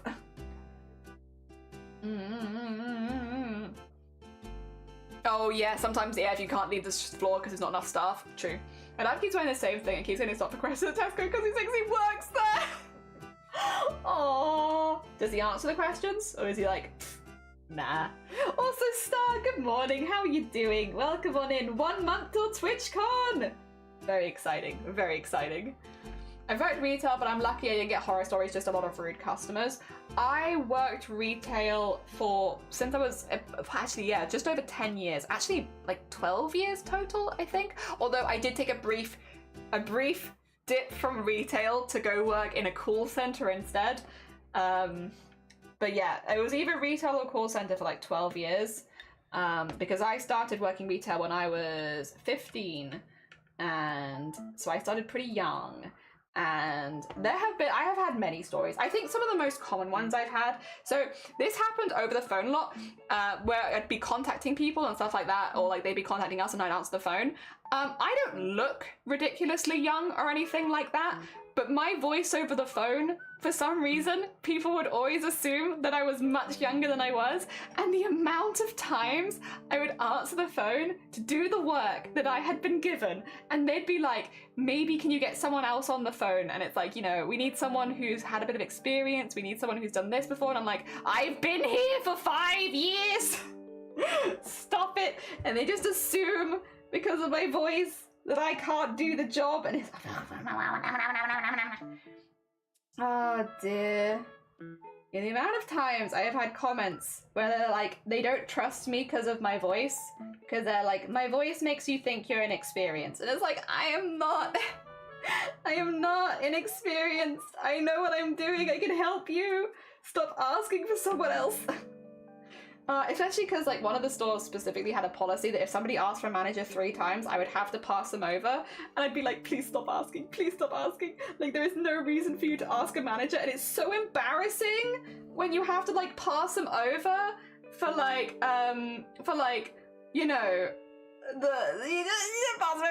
yeah, they just think I'm young. I'm not. Oh dear. I literally, I don't work here, please look for one of Costco employees, and I occasionally get, but you're working here. It's like, nah, it's different. It's not the same thing. I do not, in fact, work here. Yeah. This is the thing, we don't have store manager all the time. Exactly, so if it's in charge, tell them something that's not right. Yeah, yeah. So you basically have someone come in who's a bit more experienced and be like, you'll do it, right? Become my manager for a moment. I got some horror stories for my 3 years at the cinema, I bet. That call center was not fun. Yeah, there was a lot of comments, but the thing with call center is, which I do stand by, it felt less dangerous when someone was yelling. I didn't like it when people yelled at me over the phone, obviously, because who likes being yelled at like that? But like, it didn't feel as dangerous as when you're like in retail and someone's yelling at you because they're like right there in front of you. Oh dear. I remember someone getting incredibly angry, and like, I stand by to this day, this was their fault. If you name your son or daughter the same name as you, so like you're like, I don't know, John Smith, and then you've named your son John Smith, and then I get confused about which John Smith I'm talking about, that's not my fault, that's your fault. Because on phone, when I see a full family and I see 2 John Smiths, you can't get mad at me if I have to confirm with you every single time which John Smith we're talking about, because you literally named your son John Smith and you are John Smith. And like, I remember this person getting like screaming angry. They're like, stop asking, you know which John I'm talking about. Like, no, I don't. You've named your son the same thing as you, and you're both involved in this. So sometimes I'm talking about you, and sometimes I'm talking about your son, and I just need to confirm which John Smith I'm talking. God, people would get so mad about the problems they've made for themselves. Like, I'm sorry, you maybe don't call your son the same name as you. Maybe, I don't know. I had to end up giving that one to the manager as well, because they complained enough times. I was like, I have to hand them over, and then you could hear my manager being like, yes, but I need to know which John Smith it is. It's like, you idiot. Oh dear. I don't look ridiculous. Yes, you do. Wow. You want to go, Gromit? You want to fight? Give a mistake of my dad when answering the phone. Aww. People think you're young because you don't have the world weariness sound to your voice. I have quite an excitable tone as well, which doesn't help. But yeah, people think that I'm younger, and it's like, I'm not. I'm just just excited. Also, good morning. If we put all our retail stories in a book, it'd be honestly true. I would love that as well. Retail experiences from around the country or around the world kind of thing. Give it to your like older relatives for Christmas. Like, here you go. I think you should read this. You gotta add some aura to your voice, like give off the energy that you're a shonen protagonist on a quest to defeat a mortal vampire. Hello, good to meet you. That doesn't make me sound older. For some reason, especially in Biblical, I think all the manager took to fix everything. Yeah, it's not gonna fix your name, is it? It's gonna fix your name. The fact your name just done the same thing as you. Also, has anyone complained in cinema because they don't like the film? Could you imagine? There's entirely a you problem. Yeah, gonna name my child Jason MDXL Ivy. Literally. And then on the phone, which Jason? Isn't this why people usually go for junior versus senior? Yeah, probably, but also like just vary it a little bit. Just like, you know. Or like if you want to keep the same name, that's absolutely fine, but don't get angry at people where they have to clarify. Like if both you and your son are part of the same case, we're gonna have to clarify which one we're talking about. Like you want to have the same name, you have the same name, but don't get mad at us when we're clarifying it every few minutes because we have to. Oh god. Having had some femme voice training, my voice therapist would say your voice is very bright, so it sounds like you're smiling when you talk, and you do speak energetically, both culturally associated with youth. Oh, great. Thank you. I appreciate that. That's really nice. Hell yeah. I would like my voice to be a little bit less intense because when I talk for so much in a day, it does kind of screw me over by the end of the day. But yeah, definitely, yeah, energetic voice. Yeah, bright. Oh dear, it's like me and my dad are both TH. Someone else TH, I didn't have to clarify what they meant. Yeah, it's like, you know, it's fine, just don't get mad, right? It's like, not my fault you called your kid John and you're John, and now I have to double check which John we're talking to. It was very funny though, because when you pass a call like that to your manager, you can't take another call until it's over. So I was just sat there watching my manager on the call like...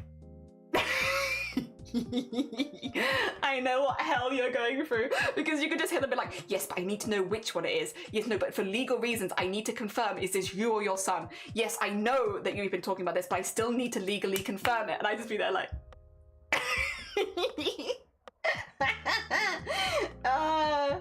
Yes. Would you believe that calling the manager doesn't actually change any kind of legal proceedings? You still need to confirm which John we're talking to. Oh my gosh.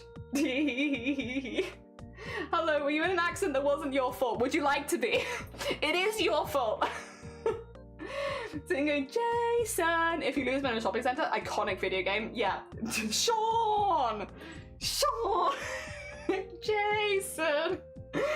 Too many people, they usually just try to get their money back. Yeah. Also, Fairy, good morning. How you doing? Welcome on in. I hope you're doing well. We're talking retail horror stories. Retail and call center horror stories, I should say. And serving, you know, all of those kind of jobs where you're like people facing and people are being butts.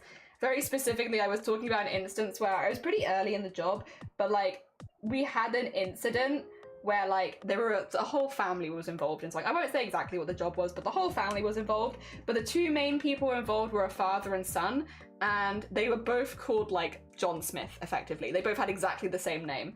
And so at every stage, we had to confirm which John Smith we were talking about, because, you know, since they had the same name, legally we had to confirm who we were talking about, or it could have got us in a lot of trouble. And they got so angry. Like, he was just screaming down the phone like, what do you mean? You know which one? It's like, I know which one, but for legal reasons, I must confirm with you that we have agreed we are talking about this John Smith. And like, yeah, I was on the phone with them for like half an hour before they complained enough that they want to talk to the manager. This was like an hour and 3/4, I think, phone call. I was late because I couldn't leave, and neither could my manager leave. It was right at the end of shift until after this call was done. And oh my God, it was such a nightmare because he wouldn't confirm things. Because he was like, you know who I'm talking about. It's like, no, we need you to confirm because otherwise we can't move to the next step. And because he fought it every single time, this phone call, it would have been like a 20-minute phone call. It would have been a bit longer because there were a few things we needed to go over. But like a 20-minute phone call turned into nearly 2 hours because he was just fighting at every step. And like, you called your son the same thing as you. That's your fault. That's not my fault. Oh my gosh. Some people. Fairy! I had some people got me with bullshit, like, that movie wasn't for me, or I didn't enjoy it. I want a refund, and I just stand there and like, did you or did you not watch the whole movie? I wouldn't give you a refund for a fully eaten tub of popcorn. Why would I give you for a fully watched movie? Jesus Christ, people, like, what the heck? I had a customer tell me I threw that shopping at them, and my super legit CTV could see the camera. Yes! I had things like that, where people were like, threaten me, just being threatening, and it's like, was I? Me? No, I don't think so. I don't even like people getting close enough to touch me. Like, I'm not gonna threaten you, funnily enough. And then you'd have to get the CCTV up and be like, I just didn't. And they're like, oh, I must have misunderstood. Thanks. But I guess I get a break from shift if you do it, so it's not so bad. But still, rude? Rude? Me saying I'm not giving you a refund is not me threatening you. Bugger off. Oh dear. After uni, I also worked in Matalan over Christmas period. The customers were surprisingly okay, but had no respect for the store. But at the worst, they talked to us. I'll talk to the phone instead of us. Yeah, you do get a lot of like people like this, and they're like, oh yeah, just bag. It's like, it's not the most polite, but like also I get it. Like I try and take the, like when people were doing that at the till and like, you know, just being like, I try and take the, what do you call it? It could be an important phone call. It could be like a lot of stuff's happened. They might be like panicking. They might not be in the best, you know, you try and take like a human approach to it of like, it's not polite to do that for any reason, but like maybe something's happened. Maybe it's an important phone call with a hospital or like, you know, lawyers or anything like that. And it's like they have to be on the phone. I don't know. Oh dear. But yeah, definitely like that is a thing you see quite often, for sure. Also, people have like common names with different spelling. It's true. Yeah, like we would have to like confirm spelling of a lot of names and stuff like that. In fact, I think, oh no. When we started, this was a new thing, but like they were confirming the spelling of every single name because, which I think makes sense, but because a lot of people were choosing to spell like, you know, names that you think you might know how they were spelled, but they were choosing to switch them slightly. And again, for legal stuff, it becomes a problem if you've misspelled someone's name. So like these days, we would have to ask people to phonetically spell out every single like name, regardless. Their name could have been like Ben Joan, and I'd be like, okay, can you spell Ben Jones for me? And they'd be like, well, it's just spelled like Ben. And it's like, yeah, I know, I need you to spell it for me though, just, yeah. And once you tell people it was like, you know, this is a legal thing, I have to ask you to spell your name, they'd be fine with it. But yeah, we didn't have so many issues with that, thankfully. What if you're on the phone to them? It could have been about an agency product, a legal thing. So it could have been 10 years old and answered the phone. True. I would have been surprised considering what they've done, but you know, they could have been 10. Why not just hang up and blacklist them? So blacklisting only happens if they attack you. So again, this comes into like, again, a lot of older people don't know this, I think, but basically there is a difference between swearing and swearing at someone. There is a difference between being frustrated and aggressive, right? And so the difference for us on the phone, and also in retail was very similar, was the difference of, fuck this, to, fuck you, you know, and that's the difference. And it might not seem like that much different, but like, that's where it comes, like, you know, you'll get blacklisted if you swear at the person, or if you are threatening the person. If you swear in general, that's fine. You can swear, but we're not gonna like, you know, yell at you for swearing. A lot of the situations we dealt with were very frustrating and stressful, and like, I completely understand that. It's when you swear at us. And if you swear at us for one time, we'll normally say, hey, heads up, if you do that again, I'm gonna end the call because I don't need to take you swearing at me. And normally they'll be like, oh shoot, yeah, no, my bad, I didn't mean it like that, sorry, just slipped out. Occasionally, people would double down, and if they double down, you hang up on them. That's it. You hang up on them. Their legal issues is their legal issues at that point, because you don't have to deal with being sweared at. And in store as well, at that point, bing, bing, bing, bing, bing, security. Just tickle the security button underneath the till. Yep, they're swearing at me. They're not swearing, they're swearing at me. Tickle the security button. If you could come get this person out of our building, thank you. And that's normally what the difference is the difference of swearing in general versus swearing at a person. Because I have heard a lot of people say, like, what's the problem with swearing? There isn't a problem with swearing. You can swear. The problem is when you swear at a retail worker or at someone over the phone. And then generally that's when it's seen as aggressive behavior and you'll be removed from the store. Because they don't, and to be clear, it doesn't matter how frustrated you are. If you are getting to the point of swearing at retail workers, that is a you problem, and you need to take a step back, not them, you know? They are just doing their best to do their job, and there are a lot of very frustrating situations. And again, swearing, not a problem. You can swear. I mean, if there's a lot of kids around, I'd probably be like, hey, maybe minimize that, but like, you know, you can swear. But swearing at me, that's a problem. That's a problem. That's where the problem comes. And I will call security if people start swearing at me, as long as I am next to the till and there is not some man cornering me in the side of the store, you know? Dear. I feel like it's a really easy one to remember though. Oh, I'm behind. 2 seconds. I gotta catch up. Oh dear. Yeah, my dad and my daughter dealt with that, but they didn't get it, so didn't give heck. They get it, so they didn't give heck for verifications. Yeah, because it's just double checking, and it keeps everyone safer. Could have been Ghostbusters. They could have been Ghostbusters too. It could have been. We can't refund frozen food. It's been out for 20 minutes. We had a woman go mad because she accidentally bought a non-vegetarian pizza and she almost defrosted, so we can't refreeze it. She stormed out saying, "I'm never shopping here again." I saw the shop the following week. Some people spell their names different. Yeah, it's Jack, not Jack. Exactly. It's exactly reasons like that we've had to have, like, they started having to have everyone spell their name out. Because otherwise you can't assume you know. Some people have got proper shirtier than name and misspell. Like, I mean, people often get the H in my name. I don't really care. It's still my name, yeah. Oh dear.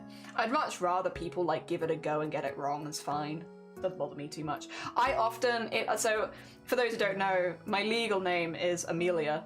But when I say Amelia over the phone, I say it with a bit of an accent because my whole family is American. So I get Amelia. Amelia, that's my name. But in the UK, because I have a very British accent, if I then say my name is Amelia, then it sounds like Amelia because of the way that they say it, which is not my name. My name is Amelia. And so I've often seen my name misspelled on things and had to be like, oh, heads up, it's Amelia, not not Amelia. But I understand why people say it like that because I say it like that. I get it. Dear. I'm not gonna get mad about it. I prefer Jelly though. I much prefer Jelly. I'm just gonna legally change my name to Jelly at this point, honestly. Jelly's a name that I feel suits me much better, and I much prefer it. And I would honestly love the idea of having some official documents that just say Jelly on it. That's very silly, and I like that very much. Maybe one day, who knows? I'll get tired of it and just be like, I'm changing it to Amelia. Oh no, I am Amelia. I'm changing it to Jelly. Oh dear. When my game work gone to hell and 5 minutes of work ended was watch your profanity. 5 years of game work, but they only cared about me saying shit. But as long as you're not swearing at the person, like, you can swear. Swearing is fine. It's just when you swear at people that becomes a problem. So be mad at the situation, not at the person. Exactly, yeah. It's like, don't swear at me. Just swear in general. It's fine. It's fine. I think it's a big difference that a lot of people overlook, but it's like makes a huge difference. And again, as far as rules and regulation goes, it's a whole different way you manage it. Oh, no, my new glasses and you love them! Yee! Hell yes, sir! Me and a colleague both got called a bitch at this. Oh my god! Wouldn't give a Corey a bag for free? Jesus! I heard that if you're stuck with a robot A on the phone and then swearing at it can get you transferred to a human quicker. Do you know that's true? I don't think it is, because I think, again, the ones that I worked is, if people were swearing again, it would like trigger a, how to put it? Like, basically you'd have to go through verification then at that point, because, so it wouldn't get you a phone call. It'd be like, oh, this person's on a watch list, they're swearing, so they're probably angry. And if that's the case, it might spend a little longer to get you someone to talk to because they're gonna wanna get you someone who is prepared to hang up immediately, if that makes sense. So I don't think it's gonna, it might get you through to a call faster if that's what you want, but I don't think it's gonna get you through to someone faster in general because it's gonna put you on a blacklist, basically, and then you're gonna have to wait to get off the blacklist so that you can talk to someone. I don't think it would actually work like that. I could be wrong though, and also a lot of different companies are gonna have different protocols for it. I can only speak for the ones that I've worked in, which had the you know, AI robot thing. The other thing is, the AI robots are normally managed by people a little bit. Like, I know people that worked with them, which means people would still see the messages. and then decide if they even wanted to speak to you based on that. Because if you message an AI bot and then the person on the other end is like, we don't want to deal with this, they might just be like, cool at your earliest convenience because I'm not dealing with this either. So you'll get like the preset responses, but it'll be like the preset response to like, cool, you know, which doesn't get you anywhere quicker. It's just telling you to cool. There are 35p for everyone. I do occasionally give nice people a bag. Yes, me too. Can you see clearly now with new glasses? Also, Danny, good morning. Welcome on in. New glasses are great. I need new ones. Or we also have to abide by GDPR. Yes, exactly. Crafty is my legal name. Your name is Jelly. You don't have any other name. Stop lying. I prefer Jelly. I much prefer Jelly. You sound Aussie when you say your original name. It's because of like how my family say it, but I prefer Jelly. Amelia, I assume that would be how it would be spelled. Yeah. I should legally change my name to Ghostbusters too. You should.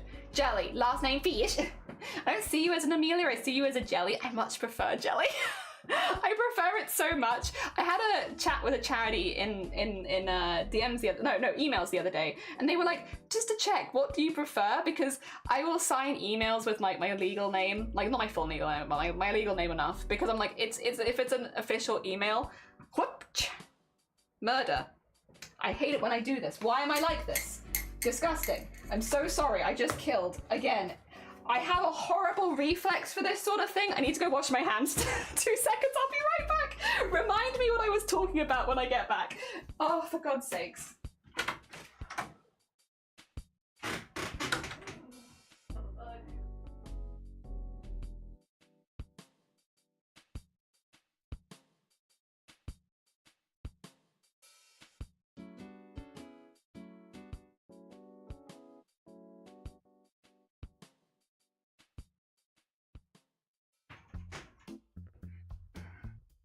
Sorry about that, sorry about that. Disgusting.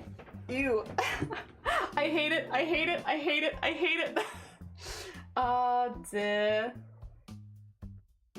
No one calls me the government name, not even my husband. It's Beal Fairy. Yeah, I much prefer that. I wasn't swearing at. Yeah, you were just swearing. Just swearing is fine. Do it. I thought about changing my name to Crash, but I don't know if it'd work. I've definitely considered it. Do your family or husband? My parents still call me Amelia, but no one else really does. But no one has for a long time. Just my parents. Yeah. I used to see a bit better. My eyesight got worse, but I'm glad it's helped. And they're very snazzy as well. Same, I let my old ones fall for the sidewalk. Oh no, better to get new glasses. And especially if you need a new prescription as well. Yeah. I saw someone say eyes are so bad. Oh no, mine's 4 because mine's a 10 on the weakness scale. Oh god, 4 is not so bad when I'm a 10. You want exciting news? What is your exciting news, Danny? Say jelly when you're not jelly efficiently. I know, it's just like I guess it's I'm not very good with this sort of thing. I'm very like, I gotta stick to the rules and everything, and I'm like, but yeah, I prefer jelly. And yeah, when I was, that's what I was talking about. Yeah, I had a charity reach out and they were like, do you prefer Amelia or jelly? And I was like, I prefer jelly, but I feel like I should be Amelia. But I prefer jelly, I'm afraid. I don't know. So they've just been calling me both, which honestly is awkward, but it's what it is. I'm making it awkward for myself. I'm just making things harder. Jelly F Crafty. Hell yeah. Murder live on stream. I'm so sorry for the murder. My bad. Remind me what I was talking about murder. You were talking about murder. I wasn't talking about murder. You were talking about pot noodle flavors that don't exist but shouldn't, was I? It's almost May. I'm too excited. Wait, you passed your driving test, Danny. GG's, congratulations. Beep, beep, beep, beep indeed. Beep, beep indeed. I too am excited. I'm so excited, Star. I'm so excited. Because I work as a full-time fairy artist, I mostly go by Una, my fairy name, and my family has been an unusual nickname for me. So when people call my legal name or common name, I feel a bit, yeah, that's kind of how, I mean, I've been called by a nickname since I was like 12, 13 years old. I knew very young that Amelia is a beautiful name, but it is really not for me.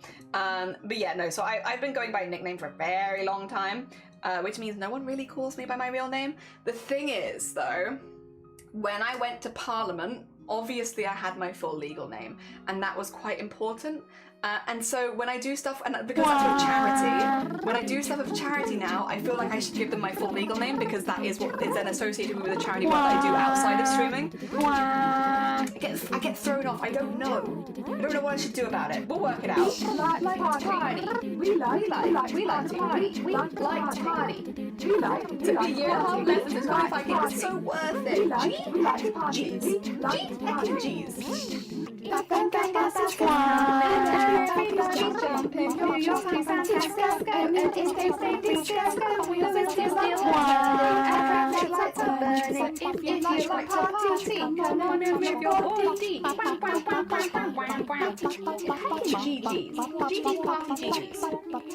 done, Danny. Well heckin' done. But yeah, definitely, if I went to Parliament, they'd be like, here's Ghostbusters 2, talking about their issues. But that's what I mean, is like, there is like a paper trail of the stuff that I've done in the UK, charity-wise, with my full legal name. So if I'm speaking to charities, I feel like I should give them my full legal name, because that's what's attached to a lot of the charity work that I've done. Because yes, I've been fundraising and stuff on stream for like the last 5 years. I've been doing charity stuff like 10 years plus. I've like got a good history of like stuff that we've done. And again, like speaking at Parliament, but I've had also newspapers, articles, interviews on the news, stuff like that. So I've done stuff with charity for a lot longer than I have done as a streamer. And so when I'm talking to charities and stuff like that, I am like, I should give them my legal name, because if they want to look me up, that's how they're going to do it. But then I don't like being called by a legal name. So I'm just there like,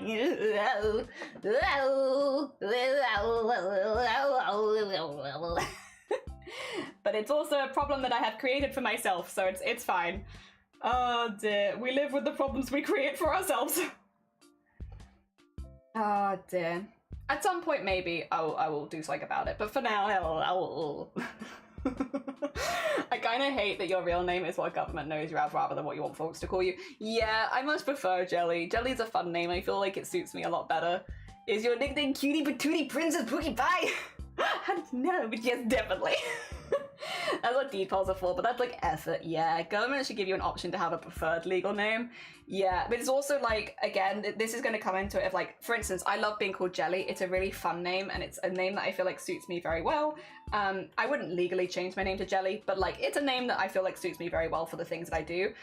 But if I go to Parliament speaking about disabled rights under the name Jelly, the likelihood of me being taken seriously goes down. Same reason I had natural hair colour. I had like brown hair for Parliament, grew it long, looked really feminine, you know, did everything I could to fit a specific look because I wanted to be taken seriously. And it sucks. I don't agree that this is a good thing, that you should be taken seriously regardless of how you look and present and your name. But at the end of the day, when I'm trying to help make things better for other people that aren't me, I don't want to do anything that could be a detriment to the cause. And thus, you know, even if it means like wearing a wig, even if it means like, you know, giving full legal names and stuff like that, I'd rather do that than be a detriment to the cause, you know, which again, I don't agree with. I don't agree with it should be like that. And I think a lot of places are becoming more open-minded to stuff as well, which is good. But also, I'd hate to think that I'd made anything worse, and so I get very self-conscious about it, hence why I never quite know how to introduce myself as far as charity stuff goes, because do I introduce myself as a, you know, Twitch partner Jelly who does lots of charity fundraising, or do I introduce myself as Amelia who has done a lot of outside of Twitch fundraising for many, many years? I don't know. It's a hard one, right? So yeah. And also because they are both, at the end of the day, funny enough, my interests haven't actually changed that much between being on stream and off stream. Done a lot of charity fundraising with both, but I wouldn't necessarily feel like I could talk about a lot of the Twitch stuff in those situations. And probably vice versa as well, you know. Wouldn't talk a lot about the real life situations on Twitch, you know. There's the time and the place for both of them, but I don't know. It puts me in a bit of a weird position. I'm not sure. I'm still not sure how to handle it exactly. You can tell I'm still up in the air about a lot of things and how managing it goes, but it's a work in progress. Oh dear. We do what we can. Oh wow, do you want to? Yeah, I can get the link for that if you want, Teresa. Oh wait, you've already found it. Yeah, I talk about Twitch on the Migraine Trust site. The Migraine Trust is the most overlap that I've had with Twitch. The Migraine Trust. I can get the link for everyone else. Yeah, that was ages ago. That I did that.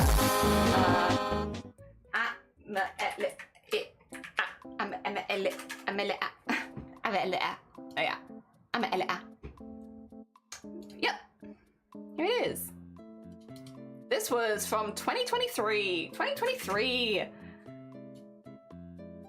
Oh dear. Ages ago. Oh, CJ! 12 months! You were 20? I was not 20 when I had this interview. This is only from 2 years ago. I had my first migraine when I was 20. But yeah. Oh dear. I was talking to Amelia talks to Welsh Government. I would rather you didn't do that just in case, Teresa. In fact, I'm even going to delete that from chat because then you might find my full legal name. The Migraine Trust is really, really good at only putting the first half of my name. I would rather you not encourage people to Google stuff like that. Again, it's why I keep a lot of it separate, is to protect my privacy. But yeah, CJ, thank you so much for the hecking 12 months. That's very hecking kind of you. Thank you. Work Sona, I love it. A presentable alter ego, a work Sona. You know what though? Actually, that's a really good way of putting it. I tend to introduce myself as a problem. Oh dear. You make wonderful noises, thank you. Don't ask Jenny to make, I can make more! Yeah, I can make more noises if you like. I have many noises this body can make. Ah, that's fair, yeah. My only sub, oh bless you. Thank you so much for the heckin' 12 months, and thank you so much for the sub. That's very heckin' kind of you, and for sticking around as long as you have, to be honest. We do talk about a lot of garbage here, I appreciate it. It's very sweet of you. Ah, dear, yes. Yeah, that was one of the interviews, but that's one with the Migraine Trust specifically, who are very cool people, and they get a bit more about Twitch stuff as well, which is nice, about like anonymity and all that. We love that. Just quiet, I'm stuck here on this one-way street. You need to get it is too hot, isn't it? Bring your fan, look after yourself. It's toasty. Since I was just swimming here, what's on your mind, my dear? I think that we need to speak. I'm staying on the glass. 23 here? I think it's 22 outside. It's not that hot in here, but I have been using aircon. It's a 27.5 for us. Fish. Well, that's all I can hear as he whispers to me. My window open right now. What thermometer is that? It's a thermometer that reads a lot of things. I'll show you in a second. Know what that means. The fish whispers are all that you need. I show you. I'll get my thread fixed in, and then I show you. We'll do one stitch so it doesn't move. Because yeah, it's a thermometer that reads like a few different things, which is good. It does your temperature, your body temperature as well. So like for instance, it does. So the normal one is like your head temperature. So this is like the, oh, let me find out if I'm dying. Nope, 36.8, fantastic. And then it'll tell you that, good. And it puts it in green if it's good, orange if it's like, and then red if it's bad. And then it also does, oh, wrong one. Yeah, that's what happens if you do it and it's like you're on the wrong thing. I'm on the wrong thing. It does babies, so like specifically baby temperature, and house. And then if you take this off, it'll also do ear. So like it has 3 ways to measure your temperature, but then this one's the house temperature. And it shows you the most recent reading, and then if you do like a new one, it's like, yeah, so then it shows you the new reading, so old reading, new reading. Yeah, it's pretty good. I like it. It's just handy to like be like, what's the temperature in this room right now? I can be like, right, let me find out. It's this. I think we're gonna get toasted at TwitchCon. I'm a bit worried about that too, Star. I'm a little nervous. Hopefully though that the convention center will have aircon in it. I'd hope, right? You'd think, right? You'd think. Also, I need to cut this bit at the end off because there's a knot in it, which I only just noticed, but I don't want a knot. It's gonna make it hard to sew. So let's get rid of the knot and go again. Fish! Hell yeah. Cool, yeah. It's really handy, honestly. It's very, very good. It also is nice that it gives you like the old reading. Again, I only really use it for the room, but like it's nice to see the temperature going up and being like, okay, how fast is the temperature going up? So the temperature, I just took it twice and it went up like 0.1 of a degree. It's good to know like how quickly it's heating up in here. Buy a USB fan. I do have actually a couple of USB fans that I use for cosplay. We have a black one and a white one that you can like charge overnight in the hotel room and bring along with you. Yeah, it's one of those things I always recommend to cosplayers where I'm like, if you're doing a big cosplay, get a couple of these rechargeable fans and bring them with you, and they're great. It's a convention center. You do be right. You do be right. I really hope, yeah, Air Convention Center would be great. I would love it if it had, hopefully it has aircon. It's a big convention center, so I'd assume it has aircon. Fingers crossed. Might be warm-ups outside though. Traveling on the trams and stuff might be toasty. My fiance hooked up their USB fans and batteries for his costumes. Honestly, yeah, if you're doing a bigger costume, that's also very smart. Very smart. Help you stay nice and cool. There we go. I think myself a comedian. You are a comedian. What is a comedian? Okay, actually, wait. I like doing this, Crash. Because Crash, you're a streamer, right? You're a streamer. You stream crafts. You do the craft streaming, right? Yeah? Oh, and Palia, sick. Oh dear. Alright. Crash, has anybody ever subscribed to your Twitch channel? Ever? Have you ever had a subscriber? Because if you have, you are a professional comedian. Because to be a professional, technically, all you have to do is make money doing the thing that you do. So if you've made people laugh on your stream and you've made money making people laugh, professional comedian. There you are. I remember the first time someone told me that when I was sewing. They were like, no, you're a professional sewer. And I'm like, what do you mean? They're like, well, people are watching you sew and you received a subscription. That means you're a professional. And it's like, oh, well, howdy doody. I guess I'm a professional sewer now. Sick. Oh dear. Make sure your head in the way if you use a PC fan. Yeah. They should have aircon. I think so too. Need to buy a new USB fan. I'm really sad my almost broke. No, because it doubled as a pod. Whoa. That's handy. My gosh. Wow. I don't think I've even seen that before. That sounds amazing. I'll assume that it's broken though. That's very cool. You are a professional comedian. You are a professional pot noodle displayer. You are a professional pot noodle displayer. You've been displaying those pot noodles professionally. Right, currently I'm a professional embroidery artist because CJ very kindly subscribed. I did a couple of other people, but CJ very recently. So thank you. Maybe I'll make that a slide at the end of the stream. Because I could say thank you so much to CJ, to Grobbit, to Nado, and to Ministry and Lovey, all of whom have either subscribed or thrown bits today, which means that I am a professional embroidery streamer. Thank you for making me a professional embroidery artist today. I appreciate you. Thank you. A professional yapper? You're so right. A professional yapper. Get those for your fursuit. Honestly, game changer. Game changer. Can you link for the fan if you want? Yeah, whack it in the Discord. If you have stuff like that and you're happy to put it in live stream chat. Obviously, if you're at work and you're busy, you're all good. But like, if you're happy to ever whack stuff like that in live stream chat, I feel like it's just so handy. Oh dear. I don't know when I got mine, so I don't know if I have the links for them, but I do have 2 USB fans and I do stand by them. They are wonderful. Wonderful creations. There we go. I'm gonna take this one out because it's kind of warping it a little bit. He's warping his little tummy just a little tiny bit. Look how cute they are though. They're so squishy. They're just little guys. Just little guys. Adorable. I'm like, am I gonna get this finished today? Maybe not. I have been, you know what, speaking of being a professional yapper, I have been yapping. Every time. I'm like, I could do this. And to be fair, like, listen, I'm gonna be honest. Could I have done this in a day if I hadn't streamed it? Probably. But I wouldn't have had so much fun. And the fun is the important bit. Also, we're only like 4 hours in. I've got time. A little time. It's getting a little warm in here, which is like pretty much the only rule, but like I also have to get a bit used to it since it is summer is coming and I need to get used to this being a little warmer in here. Oh dear. Hydrate! You're so right, and I can do that.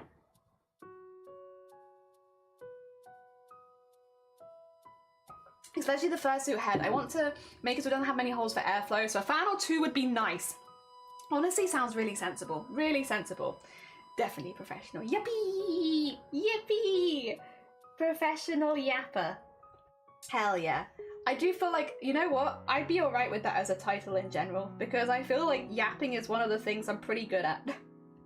Like, there's a lot of arts which we're like practicing and trying to get better at and stuff like that, so I don't really feel like I'm good enough to be in any sense a professional, because I'm still like improving and trying to get better, right? I'm learning. But yapping, I got that one down. I feel pretty confident in my ability to yap, I must say. Out of all things, it's pretty up there. Oh, my bed's unavailable. Oh no, you're fine. Yeah, like you said, like it gives ideas and vibes. Ideas and vibes are nice. Ah, dear. But yeah, no, yapping I feel confident in. I really hope, I really hope when it comes to TwitchCon that I can get my yap on and I feel confident to talk to people. I'm really looking forward to meeting Star, hopefully, on the Saturday. I'm looking forward to meeting a lot of other people. And I really hope, I really hope, yes, that it helps. And I can talk to people as much as I want. Fingers crossed. I'm really hoping. Oh dear. I heard that one is a little hic. It's just a little tiny hic. PSA and reminder for those that take SSRIs, antidepressants, you drink more water. True. Yeah. Or actually, or anti-epileptics. Another one. I don't know as much about antidepressants, but I know a lot of anti-epilepsy medication really dries you out. That makes you much dehydrated much quicker than usual. Yeah, if you take a medication that dries you out. What's not what I want to say? What do I want to say? Dehydrates you quicker than usual. Dries you out. Shrivels you up. Turns you into a little raisin. Make sure that you drink plenty of water. Dear, make sure you drink plenty of water and look after yourself in the hot weather. Oh dear. That would mean I'm already. Yeah, you're already. Yeah, if you've earned money doing cosplay, that's professional. So yeah, you're a professional cosplayer, absolutely. Which is really fun. Today is not a brain day. No, Wood! Are you, I did see on the off Chroma stuff Discord, a lot of people talking about, oh god, ChromaCore's around the corner. Are you doing prep leading up to ChromaCore? Actually, also, to both Star and Wad, do you have any ideas of what your cadet's gonna be this year, or if you're gonna go with the same cadet as last year? Or that is if you're doing ChromaCore at all. To be fair, there is a chance you will not be doing ChromaCore, which is very fair. But if you are planning to do ChromaCore, do you have any plans so far? I need to think about stuff. I need to sit down and have a really good think. A good thunk about things. Making big progress in my new project. Nearly done modelling. Oh, the TARDIS is a centerpiece for my new diorama. Plus I might use it for animation at some point. Hell yeah. I've done a cosplay on stream, so yeah, no, exactly. You made a whole cosplay start to finish on stream. I would definitely count. I have no idea what cadet I'll do, but I'm hoping to get other stuff finished before it starts. Yeah, I'm a bit worried about Chroma this year because of how busy I am leading up to it and also during July. So we shall see. I will, but to be fair, I will watch the streams for ChromaCore and like support regardless because I love those streams. They're so early as well. I'm actually planning to listen to the streams while I'm running this summer, so because I'm gonna be getting up at like 5 AM anyway, so it's like, yeah, let me listen to the streams while I'm doing my morning jog. So I will be around it regardless of what I'm doing, but like, yeah, I am worried a little bit this year because I don't have as much free time. I'm also like going to France for wedding stuff. I have other weddings. You know, we have shows, things to do. I'm just a bit like, it's gonna be a very busy time. I don't know how much spare time I'm gonna have. So yeah, I'm excited. I'm hoping to do it again this year. I'm really looking forward to seeing what the theme is going to be honest. Yeah. If it's a theme that I love, I'm screwed. I'm kind of almost hoping it's a theme that I don't love this year, so I don't feel too bad about missing it. Ah, dear. Not a good idea of a cadet. I'm wondering if I want to be a goat with a human head or something else goat related. I want to move away from baby. That's fair. I wanted to take the Cynics abstract course, but I don't have the health to do classes in Chroma Core at the same time. Honestly, that's fair. They're both time consuming things, so very understandable. Ah, dear. I'll be working again, but I was able to do it the years before, so yeah. Oh, I am hoping to do it. I'm hoping to do like more mixed media stuff like this, to be honest, like a little bit of painting, a little bit of applique, like at a smaller scale maybe, because you know, wanting to finish it in a day, but like, you know, this kind of thing, like a little bit of a mixed media approach this year, because I'm really enjoying making these kind of things and I want to keep practicing it. Basically, I just use Chroma Core to practice whatever I want to get better at that year, and this is something that I want to continue improving at. So currently this is looking like this is what I'm going to be kind of doing. I just have no idea what I want to do as a cadet. Originally I was thinking maybe to do something with my VTuber model, because like I love my VTuber model and I really love the design of it. I love that it's a zombie.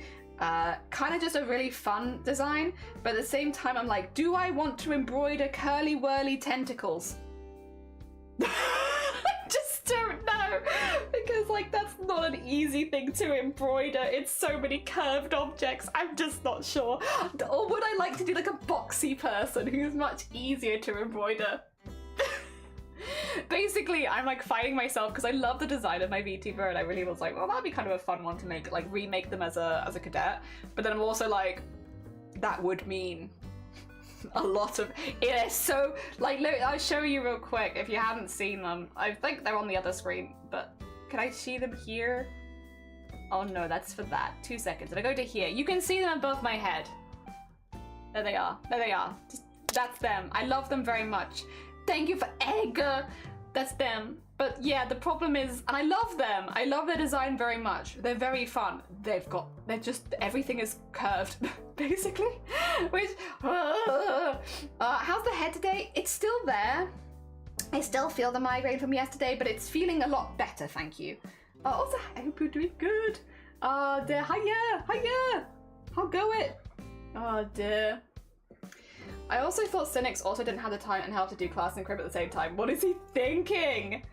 I don't know. Maybe it's a bit of an easier one to judge, and so that he won't have to spend as long with judging each day. So he's like, you know, the theme makes this much easier to judge, so meh. Maybe, I don't know. I have no idea, honestly. No idea. Oh dear. Or maybe he's not gonna be a judge this year. Maybe he's gonna assign someone else to do the judging for him. So he's like, well, that's a big job off my plate. Guess I could do this other thing. I don't know. Who knows? Maybe I get in this year because I think the whole in the week we have, yeah. Oh dear, I am going to probably once again be like, I don't want to compete. Probably, I am good. I will see. Last year I was like, I don't want to compete. The first year I did, and then last year I was like, nah. And this year I'm kind of also leaning towards nah. But we'll see, we'll see. If the theme is like embroidery, then I'll be like, well, I guess I'll have to go for it. But if it's not anything like that, then I'm like, nah, probably not. I'll probably just have a nice chill time doing my dailies. Could crochet the tender.